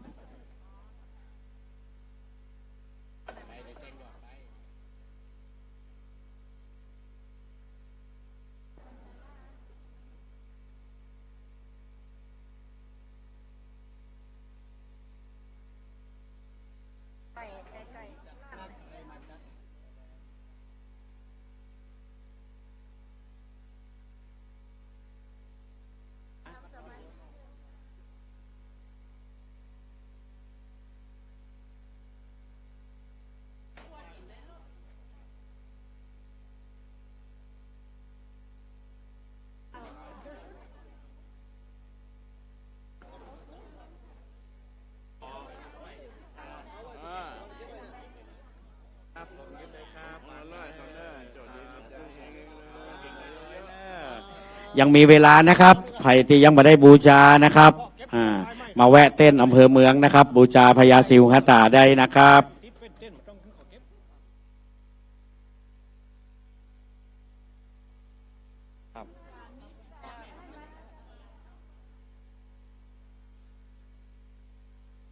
ครับอำเภอเมืองนะครับก็ต้องขอในนามสมาพันธ์ส่งเสริมและพิทักษ์พระพุทธศาสนานะครับจังหวัดเชียงรายรวมถึงเครือข่ายอำเภอเมืองเชียงรายนะครับขออนุโมทนาบุญนะครับสมาธิปัญญาเนาะสมาธิพัฒนาปัญญานะครับเปิดจะเป็นกลุ่มพัฒนาโดยสมาธิที่สร้างขึ้นต้องขอบคุณนะครับสภาวัฒนธรรมอำเภอเมืองเชียงรายตัวนะครับที่ได้มาแสดงนะครับเป็นงานนะครับศิลปะชิ้นงานที่เปิดนอกประดิษฐ์ประดอยนะครับต้องขออนุโมทนาบุญตัวนะครับมาร่วมงานนะครับ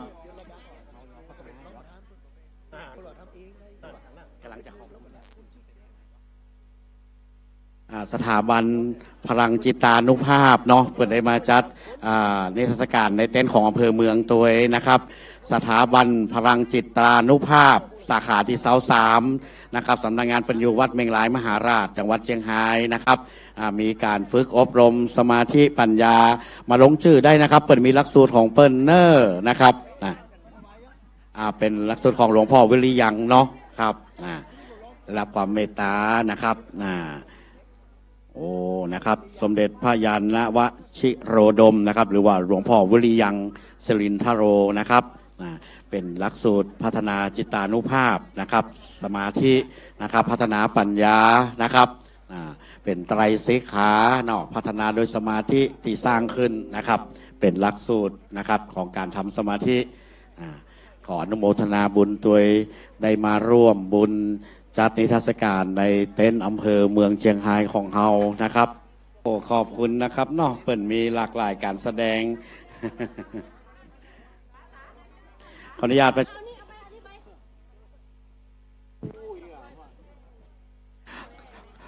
ขอเสียงปรบมือให้ครับคุณตาลแห่มกัมแล้วครับ โอ้สุดยอดเลยนะครับครับเอกสารนะครับในแบบประเมินเนอร์นะครับที่ได้รับไปตั้งแต่เจ้านะครับถ้าอำเภอไหนที่เสร็จแล้วเอามาส่งที่อำเภอเมืองได้นะครับเดี๋ยวเขาจะได้นำไปคือทางฝ่ายประเมินผลนะครับตอนนี้เลยนะครับถ้าเสร็จแล้วก็อำเภอที่ยังไม่ได้แจ้งยอดพระป่านะครับแจ้งยอดพระป่าที่กองอำนวยการได้นะครับ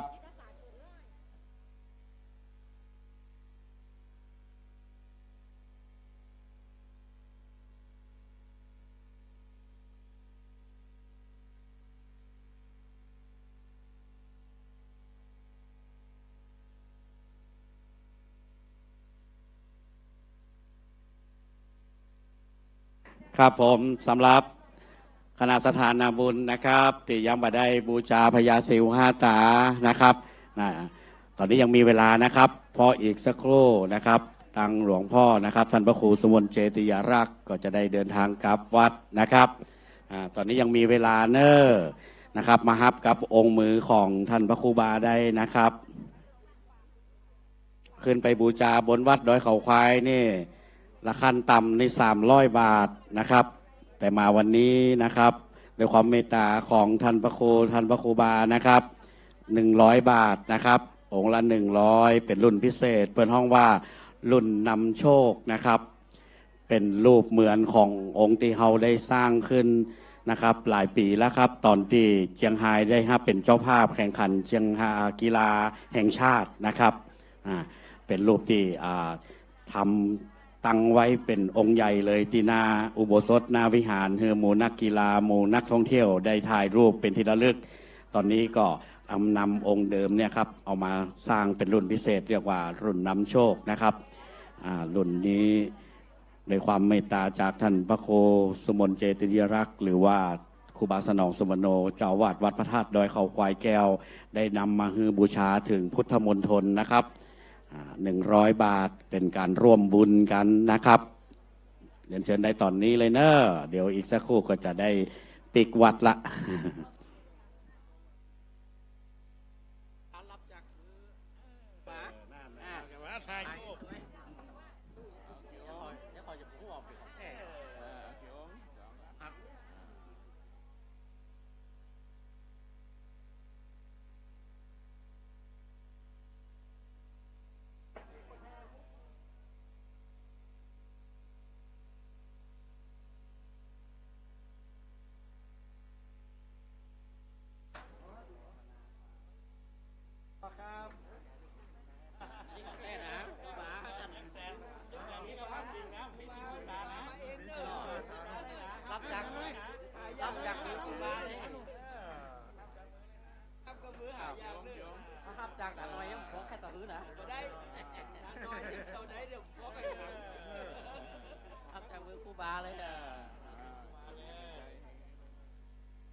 อำเภอปะแดดนะครับยังไม่ได้แจ้งยอดเนอร์นะครับแจ้งยอดผ้าป่าตัวนะครับอำเภอปะแดดครับเหลืออยู่ปะแดดอำเภอเดียวละนะครับ ครับเรียนเชิญนะครับมาฮับจากมือพระครูบาเลยนะครับ บันทึกภาพได้นะครับของแท้แน่นอนนะครับอยู่บนวัดพระธาตุดอยเขาควายแก้วนะครับเดี๋ยวถ่ายรูปเนาะ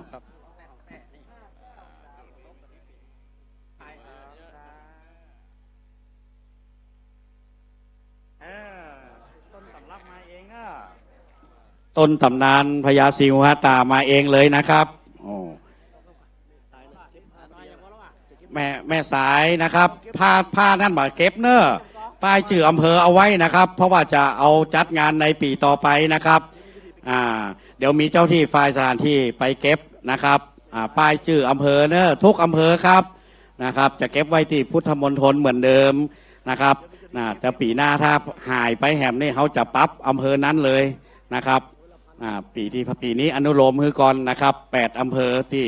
หายไป แม่สายเป็น1 ใน 8นั่นเลยนะครับเอาไว้ในเต็นท์เลยนะครับเพราะเดี๋ยวฝ่ายสถานที่จะเก็บนะครับป้ายนี้จะเอาไว้จัดงานในปีต่อไปแหมนะครับปลาแดดแจ้งว่าเปิ้นบ่มีต้นผ้าป่ามาเนอะนะครับแม่นก็ครับพอนั่งในท่านเขากลมหูเนาะว่าเปิดมาจากป่าแดดกอนะครับแต่ได้แจ้งมาว่าป่าแดดแบบมีต้นผ้าป่ามานะครับเอายอดหอมก็ได้เนอะถ้าไผ่อยู่ป่าแดด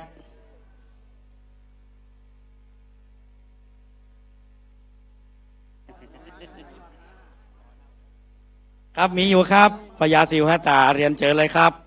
รับมือจากท่านพระครูบาเลยนะครับต้นตำนานสร้างวัดมีตำนานเรื่องเล่าโบราณมาแล้วนะครับเป็นเมืองโบราณเก่าก่อนที่จะเป็นเมืองเชียงไฮ้บริเวณนั้นเป็นห้องว่าเมืองพันธุมตินครนี่นะครับเจ้าของชื่อว่าพญาพันธุมติราชมีมเหสีอยู่7 นาง7 คนด้วยกันนะครับแล้วก็มีลูกสาวงามเนี่ยนะเป็นที่เรื่องลือไปไกลนะครับเป็นเรื่องที่ว่าพญายินนะได้แปลงกายมาช่วยนะครับคนยากหรือว่าตุกตะนะครับจนได้เป็นพญาเจ้าเมืองเอาแมงสิวหตาไปเลี้ยงนะครับแมงสิวหตามันกินทานขี้ออกมาเป็นทองคำก็คือโจกลาบนะครับมันเป็นคติธรรมตัวนะครับอนุโมทนาบุญตัวเนอร์นะครับได้มาบูชาไว้ได้รับมือจากหลวงพ่อพระครูบาตัวนะครับ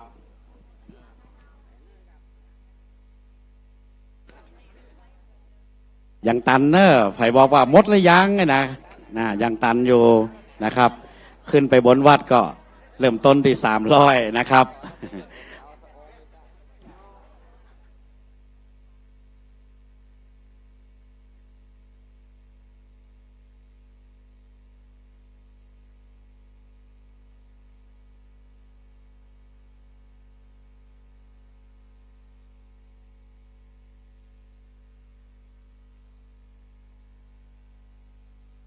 ไปอำเภอนะครับ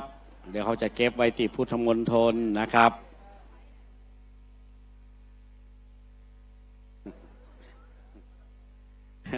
จะมาบูชาแหละตันอยู่ครับตันอยู่เนอะครับบางท่านนี่โอ้กว่าจะขึ้นไปบนวัดนะครับวันนี้เมตตามาถึงที่แล้วนะครับได้ครับได้ถึงครับเดี๋ยวซ่อถุงเฮเนอร์ครับ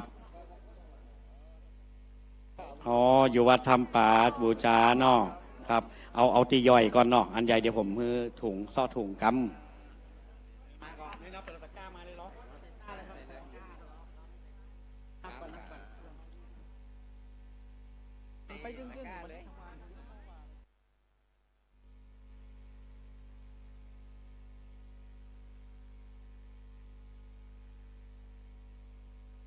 มีครับ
วันนี้เอาตัวจำลองมาโชว์ตัวเนอร์นะครับหุ่นตัวนี้ไปโชว์ถึงต่างจังหวัดที่4ภูมิภาคไปแล้วนะครับก่อนที่จะมาเชียงไฮ้ครั้งสุดท้ายนี่ไปตั้งที่พิจิตรนะครับ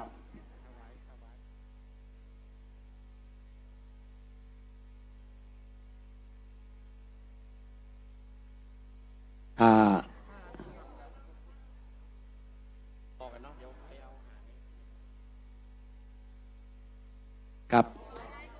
การนิมนต์ท่านพระครูสังฆรักษ์เรวัตเรวโตครับท่านพระครูเรวัตครับเดี๋ยวหับต้นพระป่ากำครับ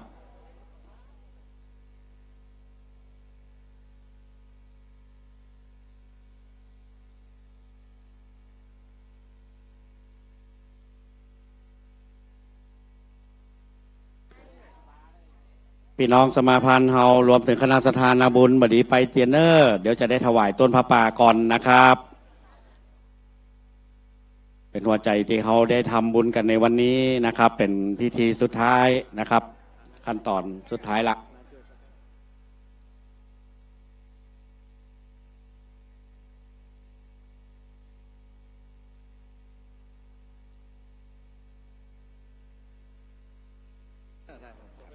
สำหรับอำเภอต่างๆนะครับที่ยังไม่ได้ปิกนะครับท่านมีความประสงค์ที่จะนำหนังสือสวดมนต์วันมาฆบูชานะครับไปที่อำเภอของท่านนะครับส่งตัวแทนมาฮับที่กองอำนวยการได้เลยนะครับหนังสือสวดมนต์นะครับมาฆบูชาเนาะนะครับที่ยังไม่ได้เดินทางกลับก็เดี๋ยวถวายต้นพระป่าพร้อมกันก่อนนะครับแล้วก็จะได้เก็บของเดินทางกลับกันเนาะครับถ้ามีความประสงค์ที่จะเอาหนังสือสวดมนต์วันมาฆสิงห์พระประธานในพุทธมณฑล 18,795 บาทตู้บริจาคเงินผ้าห่มพระ 5,470 บาท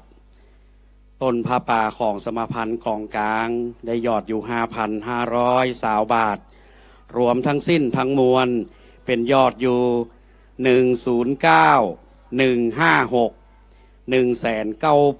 109,156 ฟังแห่มกำนะครับเลขที่ออก109,156หมวดต่อไป นะครับ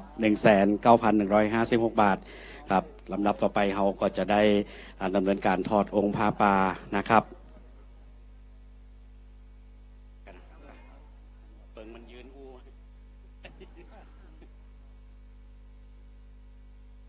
ครับพร้อมแล้วเราจะทำการทอดพระป่านะครับนะโมพร้อมกันแล้วก็วาดตัวไปเลยนะครับนะโมตัสสะภะคะวะโตอะระหะโตสัมมาสัมพุทธัสสะนะโมตัสสะภะคะวะโตอะระหะโตสัมมาสัมพุทธัสสะนะโมตัสสะภะคะวะโตอะระหะโตสัมมาสัมพุทธัสสะอิมานิมะยังพันเตบังสกุระจีวรานิสปาริวารานิภิกขุสังคัสสะโอโนชยามะสาธุโนพันเตภิกขุสังโฆอิมานิบังสกุระจีวรานิสปาริวารานิปฏิคันหาตุอัมหากังทีคารตังหิตายะสุขายะข้าแด่พระสงฆ์ผู้เจริญข้าพเจ้าทั้งหลายขอน้อมถวายซึ่งผ้าบังสกุลจีวรพร้อมกับของบริวารทั้งหลายเหล่านี้แด่พระภิกษุสงฆ์ขอพระภิกษุสงฆ์จงรับซึ่งผ้าบังสกุลจีวรพร้อมกับของบริวารทั้งหลายเหล่านี้ของข้าพเจ้าทั้งหลายเพื่อประโยชน์เพื่อความสุขเพื่อความเจริญแก่ข้าพเจ้าทั้งหลายตลอดกาลนานเทอญ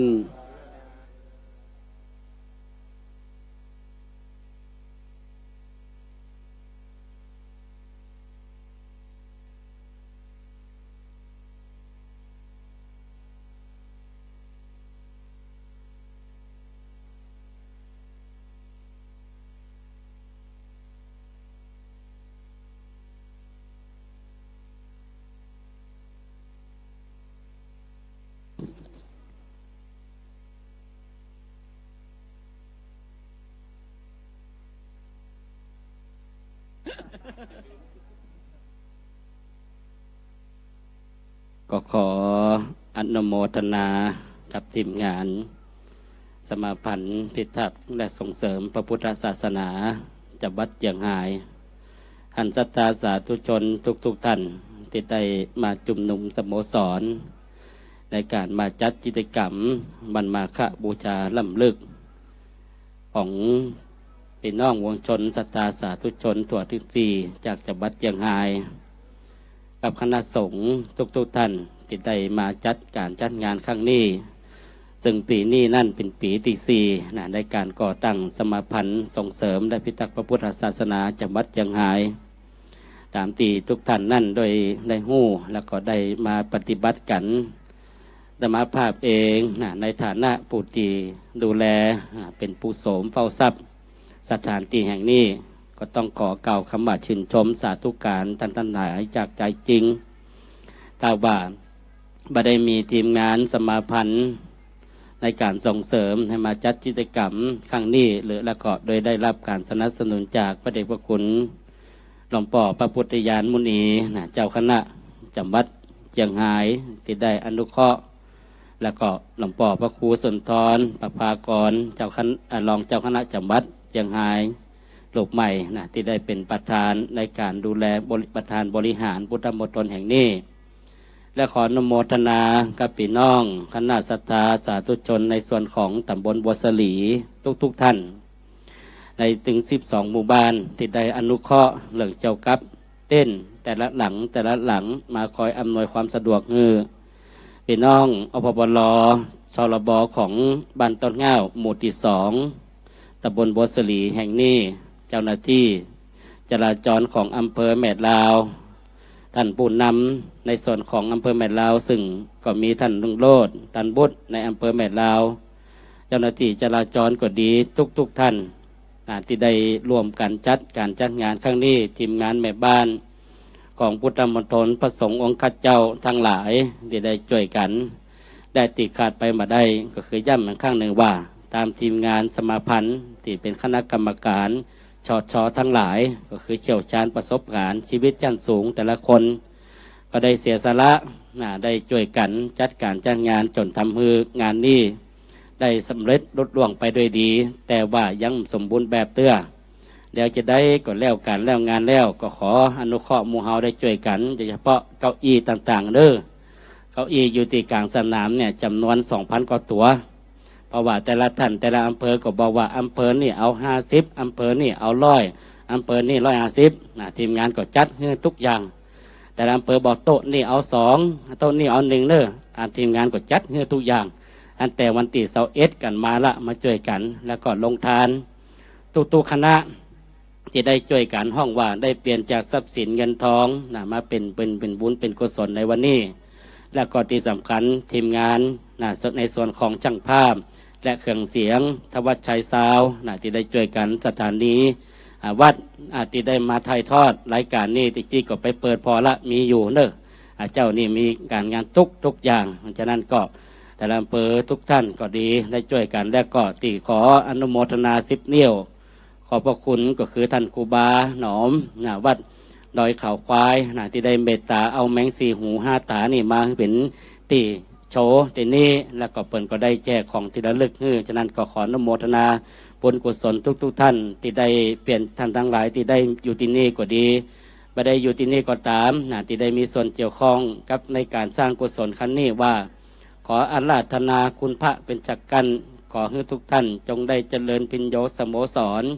เกียรติกันจรหรือทั่วไกลปรารถนาใดๆก็ขอให้จงได้สำเร็จสิ่งไหนที่เป็นมงคลแล้วไส้ก็ขอให้สำเร็จและขอจิตตะดวงวิญญาณของพระเดชพระคุณหลวงพ่อพระธรรมราชานุวัตรสุทัศโนพระเดชพระคุณหลวงพ่อพระเทศสิทธินายกชื่นปัญญาทโลพระเดชพระคุณหลวงพ่อพระราชสิทธินายก3 พระมหาเถระที่ได้หล่มลับไปแล้วเมื่อได้หู้ยังกุศลในเจตนาของพี่น้องคณะศรัทธาของจังหวัดเชียงรายทุกผู้ทุกท่านที่ได้อยู่ที่นี่ก็ขอหลวงพ่อมาปกปักรักษาว่าขอให้พระพุทธศาสนาในจังหวัดเชียงรายจงได้จำลงกู่กับบ้านกับเมืองคือมันครบ 5,000 พรรษาตลอดไปทุกท่านก็ฮับปอนเดอร์ อิจิตังปฏิตังตุหังชิปะเมวะสมิชันตุสเปปุเรนตุสังกปาจันโตปนะละโสยถามณีโชติละโสยถาภวะสุขีติกายุโกภวะอภิวาทนะสีลิสันนิจังวุฒาปัจจายโนจัตตาโลธรรมาวัตันติอายุวันโนสุขังพลังชยสิทธิธนะลาพังโสติปะขยังสุขังปัลลังสิลิอายุจะวันโนจะโปคังวุติจะยัสวาสตะวัสสะจะอายุจะชีวสิทธิปะวันตุเตภวัตุสัพพมังคลังละกันตุสัพพะเทวตาสัพพะพุทธานุปาเวนะสัพพะธัมมานุปาเวนะสัพพะสังฆานุปาเวนะสัทธาโสติปะวันตุเต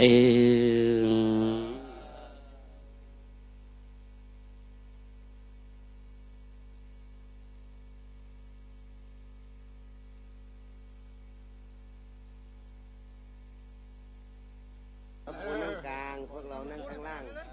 พระครูนั่งกลางดีไหมครับเราได้ไหม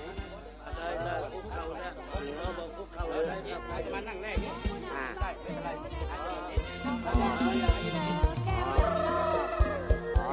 เชิญอาวุโสสวเชิญสวครับสวน้อยอยู่หน้าได้นะครับ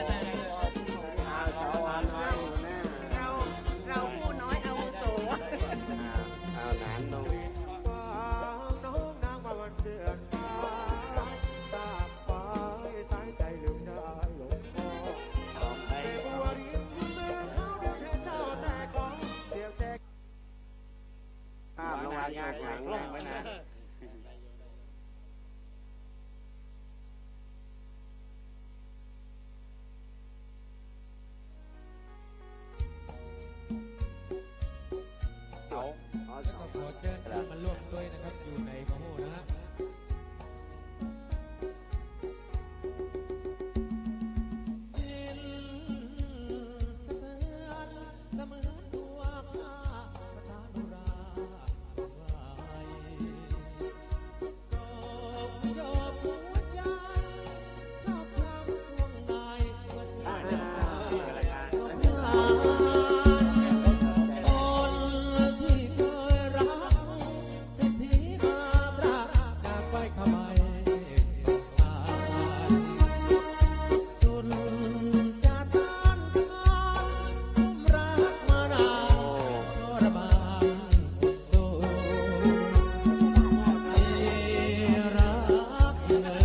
ส่งไปอเมริกาแล้วครับ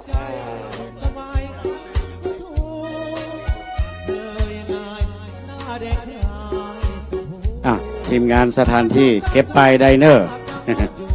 ป้ายเก็บไปไว้พุทธมณฑลนะครับในห้องเก็บเหมือนเดิมเนอร์ครับ